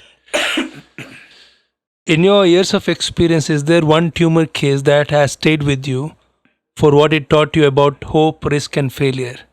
Yeah, I mean, during my initial days, I used to work in a charitable hospital Mm-hmm. in Bangalore. This was way back in 2005. This child was, I think, around 8 or 9 that time. It was a highly malignant tumor called a medulloblastoma. Okay. It is in this part of the brain, in the cerebellum, which controls our balance. Brainstem, close to the Close to the brainstem. brainstem, but in the cerebellum, which controls our balance, Movement. We removed the tumor completely, but it is a medulloblastoma. Medulloblastoma is a grade 4 tumor. It will come back again. There is a high chance of it coming back. And at that time, there was not much of genetic study also being done for these kind of tumors. So the child went to oncology center for radiation and chemotherapy. To our surprise, he did not have a recurrence. And I finished studying. I left that place. I did my training, fellowship training, and I joined this current hospital. Suddenly, he found out where I am, and this was so many years later. And he's studying to be a doctor now. Oh, wow. So this is nearly 12, 13 years later, and he's cancer free. He doesn't have the medulloblastoma. Mm-hmm. So these are some good success cases, and Right. What did it teach you, this case? it teaches you it teaches humility. Mm-hmm. It teaches you the fact that not everything is in your hands, Mm-hmm. and Nice. you are just conduit to help things Right. happen. You have done your best. That's the best, and Right. sometimes nature has a better answer to how things are. Right. So again, what's the cost we are looking at on the patient? Tumors in a it could vary anything. I mean, there are various government schemes which help out, Mm-hmm. and patients don't have to pay anything for those. But otherwise, anything between uh, 2 to 2.5 lakhs Mm-hmm. would be an ideal setting for a tumor To begin with, to right? begin with. Yeah. Mm-hmm. Then we have finished tumors. Epilepsy. Do you deal with epilepsy as well? Epilepsy Fits? mostly dealt by the neurologist. Neurologist. Okay. Yeah. Aneurysms. Aneurysms I do. Yes, as you said, you fill it Fill with it the with coils, coiling.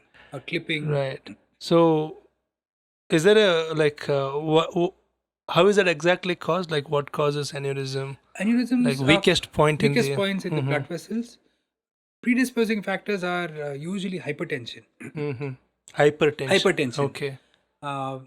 Those individuals who have high BP, those individuals, especially some individuals who are in young individuals, especially IV drug abusers, cocaine, so it increases your blood Blood pressure. pressure. Yeah, Right. they can have aneurysms. So, would it lead to immediate aneurysm? Like if you had cocaine 2 years ago and now it can still cause aneurysm, or immediately it would transition to Cocaine can cause immediate rupture of small aneurysms called blister aneurysms, and those aneurysms are difficult to treat because the vessel wall is very weak. And if it happens at multiple It can happen at one point, and the opening is very small, maybe a few millimeters. and how common is that with the cocaine users? I don't have a number for it, but I've seen many of them both abroad while I was doing my fellowship and even here. Cocaine use is quite a phenomenon for acutely ruptured aneurysms, which present with a very um, morbid state, who have uh, present in a very difficult or a comatose state sometimes. Yeah, And treatment is harder in that treatment is case. harder in them. The vessel wall is very very friable or weak, as we say. Okay. So you can't operate through coiling there. Coiling the vessel is, the aneurysms are very small, Mm-hmm. difficult to coil them. So the only way is to probably treat them surgically. Mm-hmm. The other option is there, which is called placing a flow diverter, diverts the blood away from the aneurysm. Mm-hmm. But in a ruptured case, it does not give good protection, especially in blisters. Yeah. Right. And why is that dangerous having blood inside the skull? Yeah, good question. See, when a blood vessel ruptures Mm-hmm. in a subarachnoid hemorrhage, let's talk about subarachnoid hemorrhage, like aneurysm has ruptured. Mm-hmm. It is lying in, the blood vessels are floating in this fluid which surrounds the brain, Cerebrospinal fluid. cerebrospinal fluid, which lies in the subarachnoid space. So, when a blood vessel ruptures, the blood is flowing at a pressure of 120 millimeters of mercury, average Mm-hmm. 120 or even more than that, maybe 140, 150. Mm-hmm. So, at that point in time, that split second when that blood vessel has burst into the subarachnoid space, the pressure in the skull Mm. has gone up to 140, 150 millimeters of mercury. Okay. It's like hydraulic. Small pressure, Yeah, bigger, like. huge. That millisecond, Mm-hmm. that 140 millimeters of mercury, it is like the brain has, the blood flow has shut off, because the pressure cooker I told you is Mm-hmm. at 140 millimeters. So when, how can the blood flow when there is so much pressure within the skull? So there is a complete, for a few seconds there is a shut off. Most of the patients with a subarachnoid hemorrhage, 30 to 40%, do not recover from that, because there is a total blood flow shut off to the brain. Mm-hmm.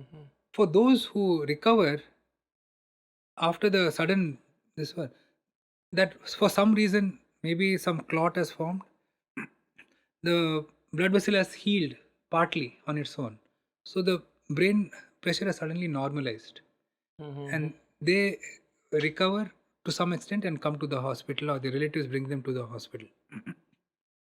So. That is around about 65 to 60% who kind of made it with from the initial severe bleed. Can you take us through what it's like from the surgeon side when an aneurysm bursts and a patient is rushed in? When an aneurysm ruptures, Mm-hmm. usually the patient will have complaints of severe headache. They say it's the worst headache they've ever suffered in their lives. Mm-hmm. In Western literature, it's described as thunderclap, like the sound of a thunder, sudden sound, that kind of burst kind of headache. If they survive this kind of aneurysm bleed, I told you 60% survive, 30% Mm. don't make it. They usually come to the emergency department with severe headache, vomiting. There'll be altered level of consciousness. They'll be restless. Some of them have fits. Some of them may have weakness in their hands and legs. So immediately, what is done is we do an initial assessment, check the level of consciousness. It is based on a score called the Glasgow Coma Scale. Mm-hmm. 15 is the best score. 3 is somebody who is kind of not going to make it. Okay. Number Mm-hmm. 3 score. And once the patient is stabilized, we check their blood pressure, check their vitals, check if their breathing is fine. If the breathing is not good because of the level of consciousness or raised pressure, we may have to put them on a ventilator. And then uh, we know that if the bleed is in the brain, we have to, once the patient is stabilized, we have to get a CT scan. The CT scan is the best test to be done in an emergency situation, because it gets over within 3-4 minutes. Mm. Whereas MRI takes longer time. The first pictures will come out after 7-8 minutes, Mm. and you have to prepare the patient. You should not have any metal. Right, right. Yeah. So CT scan will tell us where how much blood is there, what kind of bleed is there, inside the brain, outside the brain, surrounding the brain, or whether it's an ischemic stroke.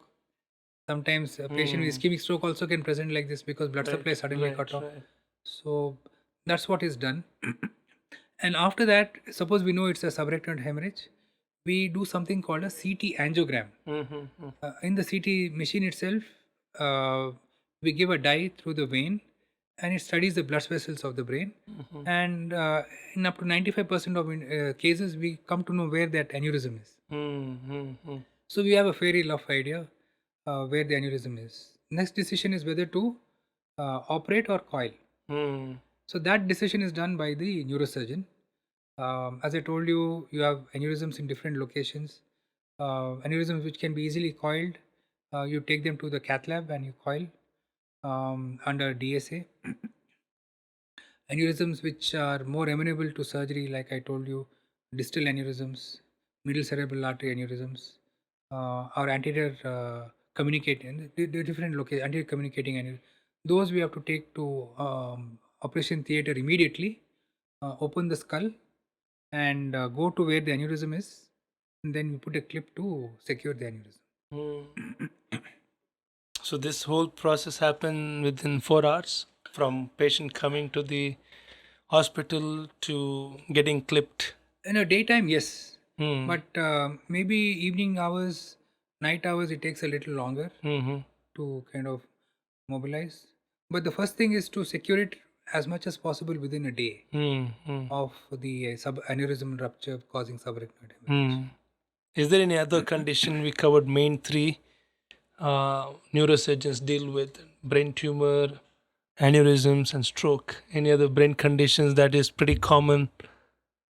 Uh, some surgeons deal with treatment for movement disorders Mm-hmm. like Parkinson's. Mm-hmm. Some patients with Parkinson's, they have so much tremor that cannot be controlled with medicines. Mm-hmm. So I'm not the authority on that. There Mm-hmm. are my colleagues who do it. Like you put a pacemaker for the heart. Um, pacemaker is placed in the brain using Mm-hmm. leads, so that that part of the brain which is not giving the signal to control these kind of coordinated Movement. movements, Mm-hmm. you constantly stimulate that area to control it. So that is called deep brain stimulation for Parkinson's. So Interesting. that is one surgery. Then for the brain, you have surgeries for raised pressure. Mm-hmm. Sometimes this fluid-filled cavity called the ventricles can get blocked due to many causes. It can be blocked since birth. That Mm-hmm. pathway is not open. It can be blocked by tumor. It can be blocked by bleed, or if the person has any infection of the brain by the viral, bacterial, or tuberculosis, then because of the swelling, that pathway can be blocked. So we have to do procedures to bypass the block. Mm-hmm. So we put shunts. So it bypasses the block wherever is there in the brain, and that shunt is placed within the brain in the ventricle, and the other part of the shunt is placed in the stomach. It's called a ventriculoperitoneal shunt, VP Okay. shunt. Mm-hmm. What we do is we put one end of the tube. Mm-hmm. It's like a tube. It's a plastic biocompatible tube, which is placed in the ventricle, the fluid-filled cavity of the brain, and we tunnel it under the skin from the Mm-hmm. back of the head in front here, Mm-hmm. uh, And get it out of the and stomach. and put it inside the stomach, in the Okay. abdomen Uh-huh. here, under the Inside skin, only. Uh-huh. inside your abdomen, so that the fluid which is secreted and not getting absorbed will get absorbed from the lining of the abdomen. Oh, nice. So that's called a It's like ventric. intestine. Intestine absorbs The the covering of the there is an inside lining of the abdomen called the lumen. peritoneum. Okay, okay, The lumen is lined by peritoneum. okay. So that has an absorbing capacity of a fluid. Wow. So this fluid which is secreted goes under a regulated valve. You have a Okay. valve which will you can set to what pressure the fluid should drain. That is all controlled from the outside using a magnet. Okay. Suppose it is not draining well, you can reduce the pressure so that it flows more, fluid flow, and that through the tube under the skin, it will flow all the way down to your abdomen, and that tube which is placed inside the abdomen. In layman term, it is called stomach, but it's not stomach. Yeah, yeah. Abdomen is this entire area. Yes. So the inside lining of the abdomen will help you to. It is very Outside absorbable. layer of the Yeah, abdomen. yeah. It will help to absorb all the fluid, Mm-hmm. and And take back to the bloodstream. yeah, exactly. It goes into the bloodstream. Wow. And that is a very rare case, no? Like Pretty common. this BP one. shunts are very common, especially in And ventricular blocks, right? ventricular blocks. Exactly. We do it in children. So pipe would be present from the inside. Yeah, from here, from the back of the skull, Okay. under the skin, Mm-hmm. bring it forward Okay. over the collarbone, over And the it is chest, visible from No. the outside? under the skin. No visibility. Nobody will know. No, even the projections. It's a very thin tube, few millimeters in Would diameter. that affect the running or exercises? It should not. Is it delicate? It should not. It is a delicate tube, Mm-hmm. but there is a chance of the tube breaking sometimes Mm-hmm. because of activity, because of long time. You see that plastic can get a little old. It can become little tight, firm. It can break. It can fracture, like we say. That time we remove this tube and put a new tube. Wow, who invented those things? Uh, Amazing. It was invented by um, an engineer Okay. whose child had hydrocephalus. Wow, interesting story. So it's a need-based thing. That's what most discoveries Most are. yeah, it's all Inventions are. need-based. The mother of all invention is the need to get things done. I Right, guess. right. So he did an operation. He on his devised own. it. He refined the procedure for his child who had hydrocephalus, so that it will drain properly, it will not get blocked, and it drains at appropriate rate. But who thought the peritoneum, the abdomen, would absorb those? Like, why not letting it out from a small pouch outside or something? That will cause infection. Ah. It has to be contained within your Oh, body. right. Oh, right. You right. keep it outside, you're exposed to atmosphere, it will cause But infection. abdomen, wouldn't there be any gut microbes? Or even if it's outside? The peritoneum, the abdominal cavity itself is very sterile. Okay. Unless there is an infection, Leak, yeah, right. it's very sterile. Oh, then it would cause another infection. No, Yeah. it will migrate to the. Absolutely. You have any infection in your abdomen with a shunt, high chance of it going all the way to the brain. Right. So brain don't actually have bacterial infection, no, as much because there's a brain blood barrier. It is less. It is less, but it can occur. It can occur when there is infection in the blood. It goes in those who are having heart conditions like infective endocarditis, and children who have congenital, birth defects in the heart. But bacterial infection can occur. It can occur of the brain, can occur due to infections around here. Suppose you have severe sinusitis, severe ear infection, bacterial ear infection. The layer between these structures from the nose to here is very, very thin. From the ear, inside part of the ear, called the temporal bone, mastoid bone, very, very thin. So infections can go to the brain. So mostly it is from surroundings. Right. Nose, ear. Other cause of infection is head injuries. You have accidents, you have fracture of the skull. So bacteria can go from the outside to the inside. Right. That's also common. And also, when I had a COVID, I couldn't think. No generation of ideas. No thinking capacity. Thinking capacity was totally shunned. I could just consume content. That's all I could do. So, do you know any reason why is that so? Like, I couldn't even think, couldn't calculate, no idea generation, nothing.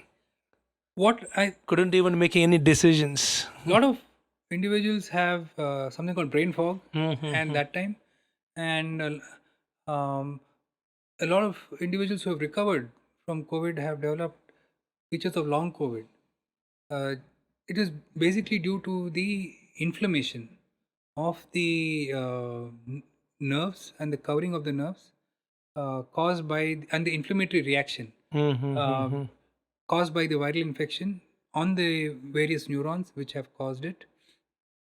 And it has shown that a lot of individuals who had COVID have difficulty in, not everybody, in their memory.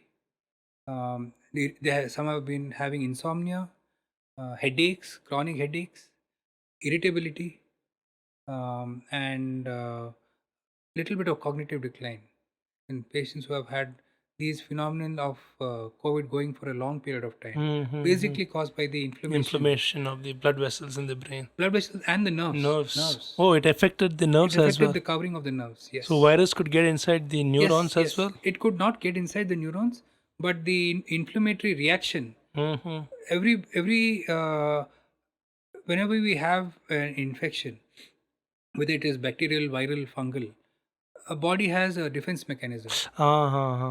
It produces two types of reactions. Got One is the cells go and try to eat away or destroy the, or it Like produces macrophages. yes, Yeah. correct. Or it produces antibodies. Mm-hmm. This antibody immunological reaction can cross react against various Our own system and cause inflammation. But COVID also caused a lot of inflammation of blood vessels also. That is true. That is true.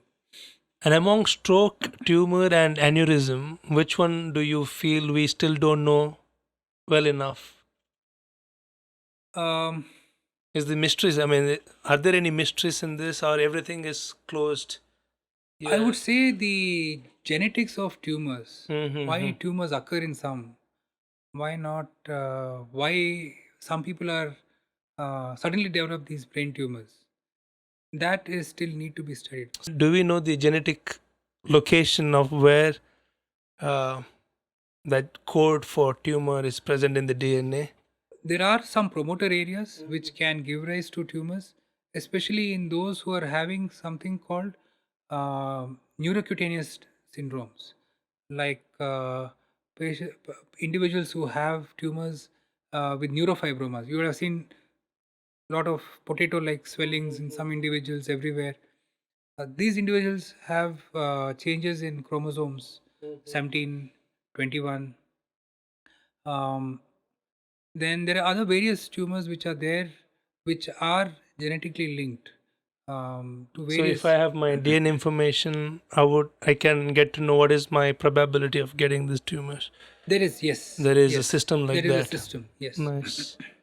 Most of the surgeries that we have are either related to bleeds inside the brain or because of accidents, either fall or road traffic accidents. Those are called traumatic brain injuries. In case of bleeds, as I told you, you either remove the clot or you clip the aneurysm. That's something that we do. Sometimes in trauma, in case of head trauma, the surgeries that we do are either to fix the fractures, because if the the skull is exposed and the skin is open and there's a fracture, there's high chance of having infection from the outside going to the inside to the brain. So you have to fix the fracture, see that it doesn't press on the brain, what we call elevation. And when we do that, we fix it with mini plates. We have special titanium plates which are 3-4 mm thick. We use special screws to kind of fix them so that they don't move. The pieces don't From move. the inside? From the outside. From the outside. From the outside. It's like a support for the. No, what we mean to do is we lift the bone which has fractured, keep it at the same level at the normal bone, and once we do that, we attach the normal bone to the fractured bone using these mini plates. Okay. And screws As a support. As a support, so that it doesn't move, and over a period of 3 to 4 months, these bone cells will grow from the side and form union with the bone which is fractured, fuse. That time you can remove the plates. Well, plates are permanent, lifelong. Permanent, lifelong. They will not. They are all made of titanium now, so they will not interfere with MRI or your metal detector in the airports. Nothing. So that we do, and then with road traffic accidents, with trauma, with falls, the brain can get injured and the brain can get swollen. At that time, what we do is we try to remove the injury or the injured part as if required, because the swelling can increase the brain pressure, increase the pressure within the skull. And it's a very delicate area because you have the nose, you have the, as we call, base of the skull in communication with our mouth, with our nose. There's a very thin plate. Okay. So whenever there's a fracture, infection from below can go up, or fluid from the brain can leak through the nose.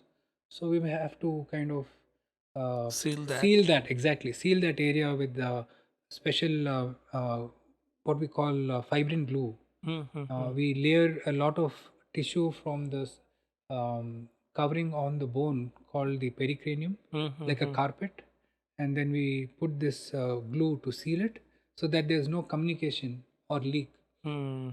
Sometimes in severe head injuries, the brain pressure is so much that trying to repair the bone, or sometimes even in large strokes, the brain swells. You have to give that space for the brain to swell. That pressure cooker concept. Correct. So what sometimes we do is we remove the bone Purposely. and keep it out. Keep it in a special minus 80 degrees centigrade. We have a bone bank. It is cryo preserved. These bones can be kept up to 8 to 10 years if required. We don't usually do so long. And keep that brain open. Keep the brain open, covered with the skin. Oh. And over a period of their own patient's skin. the scalp. Okay. So Transferred. we suture the scalp back to where we have cut. That would be very soft, no? It will be soft. It is in there's no bone covering it there, but usually nothing happens. And by 2 months the swelling will come down. Patient also would have recovered, and then we get the bone from the bone bank, clean it well. I mean, it's preserved well with various chemicals. We remove these chemicals, treat it with medicines, and then we put it back, and then we suture the skin back.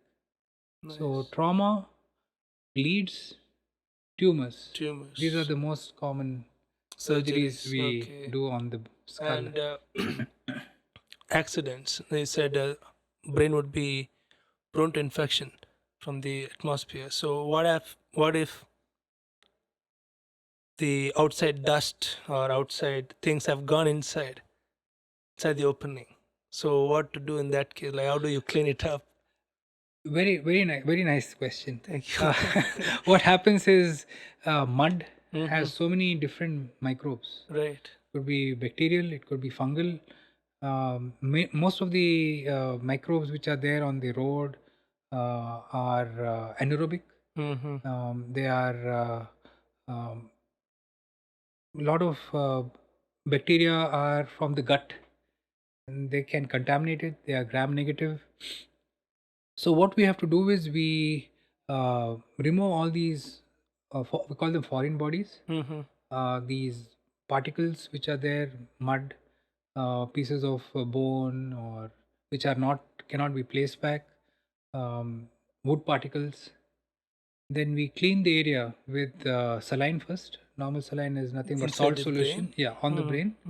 Then we use hydrogen peroxide as a Oxidizing agent. It releases a little bit of oxygen, nascent oxygen, and it also releases a little bit of heat, which can help. And after that is done, we clean the bone with special iodine solutions, remove all the contaminants, clean it again with saline, and then place the bone back if possible. That's what we do. There would be high risk, right? There is always a risk of infection. We give them very high antibiotics, which covers all the spectrum of bacteria. We're not too worried about viral. We are worried more about bacterial. Right. Fungal would take care of its own, not a big problem. But bacterial, anaerobic bacteria, as we say, gram-negative organisms are something which we worry, and we give very high antibiotics for these cases. That to do. Most of them are road accidents, right? Most of them are road accidents. So you have performed over 3,800 brain surgeries. That's a big number in 20 years. So do you remember your first one?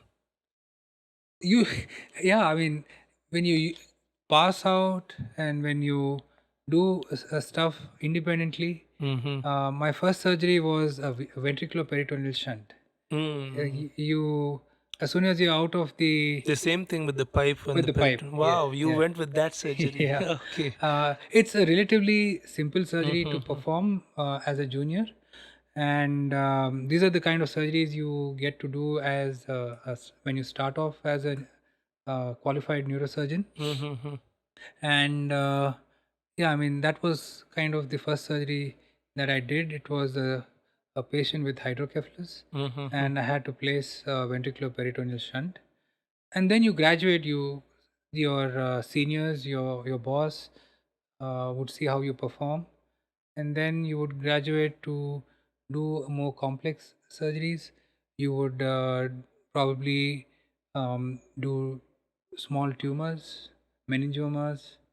You would do spine surgeries, which are relatively easier Oh, than, spine surgeries are easier than brain surgeries. I would say, yes. Mm-hmm.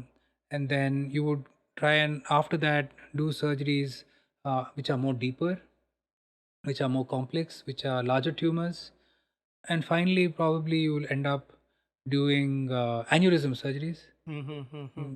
Aneurysm surgeries are more tricky. They Tricky. need more Mm-hmm. experience, more time. So that would be, yeah, The final. final, yeah. Okay. Mastery of Mastery. neurosurgery. Aneurysms, arteriovenous malformation, where there is a tangle of blood vessels Mm-hmm. in the brain. Oh, you have to untangle. What has happened is it's there since birth. Mm-hmm. There is no direct connection between artery and vein. Mm-hmm. There is an intervening. Usually, you have an intervening pathway: arteries, arterioles, capillaries, Mm-hmm. venules, veins, and then the larger. Here, there's a direct connection between artery and vein. That Mm-hmm. intervening area is not there, so the pressure is directly Oh. radiated from the artery to the vein. There's a high chance of bleed. Mm-hmm. So you end up operating on them to. Those are rare cases. These are around 2% of Mm-hmm. all Population. yeah. And you end up removing that. You can't untangle it because it's formed since birth. You have to remove it so that you reduce the risk of having bleeds. Yeah, Mm-hmm. And clip it there. clip the vessels on the side, but Mm-hmm. remove the main part which is having this malformation. Okay. When did you perform your first stroke surgery? The first stroke surgery, I would say, for an aneurysm, Mm-hmm. I performed in the first time I passed out in 2004. So by the time I clipped my first aneurysm, it was in 2009. Oh, Yeah, 5 years 5 later. years later. So were you nervous? I was definitely nervous. Where was it?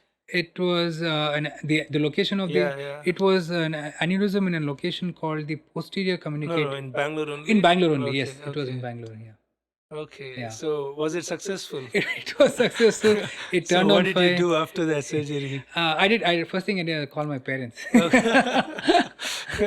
I called my parents and told them it went on fine. Of Uh-huh. course, my boss.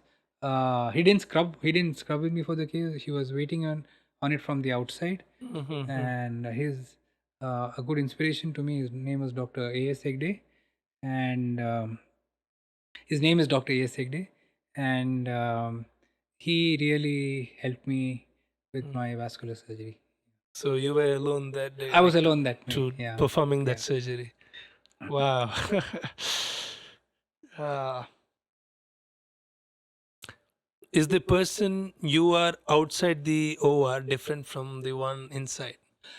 Yeah, definitely. How are you inside? Now you are relaxed, chill, and In the when you're in the OR, you as an operating surgeon, whether it's me or anyone, you carry the responsibility of everyone under you, right from the anesthetist, the nurse, your assistant, the technician who manages the gadgets, the monitoring stuff. So you're like for any surgeon, you are like the conductor in an orchestra, mm, and over a period of time, the your assistants are your individual piece players in the orchestra, mm-hmm. and you build a team and you work with that team, and you tend to have a little more responsibility inside, responsibility towards the patient who has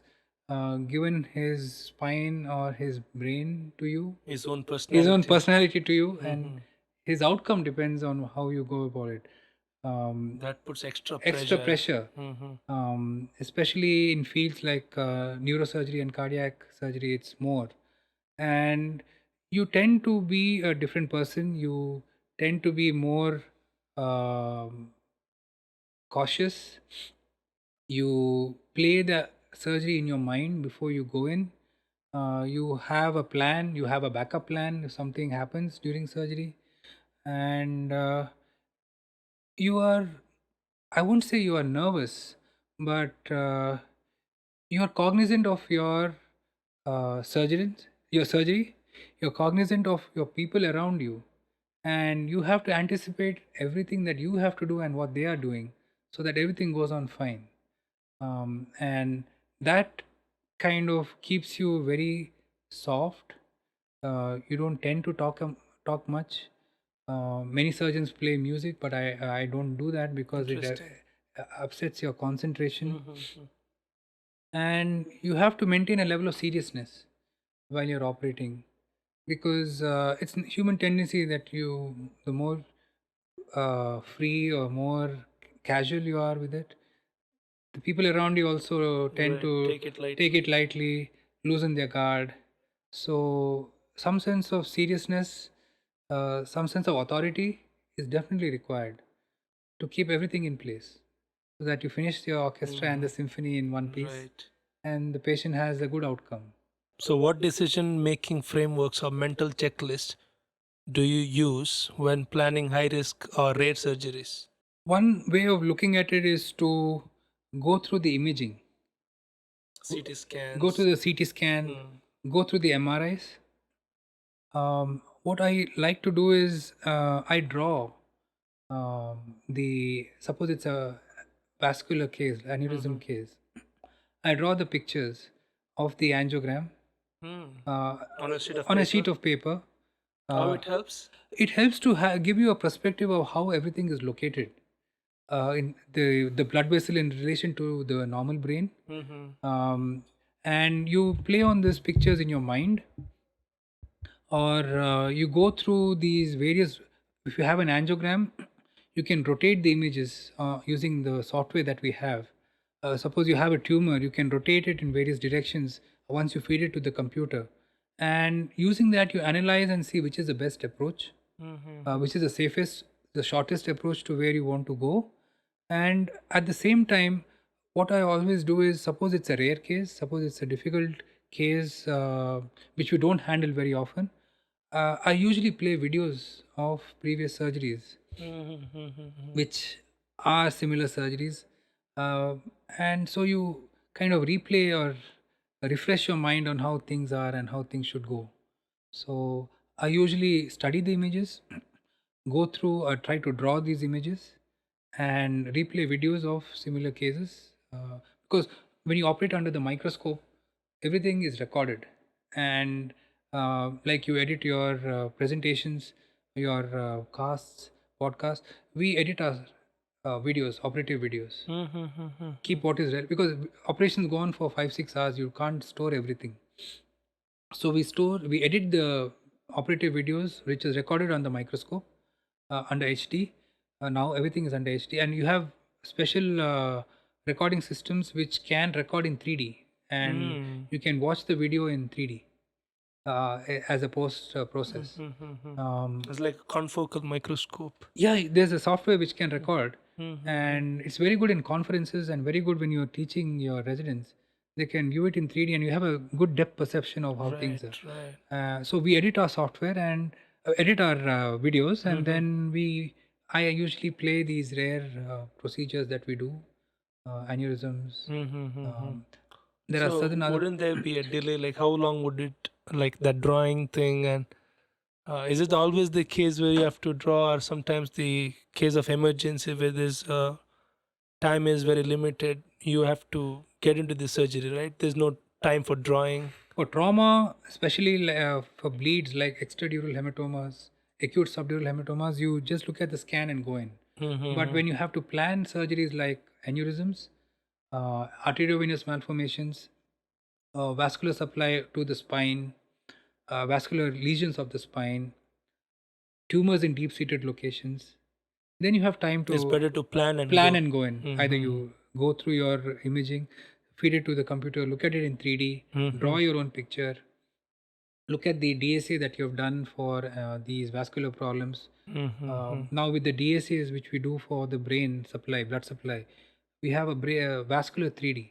We can rotate it in 360 degrees, study the entire vessel, study where the aneurysm is, what is the size of the aneurysm, where it is projecting, which side it is directed, what is the root of the size of the root of the aneurysm. Everything can be studied. So that gives you a very good picture. Wow. That is the art of surgery. So, do you take off other checklists with regards to patients? There's a very famous Indian surgeon, Atul Gawande, who made, I think he's a laparoscopic surgeon based in the US. He found out that the risks and misadventures, and misadventures meaning operating on the wrong side, or not knowing the right lesion way of, he prepared a manifesto. He made it into a book which was a bestseller called the Checklist Manifesto. For For neurosurgeons? for any surgery, any surgeon, surgery. It could be neuro, it could be ortho, it could be basic general surgery, gynec, anything. So he made a list on how you should um, have a checklist. It could be with starting with the patient name, then the ID of the patient. Patient name, why that matters? Some patients would have the two patients would have the same name. Very common. Oh, okay. Sometimes So same doctors first name. can Yeah, you can. miscalculate. Then you mark on the patient, usually identify by name of patient, uh, age or date of birth, the hospital number or the ID of the patient. You you mark on the side of surgery, which side you're operating, left side or right side. So you reduce the risk of having any misadventures. That is also documented in the checklist. The name of the surgeon, the name of the anesthetist is identified. You the nurse asks before in the checklist, what are the anticipated time? What is the anticipated time of the surgery? Do you anticipate any major events or complications? Do you identify that you need any blood? The nurse who has scrubbed for the case will say that the instruments and the equipment is adequate.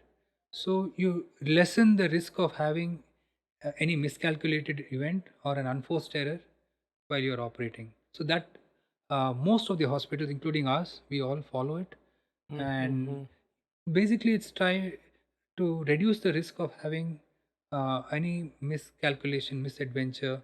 Um, you would have heard of this stories of some celebrity's mother, even in the US, who underwent a surgery opening of the skull on the wrong side. This was 25, 30 years ago. So all this has come down now. Because of the checklist. Checklist. You have a good checklist. More than checklist, you should follow algorithms. You should follow, any surgeon should follow the steps of the procedure. There is no shortcut. Follow each step the way it should be.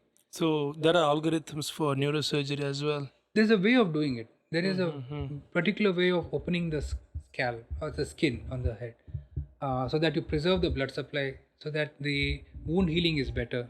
There's a particular way of opening the skull. There's a particular way of opening the covering of the brain. There's a particular way of entering into the brain. There's a particular way of And each one depends on the type of case, right? yeah. It will depend on the location of the lesion, Location, type of case, whatever pathology it is, whether it is vascular or tumor or trauma. So everything depends on what it is. And then there's a particular way of removing these lesions, because the brain is as soft as butter. The normal brain which is a live brain, not formalized brain, is as soft as butter. So you have to be very gentle when you remove a tumor, when you remove the blood which has bled inside the brain, without causing much damage to the surrounding structures. And these blood vessels are very, very small, which are the final blood vessels in the brain. There's no way you can tie those blood vessels. There's a particular way of stopping the bleeding in the brain. There are special agents or methods of doing it, various um, medicines which we can apply on the brain. So all this goes as a technique. There is no shortcut, there is no bypass. Maybe if a surgeon has worked 20, 30 years, he's devised something, he can make a modification. But go go in and come out, it should be the same way as going in, and you should not be stuck when you're coming out. Right. Because you follow a particular method of going in, you do it the right way, remove the lesion or whatever it is the right way, and then you come out safer. You You come don't out, miss you any don't step. miss any steps, and that way it is good. Have you ever been in a moment in mid surgery where you had to completely change your plan? Can you take us back to that moment if it's there? Um, You have to change your plan completely in the mid surgery when skull is open and it's like, oh, plan has changed now, and you have to make quick plans. Otherwise, it's a very delicate situation or something like that. I usually encounter that with trauma, Mm-hmm. um, because the brain has been injured rapidly from the trauma, and um, you have to be quick to kind of remove the blood which is there outside the brain, inside the brain, and then the brain starts to swell because of the sudden injury. So it's a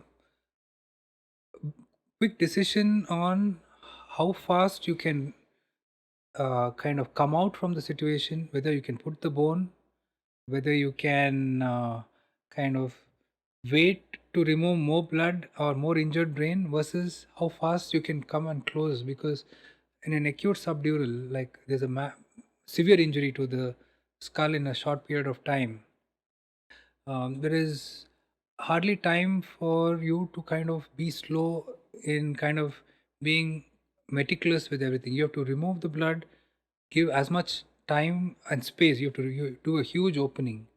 Uh, then the question comes whether you want to remove the damaged brain or not, versus give space for the brain to swell, because you spend a lot of time removing the blood. The brain is going to start swelling from the swelling and the injury that it has, and you may not have enough time to close the skin or the scalp.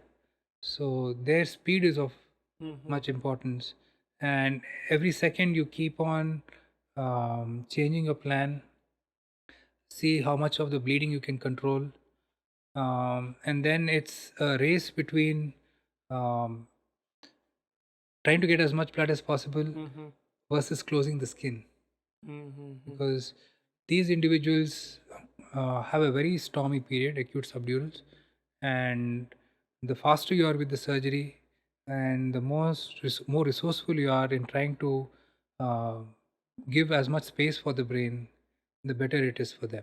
So you have to wait and see the approach, like what happens, and then plan accordingly As fast as as possible fast as possible. and in the shortest period of time, yes. In a moment when your surgical plan starts to fall apart, what takes over inside you? Is it training, instinct, experience, or something else? It's mostly my past experience. Mm-hmm. Suppose things don't go along the way it should, whether it could be with vascular surgery, whether it's with trauma, it's usually what I have experienced and seen from others, and what I have experienced myself, whether it's um, a complicated case, whether it's to do with the challenge, how I or other people have dealt with it. It's mostly experience. At that point in time, it's mostly experience, your gut feeling, Right. which will come into play rather than your theory or whatever you have learned in your Correct. books.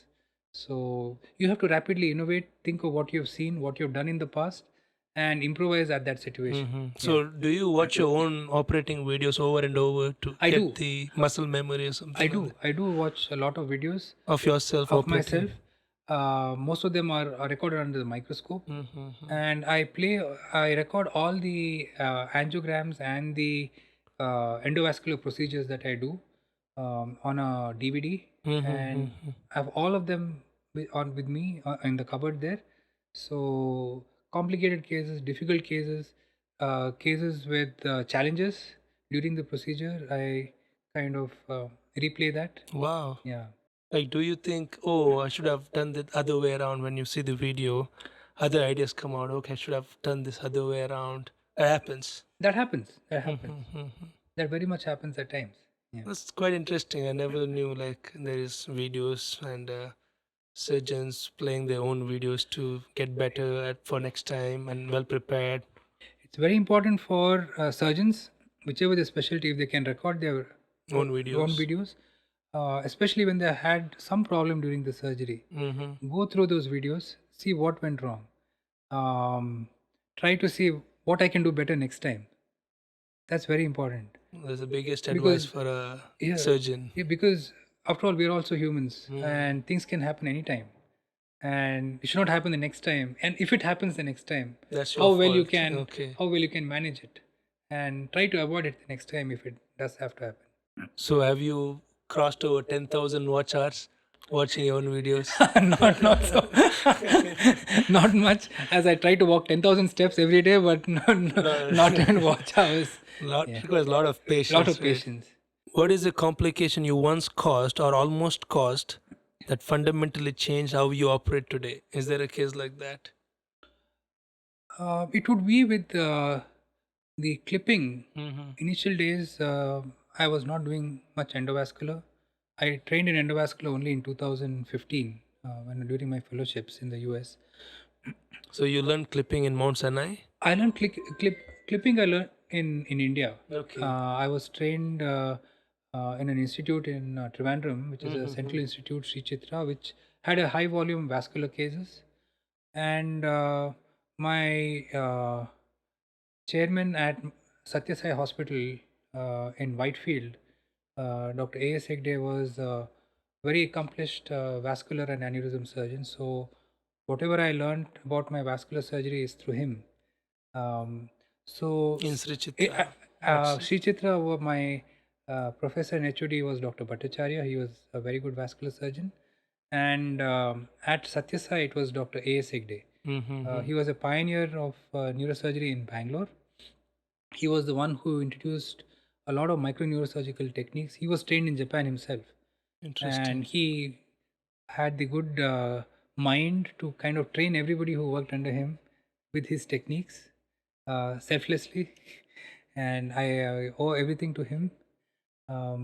Sometimes the way I approached the aneurysms, there would have been initially there would have been some chances wherein the aneurysms bled.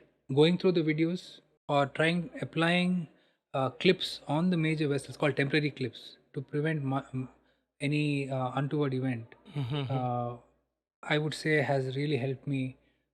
Initially, those were some challenges, but as time passed, learning from these challenges and going through my videos, operator videos, and others, it has helped me to be a better surgeon. Yeah, Even clipping is an art. it is an art. It is a dying art now. Yes, Clipping of okay. aneurysms is a dying art because most of the aneurysms are going towards coiling. So I would say that you should keep it alive because not all aneurysms end up being coiled.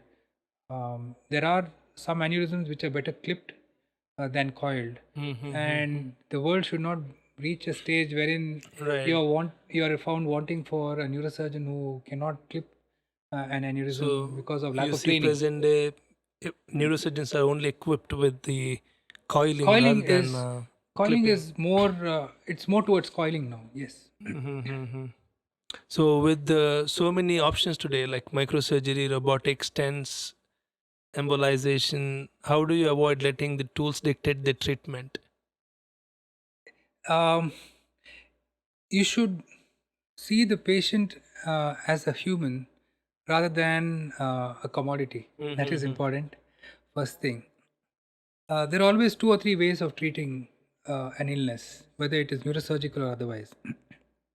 If it is neurosurgical, then just run an algorithm in the mind whether surgery is better first or no surgery is better first. Mm-hmm. Even not doing surgery is also a For big me, for task. some, especially Mm-hmm. for spine, not all spines need to be treated. Many of them would probably be managed conservatively. First, you see whether it is actually needed or not. Mm. Of course, as a surgeon, you would like to operate. And you want that number. I did this many surgeries. So even Yeah, not doing surgery should also carry a yeah. number. First, a good surgeon is one who knows when not to operate. Mm.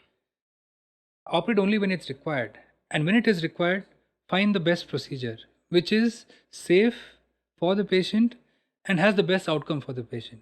So whether it is surgical clipping or endovascular coiling, or whether you put a flow diverter or a stent, just see which is the best outcome and which you are good at. Mm. Strength, Don't own try to strength. experiment or try Mm. to do something because you want to do something. Right. Have you ever operated on an animal on We a neurological terms? Yes, yes. I have during not as an on an animal, but during training we have to. Um, I train at Stanford for like you have a bypass for the heart. We do brain. I do brain bypass. Mm-hmm. Like you have certain conditions like wherein the blood supply is less, totally cut off. There's no blood going to the brain. Patient can have strokes. There are some conditions like moyo disease. It's a Japanese first described in Japan, but very Mm-hmm. common everywhere. More diagnosis now because of the advances in the technology how we diagnose. Mm-hmm. So there's gradual reduction in blood supply to the brain, and moyo is like sounds like a puff of smoke. In Japanese, it means puff of smoke. So the brain tries to form these small connections, which look like puff of smoke on an angiogram. Okay. So, but it's not Because of adequate. lack of blood going. Absolutely, but it's Okay. not adequate. So what we do is called bypass. We take a blood vessel on the skin here, scalp, Mm-hmm. called the superficial temporal artery, and then we suture it with the suture material which is as thin as the hair. It's called 10-0.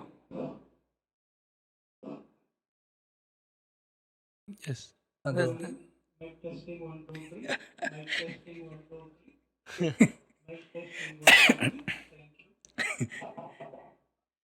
event is happening up. Huh? no, this is required here because of any emergencies. Oh, okay. Suppose you have a stroke, a stroke code will go, Mm-hmm. heart code will go. For trauma, it's called triage. Okay. So all the doctors who are on duty have to go to emergency. So they have to test the mic twice. Wow, nice. Okay, we were in the Moyo Moyo Moya. days. So in moya disease, what happens is there is a reduction in blood supply to the Mm-hmm. brain. It is not adequate. Suppose the person is working, studying, exercising, the blood goes to other parts, so that comparatively the blood supply is less to the brain. Mm-hmm. And because of the deficiency of blood supply, there can be small strokes or major strokes which can occur. So what we do is we bypass it. We take a blood vessel from the scalp here called the Mm-hmm. superficial temporal artery, and we suture it to the blood vessel of the brain Mm-hmm. using material which is called 10-0 of size 10-0, which is as thin as the hair. Of course, Mm-hmm. we do it under microscope. So to learn that, So you connect this blood vessel with the brain blood vessel. absolutely, Wow. absolutely, And the size of the air. suture material A is suture material is the size of the air. hair. Yeah, Wow. and So you have to experiment on the animal we have first. to do it on rats. Mm-hmm. So at Stanford, twice a week, the rats used to come from. I mean, we had to go through a course. We just don't go. We had to go through a biomedical course. Mm-hmm. We have to give the anesthesia ourselves to the rats, and then do the anastomosis here in the neck vessels, which is equal to the size of the small vessels in the brain and the scalp, and monitor the patient. And we had to suture it and see that the rat survived, and everything had to be documented. Wow. So The other animal that we usually train for during all these fellowship programs in endovascular are pigs, because they are Very human-like, right? In a sense, the their anatomy anatomy and is, yeah, absolutely right. Their very close anatomy, cousins to their human. blood vessel anatomy is very similar to ours, and it's very easy to get into and do all these endovascular procedures Hmm. under anesthesia. Even xenotransplantation, Yes, pigs yes, are preferred, right? true. Hmm. So, this is this question I had.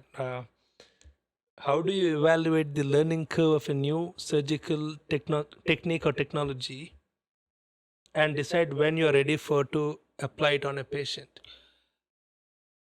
Um, You mastered, I mean, you just started learning a surgical technique, and then when do you decide to apply it on a patient? the training for neurosurgery has advanced quite a lot. Earlier, it was learning from your mentor and applying it on the patient. But now we have something called a cadaver lab. Mm-hmm. Even the hospital where I am working now, we have a full-fledged cadaver lab, and you can practice um, ethically on these cadavers for the surgical approach, the kind of surgery you want to perform on the brain, on the spine. Suppose you have to anastomose any vessel, you can do that. Suppose you have to learn any technique on the spine, you can do that. And then you can apply that in the operating theater in the OR. Mm-hmm. The other way is for endovascular procedures, you have something called mentorship. For complex procedures, interventions um, abroad, and sometimes for flow diverters in India, you need to be mentored for at least 10 procedures before you can do it on your own. So there is some sort of safety which is placed on this. For surgeries, I would advise everyone, especially the surgeons, if they have a good cadaver lab, to try it on the cadaver lab, master the techniques, and then try it on humans. Mm. So you built a cerebrovascular and endovascular program almost from the ground up in India. I read your CV.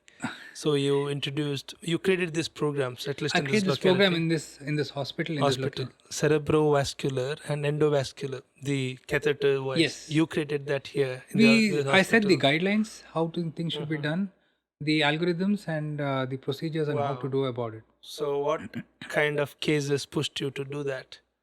It's basically the aneurysmal ruptures, vascular cases, arteriovenous malformations, strokes, problems with blood supply to the brain, carotid artery, bleeds in the brain, and also moya disease, atherosclerotic disease, which of the blood vessels which reduce the blood supply to the brain. So um, we've had this program here now, and we do more than 100 endovascular cases every year, and we operate on nearly 700, 800 surgeries.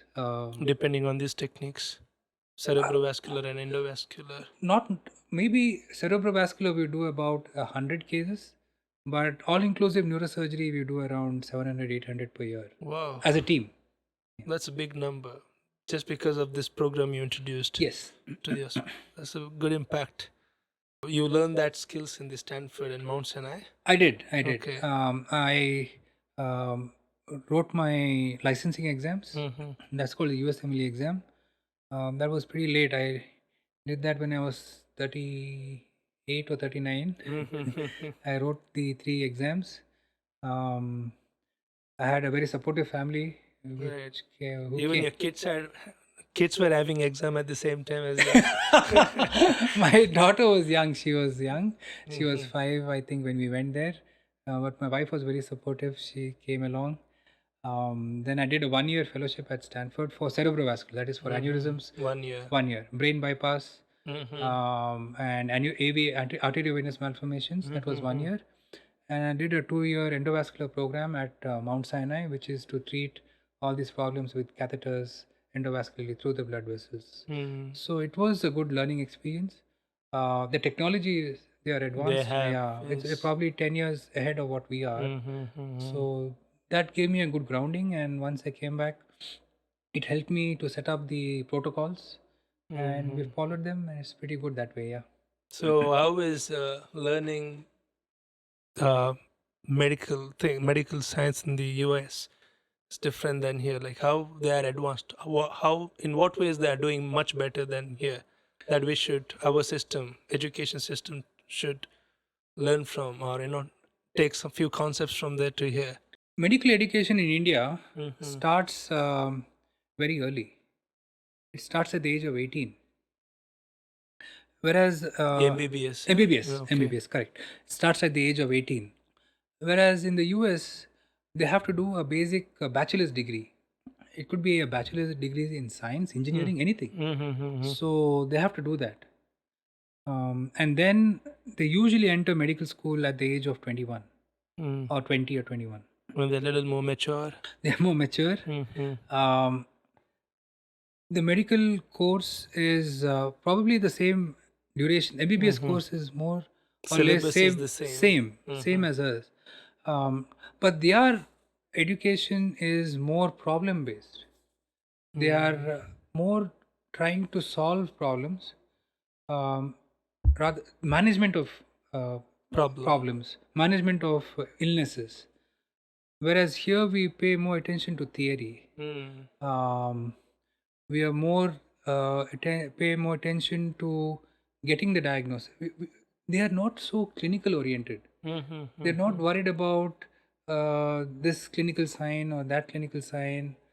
They have the gadgets to diagnose it once a disease or a disease process is thought of. And they're more practical oriented towards their teaching. They're more practical oriented towards how they are managed, and they pay more emphasis to common problems, whether it is in a children in a child situation, whether it is surgery, gynec. They are more focused to what a general physician would see in his day-to-day practice, and they tune them and train them towards that. You mean they dig into the theory only when there's a need? Yeah, Like when they encounter a practical, I mean, when they encounter a problem in the practical scenario, and then they dig into and they end up digging up into the theory, which is required to understand, rather than first understanding the theory of everything and then trying to. I think it's basically do with the education system here and there. They try to understand the pathology better, and they try to understand how to treat it, rather than knowing the 110 symptoms of one case or the 200 different signs for a particular sign which you can elicit in one way. They, they're more worried about getting to the diagnosis, doing relevant investigations, and managing the problem effectively. Which is better, this or that? That is better. That is more patient oriented. That is what is more important. Right. That is reality. That is reality. That is reality. That is what depends. What Makes finally- good doctors. good doctors, good patient outcomes. As you see, I mean, theory can be learnt anytime. Right. You can read your books. You can get it on the net. Knowledge But is how accessible now. knowledge is accessible. It's in your palm. It's in your Right. hand. But how well you apply it depends on good mentors, and they have a very good mentorship program. Knowledge transfer. Knowledge transfer is very good. They take good responsibility of their students, good responsibility of their fellows or their residents in training. They take it upon themselves to teach them so that they learn the art very well. That mentorship is, I think Lacking here in we should India. get it here. We should get that kind of mentorship so that you They're learn much better something. than teachers. You learn teaching something, stuff. do something, and you should pass it on. Right, Yeah, right. mentorship is very much that is lacking. So we don't have enough mentors in Indian education system in the medical. I think the education system here is, it's driven. I'm not saying only medical, but right from once you pass the 10th standard till you finish your professional, it's like a assembly line. Right. You have to fill those Checklist. checklists. You have to finish your 12th. You have to get through your entrance exam. Whether for medicine it is NEET, and for engineering I think it is CET. You have to finish your MBBS in this point in time. You have to get these grades for your MD or your masters, get a good college, and there is so much of competition. You get so many students passing out every year, and you have to go beyond that. You have to super specialize, and it's just like one conveyor belt which goes from one to, and in that process you tend to kind of lose the basic idea of education. um, it is converted into percentage or percentile rather than actually understanding. Right. Rather than why to how. Exactly. Rather than asking why I'm learning this to how I should go through this. This and Yeah. where I will reach. Right. I mean, that's a goal which all of us have gone through. But whether you become a good physician, There's a fault in both, as system as well as people. people, yeah. But there, it is more flexible.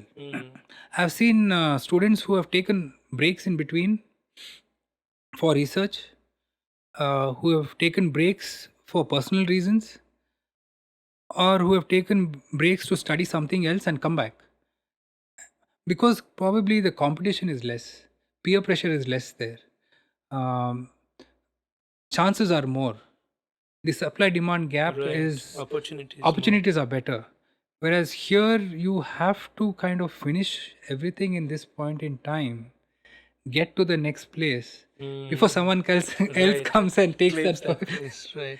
So we are all I'm not saying we are, it's a rat race Right. Right. which Basically. we have to, it's like sitting on a tiger which is running. You Matrix. don't know, you don't know when to get off, and if you get off you're, Right. you're damned if you do, you're damned if you don't. You have to sit on that galloping horse or tiger. True. So, how do you know when you're done with the surgery? Like you say, this is enough. Okay, when you get a clear intuition, shouldn't go further or do further. This is more than enough, or like. For vascular cases, you know you're done when you've clipped the aneurysm, the bleeding is controlled. That's it. That's it. For hematomas, blood, you've removed it, that's it. For tumors, you understand if it is not in a very important area, you see the change in the, we call it planes, tissue planes. You see the change in the color from a tumor to a normal brain. That's when you know it has changed. Or sometimes when you are operating on very critical areas, as I told you, when you're doing surgeries under awake craniotomy or with this neuromonitoring, and you find that the patient is having some changes, either with the recording, with the stimulation, or when you ask him to do something, then you know you have to stop. What is your longest record in surgery in the operating theater?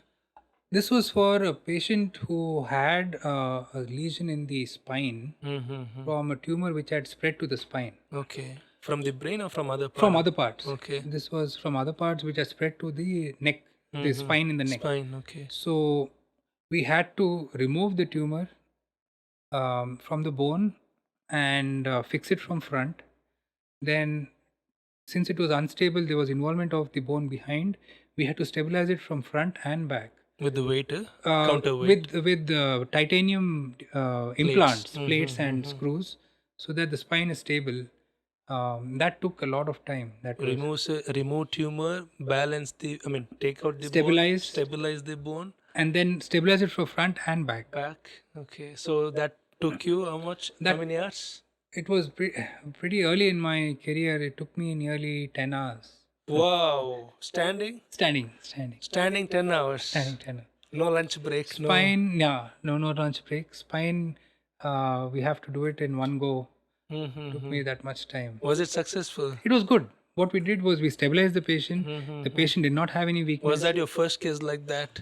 Stabilizing. I had assisted a lot, but this was a multi-segment, multi-level stabilization. That was something which I did for the first time. And basically, you do this so that you can rehabilitate these patients because they would have weakness.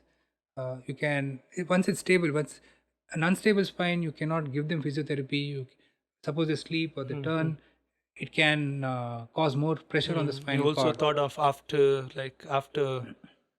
You also thought of regular lifestyle, like not Yes. just in the operating room, but also how patient Yeah, have to like the regular life of a patient. how they come out of it, and you have to treat the malignancy. You have to give chemotherapy or whatever for the primary malignancy, and also rehabilitate them so that whatever weakness they had improves with rehabilitation. 10 hours. How did that feel after the It was surgery? very exhausting. Very exhausting. What did you do after that? Straight away head home? Head or- home and go to sleep. Wow, 10 hours. I've seen posts on social media where surgeons have like stood for like 22 hours, 20 hours surgery, and they sleep in the In the OR. OR itself.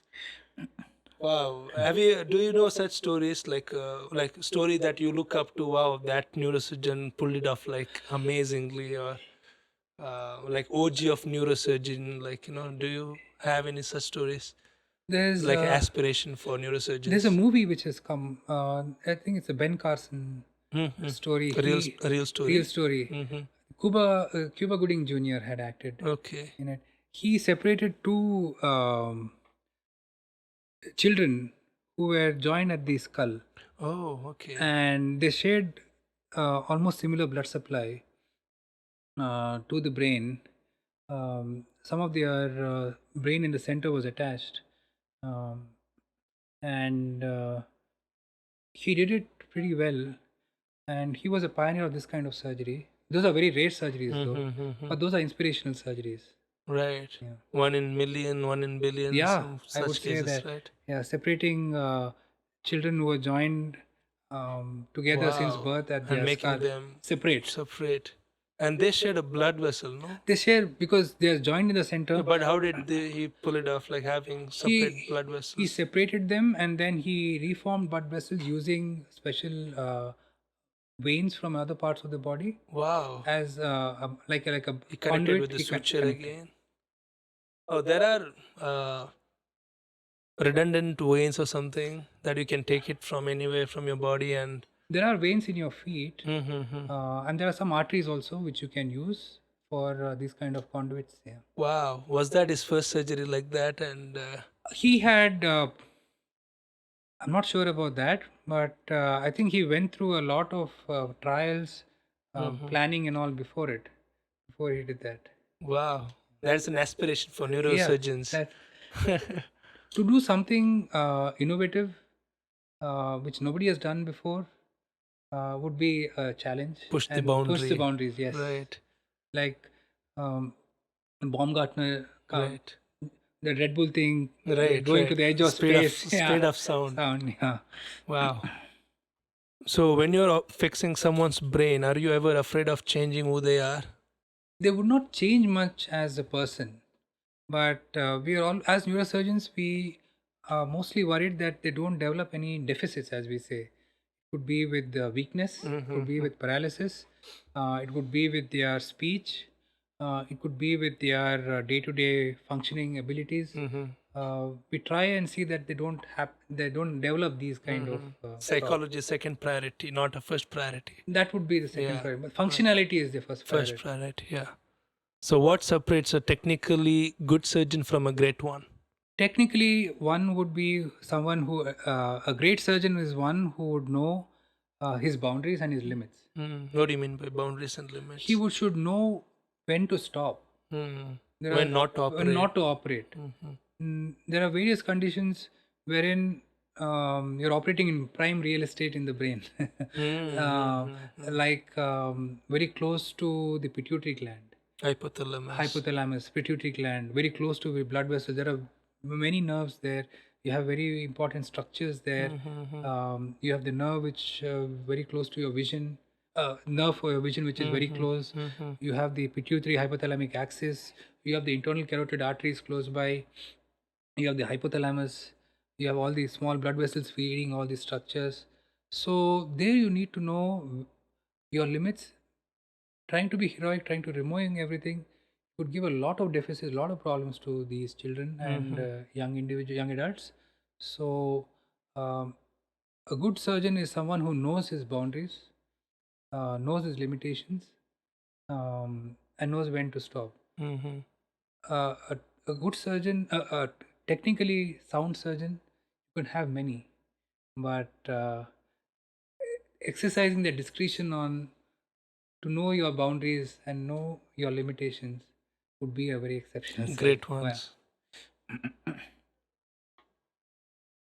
So, what habits or rituals do you follow to prepare yourself before stepping into high risk surgeries? Do you have any rituals like meditation?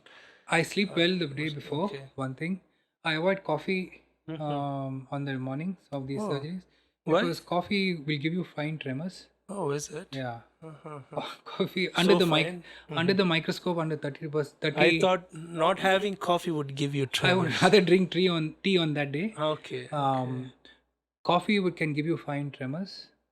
That is what I avoid on that day. Adequate sleep is very important. 7 to 8 hours. 7 to 8 hours sleep. Sleep early. Go through the procedure in your mind the day before. Visualize it, simulate in your mind. Come directly to hospital. Interact with the least amount of people. Go directly to the OR so that you don't have much distractions. Mode switching, nothing. Exactly. Straight Yes, away. Straight away. Listen to music or something. I usually Jazz, opera, just to like- get into the flow state. I So like- you directly come from your car, visualize, get that visualization, directly enter the OR, yeah, and continue that flow state. No distraction, no cut off. distraction, Okay. nothing. Keep it simple, keep it straight. Nice. And the day before the surgery, see that all your equipment is in order and Team is ready. Team is ready. See that you have your instruments which are working and very important. Nice. What does focus feel like to you in the operating room? Focus means total. When you see something, you're only looking at what you're operating on. There is no distraction from what's around you.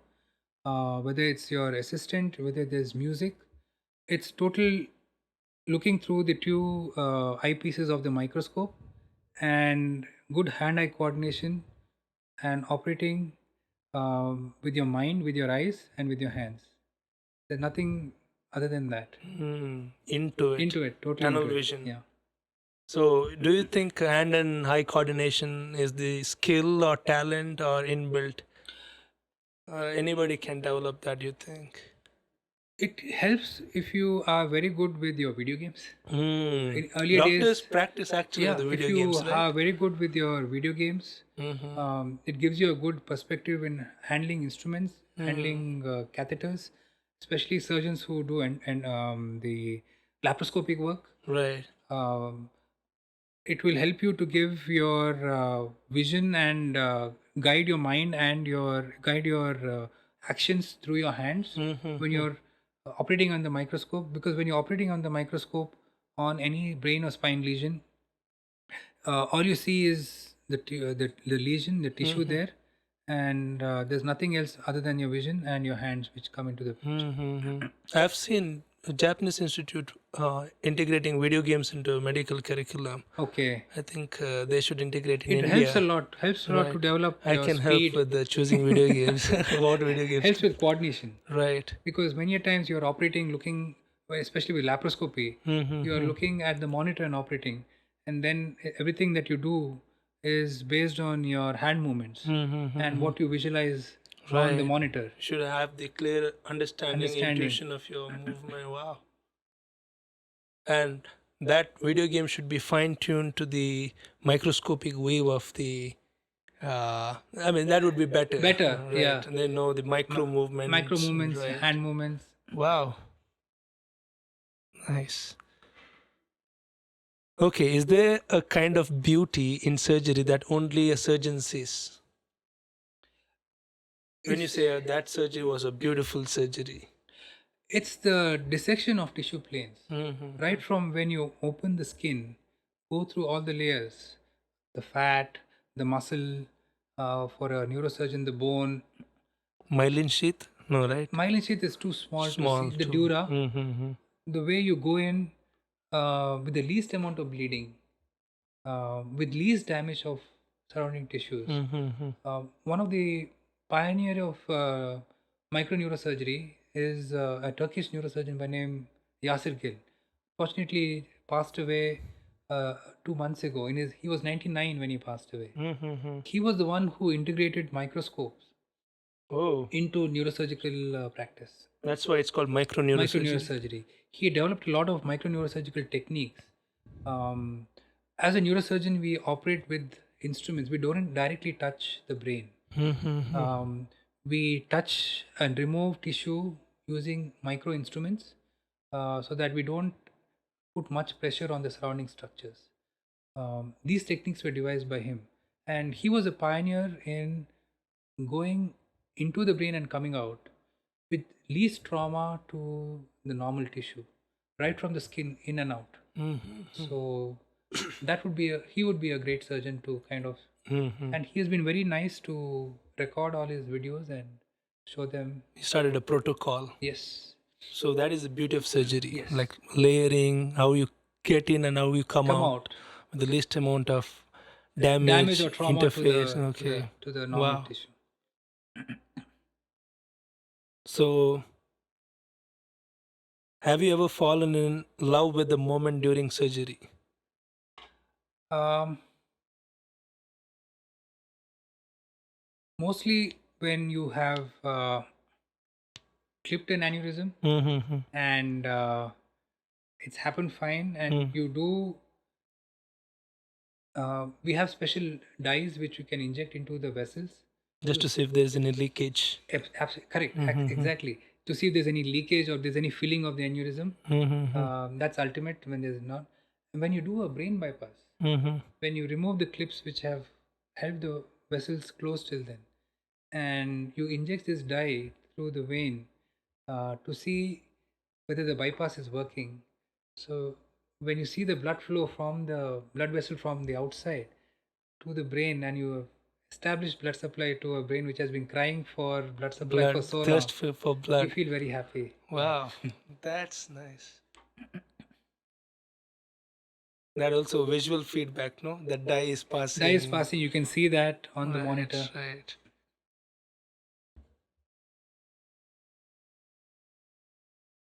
So, have you ever had a case that emotionally broke you? That you were very difficult for you to come back on track, like back? Was there a case like that? There was a child Mm-hmm. who had this rare bleeding disorder Mm-hmm. In the brain. in the blood. She had a generalized bleeding disorder. Her blood would not clot. It's a genetic disorder. Okay. And during as she became a young adult, there are a lot of hormonal changes which are happening. We She had a bleed in the brain once when she was just at the time of puberty, um, and we had counseled her parents. She came out of it very well. She required frequent injections just to keep the blood factors in place.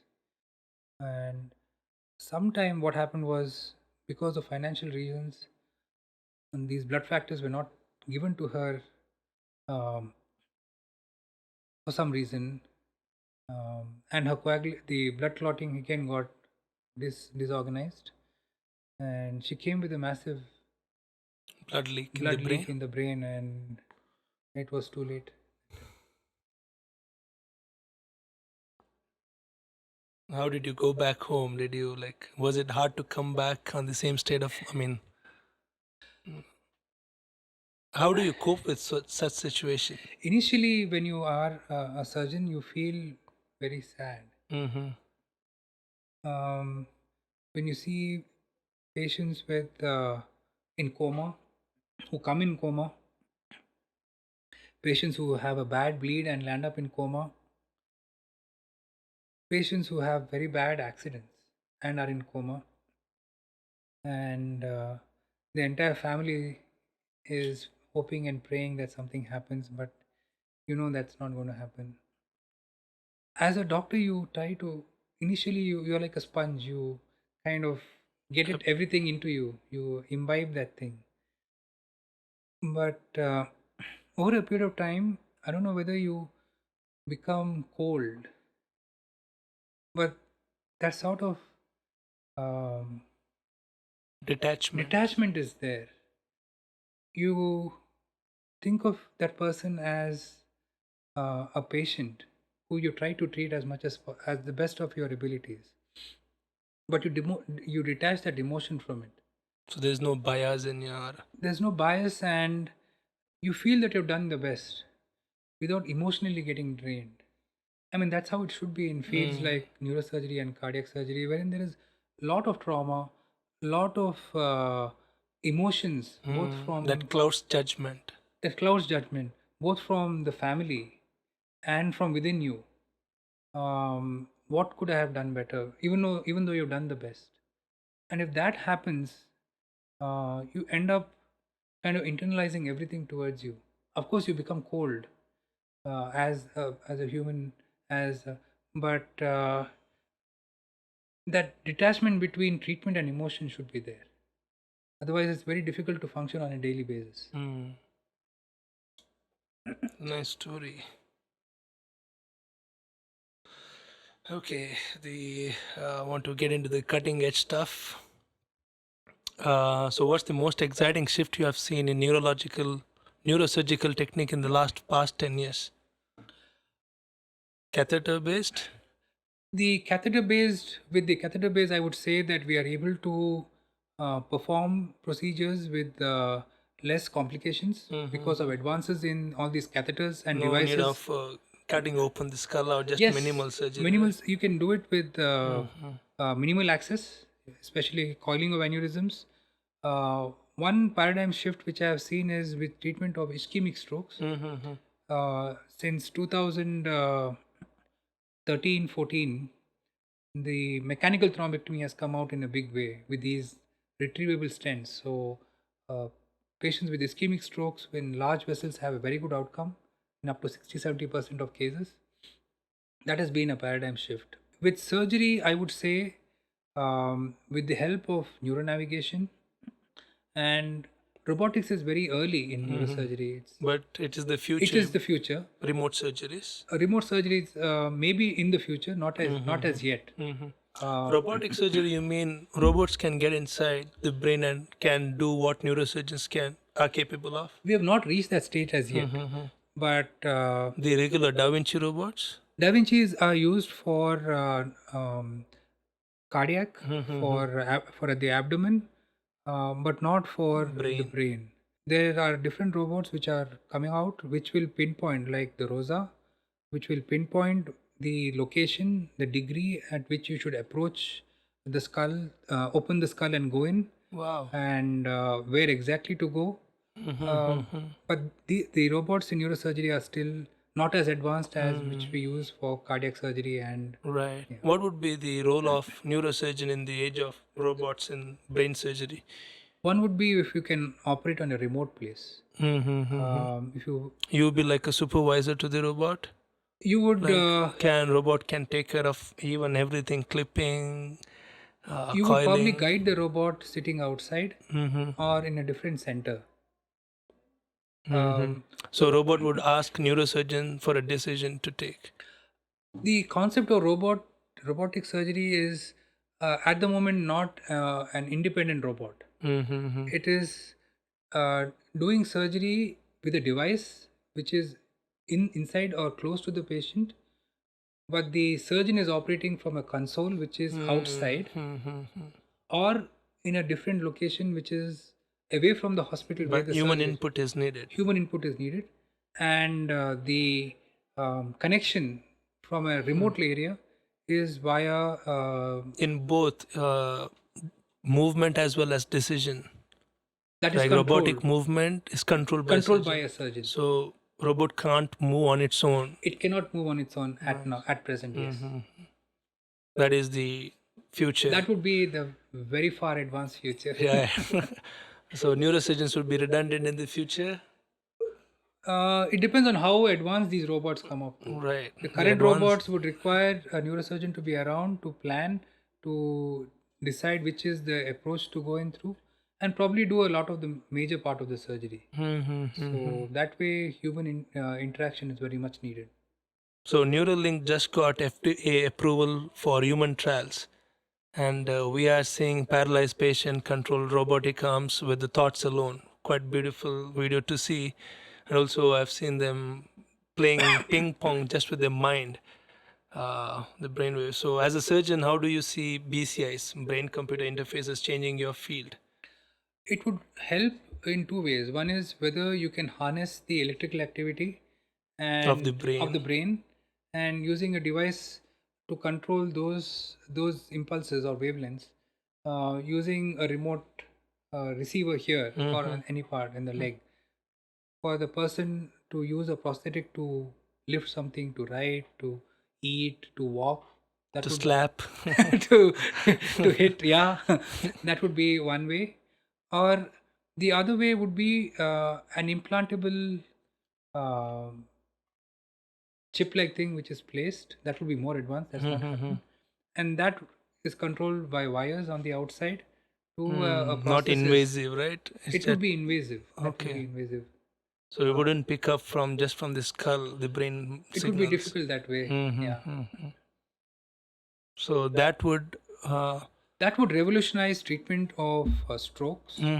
Patients who have recovered from stroke, they have some paralysis, or individuals who have lost their limb, controlling a prosthesis from the outside using wavelengths.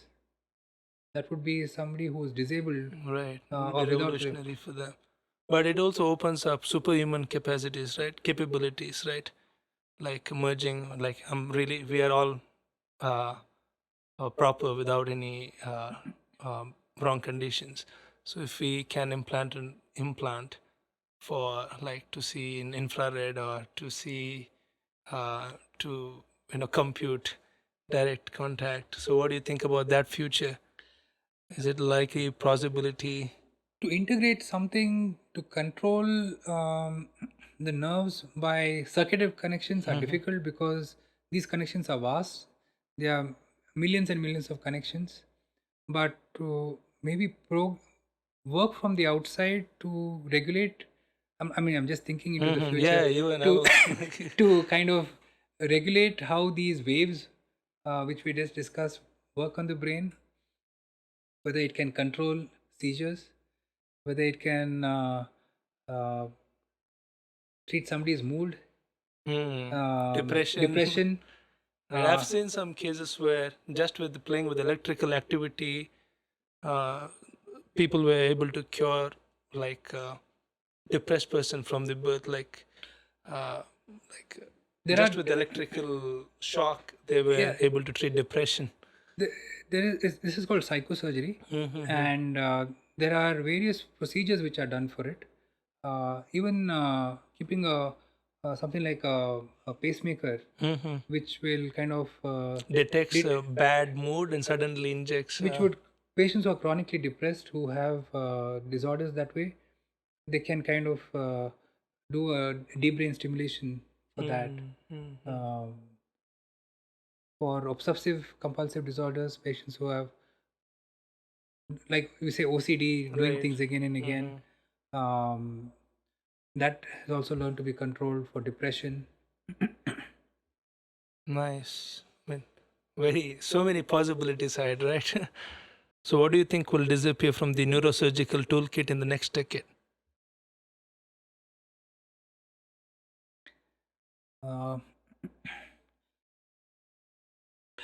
I feel with the advances in treatment of um, tumors, Mm-hmm. it is more towards immunotherapy. I feel that the um, I won't say that the armamentarium would disappear. Maybe the way the outcomes of individuals who have uh, brain cancers, as we say, glioblastoma multiforme, with the innovations in immunotherapy, wherein you identify these antigens or commonly secreted antigens which are lying on these tumors, and you direct a therapy towards that.